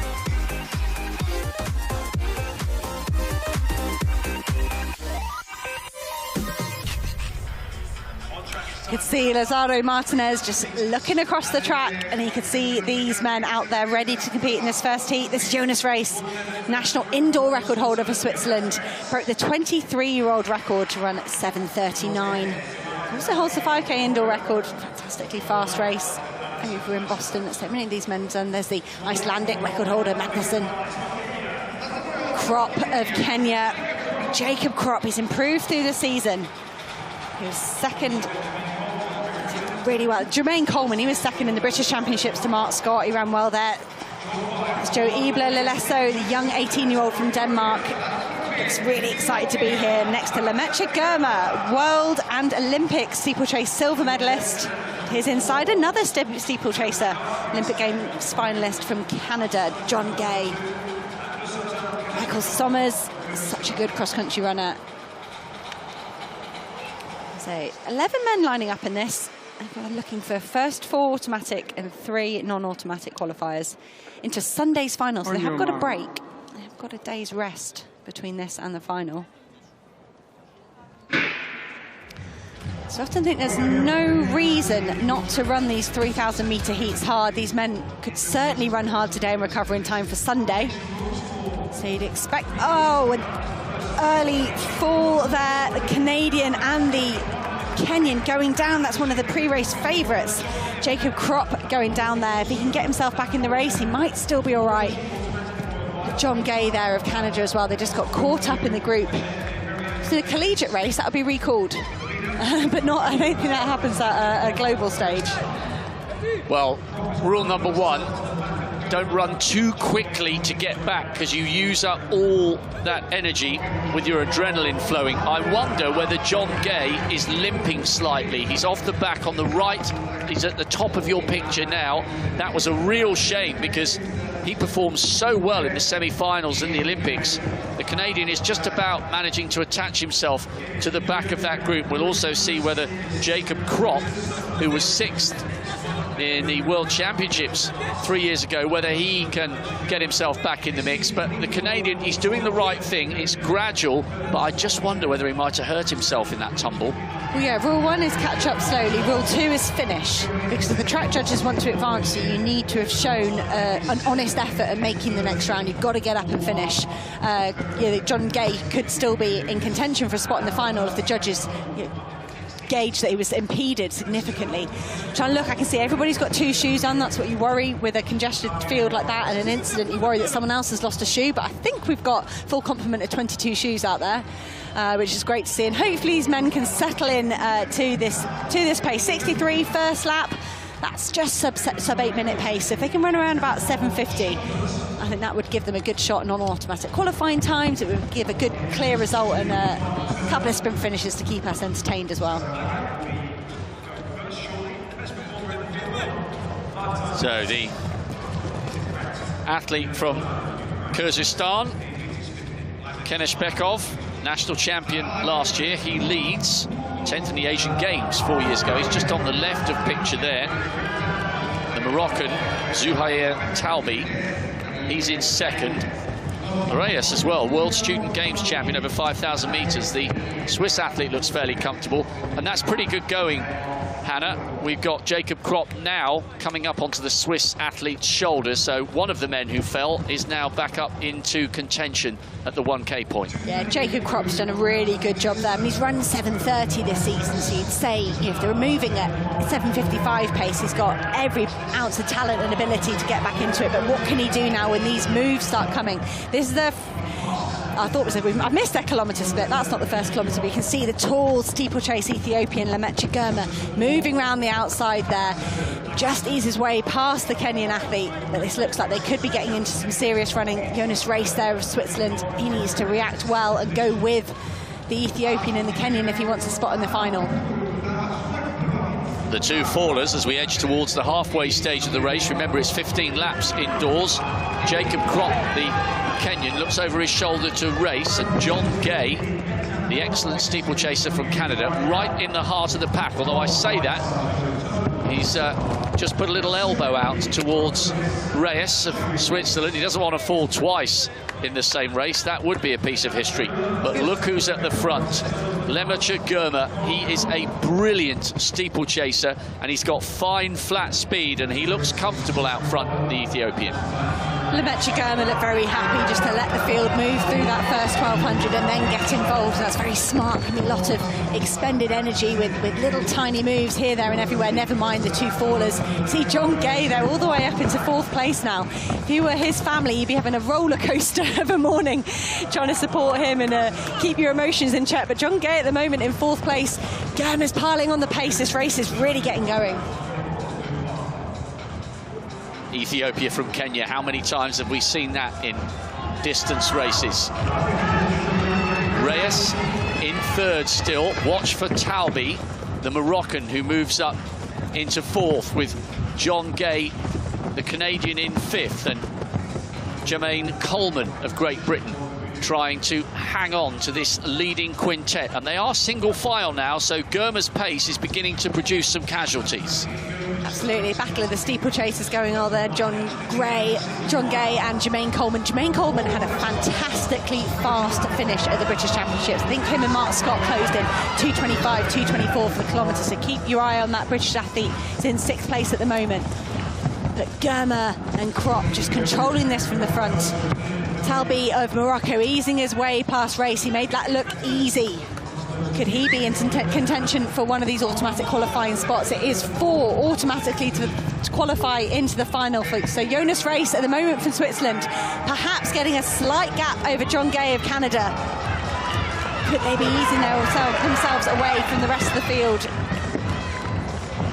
And Maggard of the USA at the back of that group now is in 6th place, 3rd in the US champs. He's here because Cole Hoker said no thanks. And the American just at the back now, coming up onto the shoulder of John Gay. So the North Americans, and in fact John Gay has been passed by Maggard. So the North Americans just at the back of this group, and they all need to pay close attention. Only the first 4 advancing into the big final. Dylan Maggard has run a really sensible race. He's just overtaken people one by one. He's closed up on this top 4. Jonas Race, for me, he's looking like he's struggling a little bit. They'll see 3 laps to go now. Germer looks comfortable on the front. Jacob Kropp, despite his early fall, he looks comfortable in 2nd. So here, Talby of Morocco, he looks content to sit in 3rd, but it could be a real battle between the American and the Swiss athlete for this 4th and final automatic qualifying spot. All to fight for, 500 metres to go. And it is the American going into 4th place. And don't forget about Baldin Magnusson of Iceland. He's trying to close the gap on race. There he is at the top of your picture. Maggard coming under some pressure from race, and the Icelandic runner is desperate to try and close in on the Swiss. We've got 2 different races going on here, Hannah. 1st, 2nd and 3rd, they look assured, but 4th, 5th and 6th, 3 into 1 doesn't go. Which of the American and the Swiss and the Icelandic athlete, which of those 3 is going to take the 4th spot? Maggard is doing everything he can to separate himself from the 2 challengers behind. Germer hits the bell, he's got Kropp for company. Talby there, and then it's Maggard in 4th, but watch out for Baldin Magnusson. The Icelandic athlete has turned on the afterburners. Jonas Race is coming with him. Could they catch the Moroccan? It's all to fight for with 100 metres to go.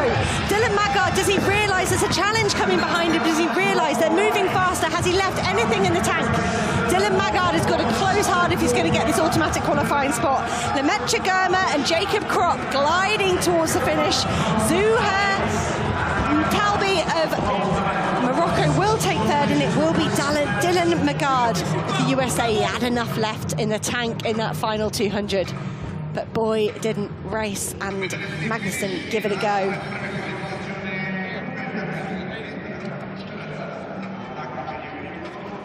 But what an eventful race. That 1st kilometre had so much drama. We can see the fall again here. Keep your eye on Kropp. There he goes, and he takes John Gay with him. Kropp doing a somersault, or a gambol as they call it. 3rd from the left. He gets a little check in the back from Michael Summers, an accidental one. Summers steps on the inside, and as Kropp gets up, Gay goes down. Really unfortunate, because he'd already fallen once and started to get up. So in effect, that was 2 falls from Jacob Kropp, and he came through with a wonderful piece of qualification. No, and really fair play to Jacob Kropp there. It was a hard fall, and he got up, he got himself involved, and here he is, stride for stride with Lemaitre Germer, the World and Olympic Games silver medalist over steeplechase. Jacob Kropp's getting better with every race, and he will be a man that will be very pleased of a recovery day tomorrow following that fall. So much effort to get into this final, but luckily he's in there. He can relax and he can focus and look towards 12:05 on Sunday for that final. It's such a battle on behind. So here, Talby of Morocco doing well to hold on to that 3rd place. He looked a little bit vulnerable in the last few laps. Dylan Maggard, really well paced. Just overtook people lap by lap, and he managed to get that 4th automatic qualifying spot, 7:48. So that was your first heat of the men's 3,000 metres. 2 more to go.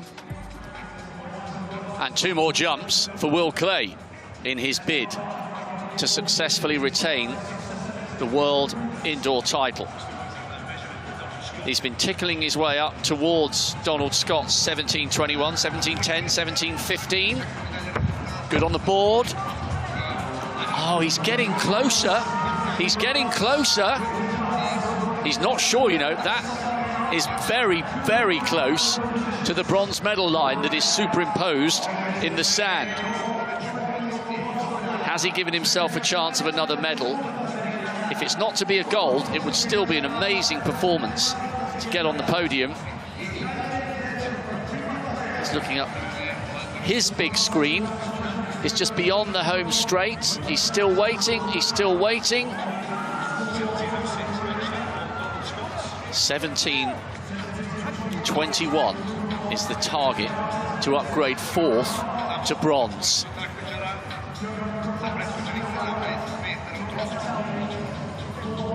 Not quite, not quite. He is getting closer. 17:19. He's got to within 2 centimetres, and he has 1 chance left.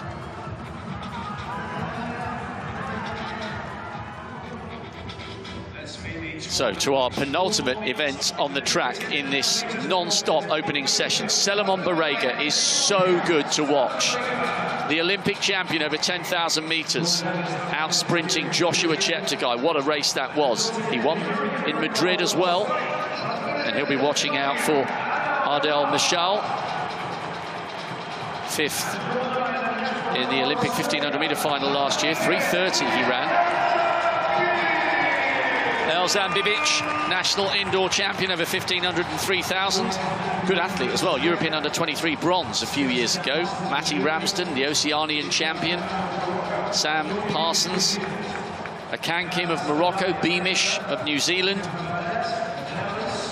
Verbenert of the Netherlands. Yassin Boui of Italy starts on the inside. Favourites here, Barega. Watch out as well for Mešal. And listen for the crowd responding to Elzhan Bibic of Serbia. Top 4 coming back for the final. Stand up, please. Just had to ask them to stand up there. 1 or 2 just getting a little bit carried away. It was Hisham and Kankam of Morocco. He's only 23, right in the centre. He had a little stumble across the line. That's why the race officials just asked them to take a step back. You can hear a pin drop in here. They know that there's a possible Serbian qualifier about to take to the track. Second heat of the men's 3,000 metres is underway. A big field of 12. And hopefully in these early stages we won't have a faller, which is exactly what happened in the first heat. The Serbians who've stayed around for the very end of this session will be very excited to see the tall figure of Elzhan Bibic in second place, running behind Barak, the inexperienced athlete from Chad. Very, very slow and steady. Boui of Italy is on the inside, so it's Chad from Serbia, Italy, and Parsons, the German, European indoor finalist a couple of years ago, dual citizen with the United States. He's up on the Italian's shoulder. Nobody really bothered about the inexperienced athlete from Chad setting the pace. This is pretty slow. It is pretty slow, like a 64. Yeah, 1 minute and 4 is 8-minute pace, so they're outside 8-minute pace. They're going to be hard pressed to get anywhere near it. You can see Sam Parsons there of Germany. He must have known it was slow, but he just knew that was too slow and that wasn't going to suit his chances. You can see Barak there pulling up injured just as that pace increased. Perhaps didn't suit his legs. Sam Parsons out in the lead, and all of a sudden that quick injection of pace, he's only taken 2 men with him. Bibic is one of them. Bosko Kijanovic in the men's 400 nearly took the roof off down the penultimate straight in his 400-metre heat to make his semi-final. Could Elzhan Bibic do the same here with this Serbian crowd that stayed to watch him in this men's 3,000 metres? Yes, the Serbians have good representation in the semis of the men's 4. I just watched Matthew Ramsden close that gap on the leading trio. Running up just behind Bibic. They're probably the 2 tallest in the field. Bibic still in 3rd. It's Boui chasing Parsons. Germany from Italy from Serbia, with Ramsden of Australia in 4th. It's still slow. They're single file. And guess who's at the back? The favourite on the right-hand side, Selimon Barega, not interested at all. Remember, this guy isn't just the Olympic champion over 10,000 metres. I'm talking about the guy in last. There he is. Great work from our director. He's also run 12:43 for 5,000 metres as a teenager. He's got unbelievable speed and acceleration, and he's got no interest in this early pace whatsoever. Michelle and Barrega are both happy just to chill at the back. You can see them, they just moved up a tiny bit. Adele Michelle there in the Spanish strip with the leg number 10, running that European record over in America earlier on in the season with 7 minutes 30. He's one to watch. He's got fantastic 1,500 metre closing speed. So these two meeting in the middle, Barrega with his 10k speed, strength, Michelle with his 1,500 metre speed, could be really interesting. But at the moment, they're playing the competition of who can be furthest back for as long as possible and make their coach sweat as much as possible. I love watching Barrega. You never quite know what he's capable of, and his raw speed, I know it was a great run by Michelle in Staten Island for that European record. But Barrega is just so good to watch because you're just waiting for an explosion of speed, and he's got no interest in producing it anytime soon. Sam Parsons has been out there for a while now. He's picked up the pace after that first 400. It was just 2:42 through the first kilometre, so that's 5 seconds slower than the first heat. So these men can close fast. A lot of them have got fantastic 1,500 metre times. Matthew Ramsden's one of them, the tall Australian back there in 5th spot. Expect him to get involved pretty soon. But you see Barrega just moving up there. He's moving into 7th place. Michelle covering his every move. But for me, those three just off the curb, Matthew Ramsden, Solomon Barrega, Adele Michelle, they're the ones to watch in this race. A fantastic outdoor season. Let's see if they can convert that on this indoor circuit. Sam Parsons at the moment, the rest of the field just letting him be the pacemaker. Over halfway now in this second heat of 3,000 metres. Music absolutely booming on the PA system for the field event action, which continues thick and fast on the inside. Barrega now coming up onto the shoulder and now past Parsons, and Michelle responding instantly. So two of the fastest men in the field, two of the favourites suddenly going, OK, we've dawdled along at the back. Now it's time to make sure we're in pole position to strike at exactly the right time. And Kankam, the young Moroccan, up onto Michelle's shoulder. Parsons still up there in 4th, but Barrega now deciding it's his turn to take control. As they come round, they will see 5 laps to go. That's 1 kilometre to go for these men. Solomon Barrega in the driving seat. Sam Parsons doing well to respond. And look at Bibic around the outside. Had the Serbians crowd spotted this? Will the stadium announcer alert them? And it's Elzhan Bibic pulling up alongside the Olympic champion, trying to get his spot in this men's 3,000 metre final. Adele Michelle boxing clever there on the inside. Such an astute racer. He saw a slight gap and he's closed it up. But it's still Hicham Akankam from Morocco. He's putting himself in this top 4, trying to join his teammate Zaher Talbi from Morocco in that final. But Barrega is still in the lead with 4 laps to go. Barrega staying out of trouble. It's all happening behind him, and Matty Ramsden has very sensibly got himself on the Moroccan shoulder. He just gave him a little tap on the back. The tall man in green and gold, who's in 2nd. Good running as well by Michelle, who's still there on the inside. So Barrega looking comfortable and confident. Ramsden in 2nd. Akankam was in 3rd, and we've got a little bit of bumping and barging there inside. 3 laps to go, and all of a sudden Ramsden is having to work hard here. The crowd responding because Bibic is closing up, and George Beamish of New Zealand trying to get himself in the shake-up for a top 4. Michelle leads, but Barrega's still right there. Michelle made such a smart move with that 3 laps to go. He really blew the field apart. You can see Bibic responding. I was thinking, Geordie Beamish, is he too far off? Has he left this too late? He's got such a fast finish. That you can see the Kiwi athlete there with the black vest, but he's got himself into contention. This is the penultimate lap, just 4 automatic qualifiers into the final, and Bibic is giving it everything in front of his home crowd to get into this final on Sunday afternoon. They're queuing up behind Barrega, but while they're all straining and driving, Barrega looks comfortable. They take the bell in the second heat to the men's 3,000 metres. The top four coming back for the final. Barrega, the Olympic champion, over 10,000 metres. He just needs to put the burners on here, and he is doing. What a run by George Beamish, the New Zealander, coming up onto Barrega's shoulder, and there's a little bit of bumping and barging. The Spaniard, Michal, having a look over his shoulder. Matthew Ramsden now driving. Barrega, Beamish, Ramsden, and also going through Adel Michal. They are the four automatic qualifiers. 2:26 plus change on the final kilometre. Barrega has kept his powder dry. He did just enough, exactly when he needed it.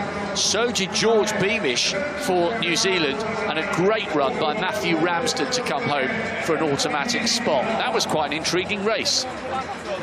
So I think Matthew Ramsden, it was an indoor debut for him. He's very accomplished, over 1,500 on the circuit. Yeah, he'd be no stranger to those little movements, those big packs, but he fought really hard down the back straight. Now, Geordie Beamish has got a phenomenal change of pace, and I was worried he was a bit too far back with a lap to go, and he's managed it here in the heat. But in the final, if he gives anybody the gap that he gave Michal and Barrega, he's not going to be able to get involved once you throw in the other Ethiopians, once you throw in the other athletes.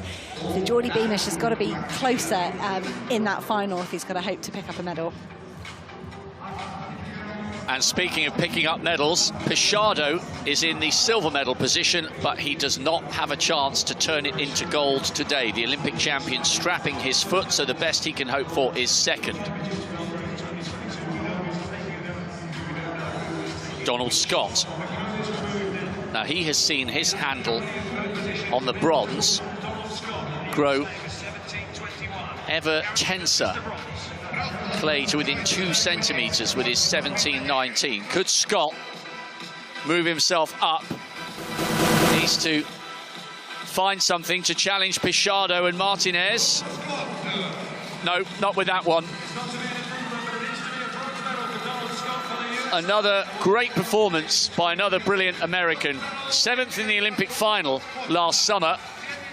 But Scott bows out by 2 centimetres with a well-deserved, hard-fought bronze. And he'll reach for the American flag as his competition comes to a close. Pichardo not taking his last jump. Lazaro Martinez, a Cuban who launched his way out to 17.64 in the first round. He's had a great series, followed it up with 17.04, 17.32, 17.62. He had such talent as a junior, and then, as far as the senior ranks are concerned, he went missing a little bit. But what a way to bounce back at the beginning of 2022 with a huge summer season still to come. Can Martinez finish with a flourish? He's asking the crowd to respond. Fair number of people have stayed around. It's been a marathon opening session. What, 4 hours? So here we go, Martinez, the new world indoor champion. Could he finish with a very, very special jump? He's miles behind the board. No, doesn't matter though. That is a brilliant series. Oh, I think he might have hurt himself there. Hope not. Now he acknowledges the crowd. He is our first champion, crowned in Belgrade. The Cuban has taken the title. So many years of promise as a junior, and now he has delivered in the senior ranks. The world indoor champion will turn his attention to the United States and the World Outdoor Championships in July. Gold for Martinez, the Cuban. Glad to see him finally getting his flag. He's been very respectful. He got the third and final heat of the men's 3,000 metres. His coach was trying to throw him a flag, but he knew he didn't want to get in the way of that race. Field athletes have to be so conscious of what's going on in the arena around them, and they do a great job. Martinez with the gold, following a glittering list of world indoor champions, and he's getting in the groove with a bit of dancing, as are the Cubans in the crowd. He had the moves on the runway, He's got the moves on the dance floor. Could be quite a party in Belgrade on Sunday night. Martinez will be there with a shiny gold alongside him. Lazaro Martinez, with the best jump in the world this year, becomes the world indoor champion. National indoor record for Pichado, and Donald Scott just withheld the late charge from Will Clay. No gold this time for the defending champion, but his teammate Scott is on the podium with bronze.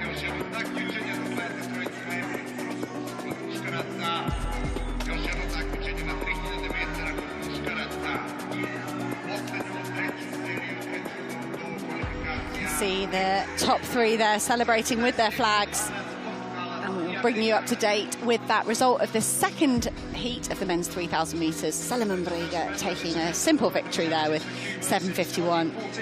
George Beamish in second, Matthew Ramsden in third for Australia, Adele Michelle 7:52 for fourth place.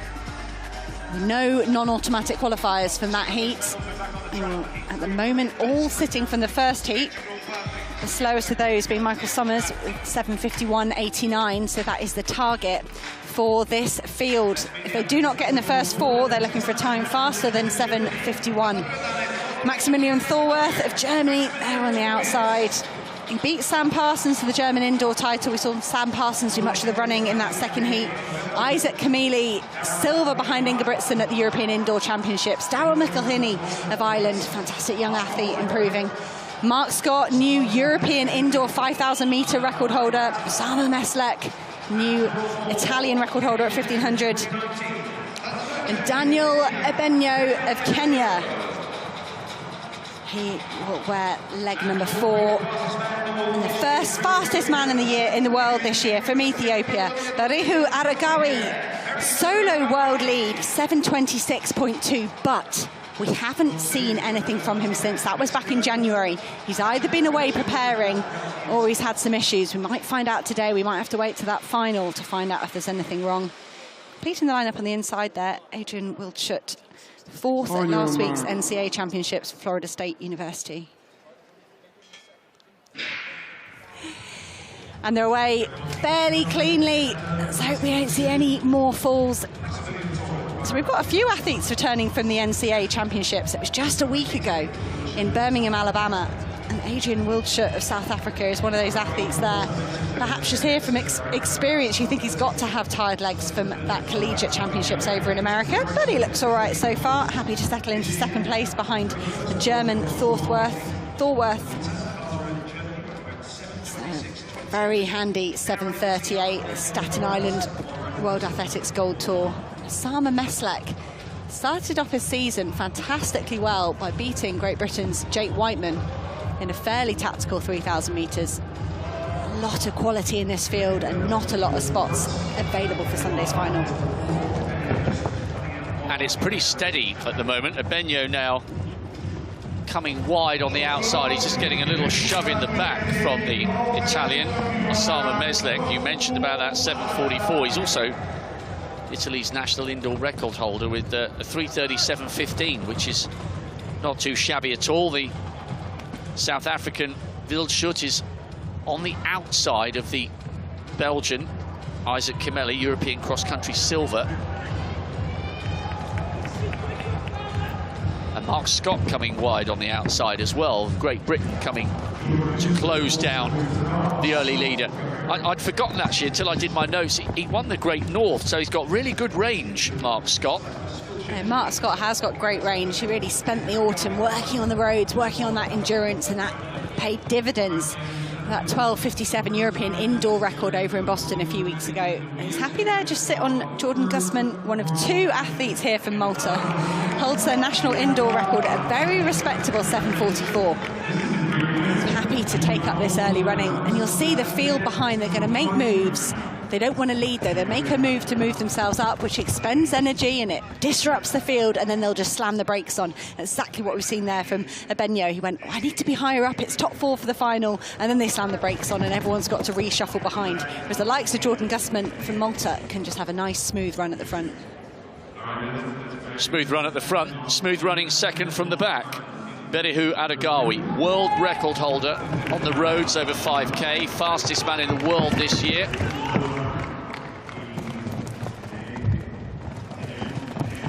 Aragawi.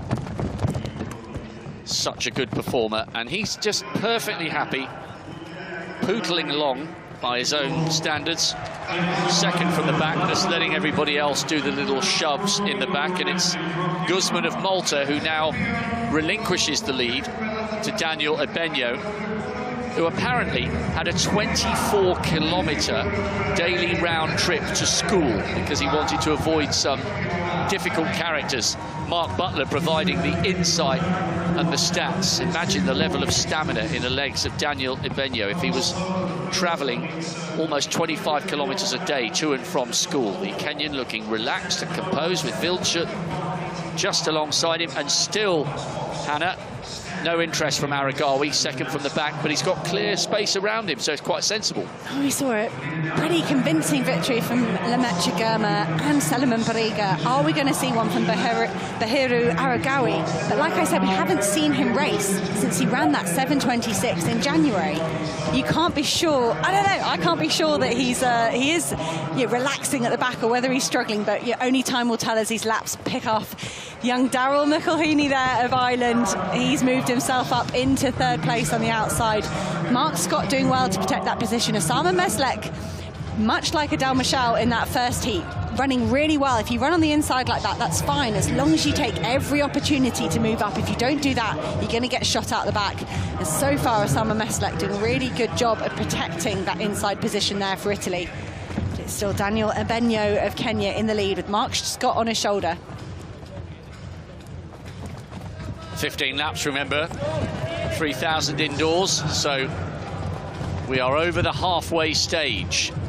I thought those qualifications from the two Ethiopians were brilliant so far. Fascinating to see what the world record holder over 5K produces in this second half of the race. And the Australian with the Maltese father and the distinctive hair, Jordan Guzman, once again closing up on Ebenyo's pace at the front, with McElhaney in second place. Remember, he got a European junior bronze over 5,000 a few years ago, so he's a really good championship performer, the young Irishman, when he gets it right.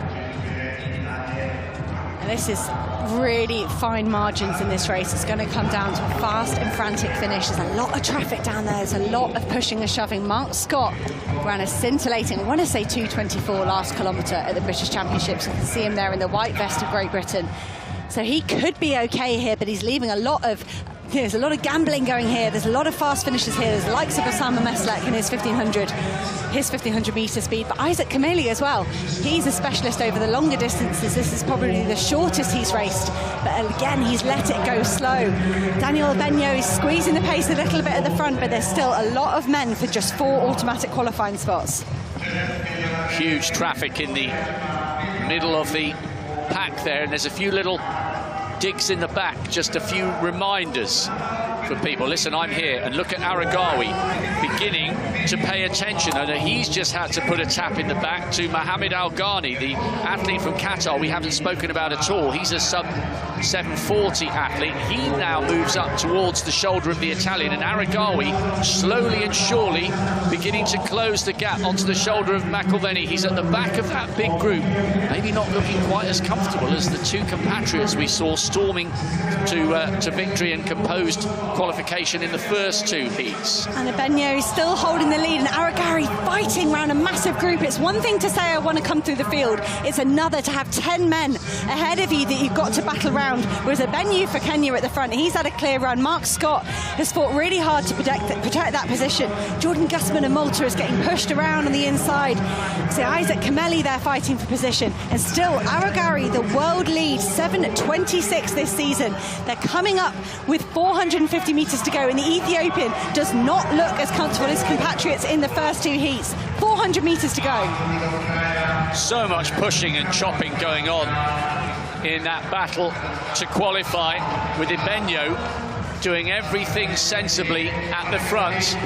Isaac Kameli now coming up to challenge Scott. So Kenya, Great Britain Belgium and Germany. Aragawi is now at last beginning to come wide, but he's got some gap to make up on this last lap. And Mark Scott kicks hard into the bell. He's got decent speed. He's got enough speed, I think, to deal with these men, but he's left it very late. Mark Scott, Isaac Kameli responds the fastest. Daniel Mbenyo, our long-time leader, now he responds. He couldn't respond to the bell, but he can in this last 100. And Maximilian Thorworth at the moment for Germany, he is in the 4th place. Osama Maslek fighting hard to get in that top 4. Aragawi looks gone. Mark Scott from Mbenyo. Mark Scott, Mbenyo, Kameli. Thorworth punches the air when he realises. Osama Maslak, head in his hands. 5th place for the Italian. Now Aragawi has to settle for 6th, but Mark Scott, in perhaps the shortest race we'd ever see him internationally. So good over 5K and 10K, but he looked very at home there. He looked really good. Well, the Ethiopians don't always get it right, and they haven't got a God-given right to be in these big finals. They've got to earn it. Mark Scott certainly did. Very, very good tactical run there from Mark Scott. Went to the front exactly when he needed to. Mbenyo just surrendered a few meters there to Kameli, and great running by Thorworth, the German, the 2-time national indoor champion over 3,000 meters. So Scott and Mbenyo, very impressive. And once again, we've said it before, what a great final we have in prospect for this men's 3,000 meters. 15 laps of drama and intrigue. The Briton and the Kenyan, the Belgian and the German will all be there. Some fantastic advertisement for the spread of nations that come here and compete at the World Indoor Championships. So Britain, Kenya, Belgium, Germany in that top 4. Can't wait. I genuinely can't wait to get a look at the splits on that race. It's the only reason I can think Mark Scott left it so late. He must have known it was going that Mbenyo had done a really good job at winding it up. But Mark Scott unleashed fantastic last 200. It's going to be a really interesting final. You'd say that the likes of Germa and Barega would be among the favourites, but there's plenty of men who could challenge for the medals, including Mark Scott. Mark Scott taking that 3rd and final heat in the men's 3,000 metres very impressively. Daniel Mbenyo will be there, so too Kameli and Thorworth. Aragawi, the fastest man in the world this year, out of sorts, down in 6th.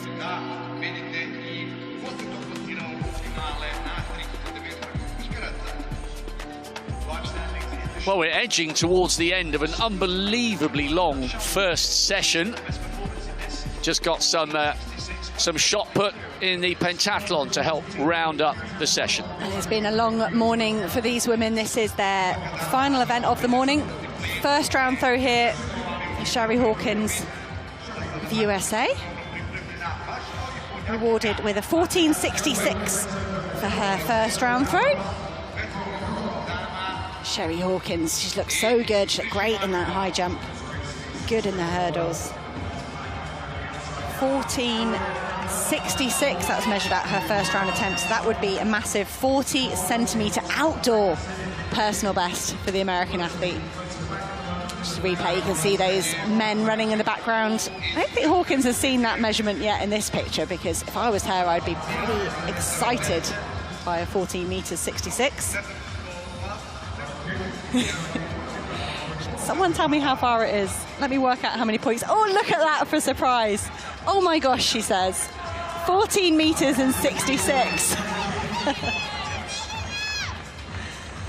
See, Katarina Johnson-Thompson's first attempt.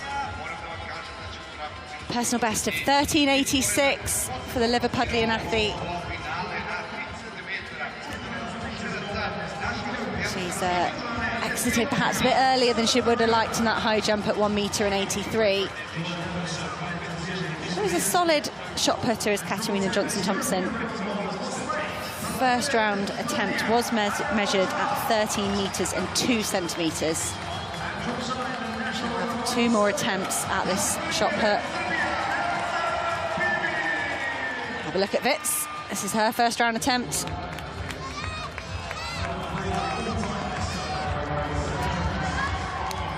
.14.22 is her best indoors. Norwitz having a very solid day. Done their 3 events this morning. Hurdles, high jump, shot put. They'll get a little bit of a lunch break before they come back for the long jump and the 800 metres later. See that 14.03 for Wits, puts her in 2nd place overall at the moment. Holly Mills looking to improve on 12.90. That looked better. Been non-stop this morning, well, this afternoon. And remember, they come to a conclusion tonight. Holly Mills, European under-23 bronze medalist last year. 3rd best score in the world this year coming into this indoor pentathlon for the heptathletes. That's better. 13.68. So 3rd and final round throw for Noor Wits. This will be to close this women's pentathlon, the shot put. Looking for an improvement on her 14.03 from that 1st round that we just caught up with.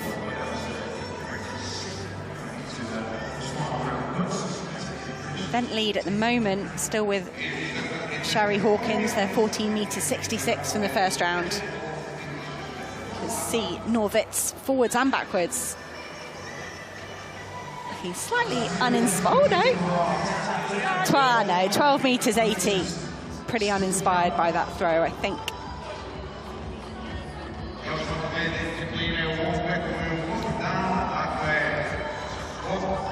Great performance so far by Shari Hawkins. PB, you cannot ask any more than that in a competition. One by one, people are edging out for a little break before we gather again.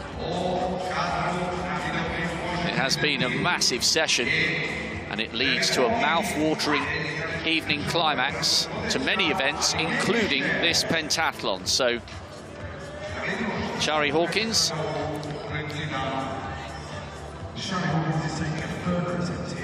Now, she's having a retake of her 1st throw here. They said the 1st throw didn't count.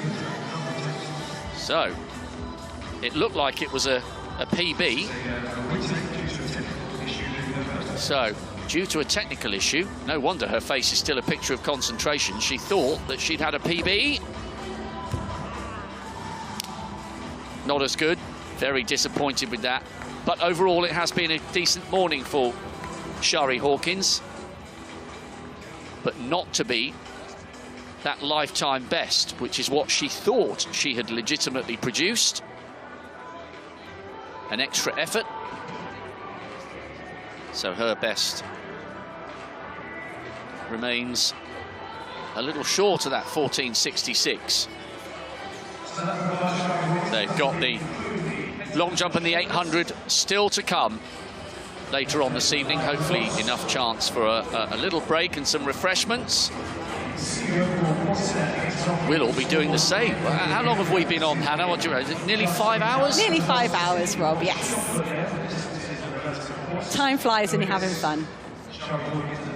So 14.02, a season's best, if not a PB.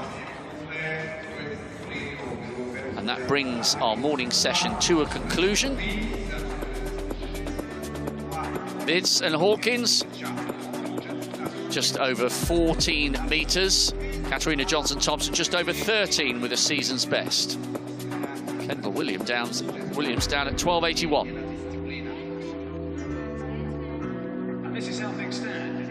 We're over halfway now in this pentathlon competition, with just the long jump and the 800 to come.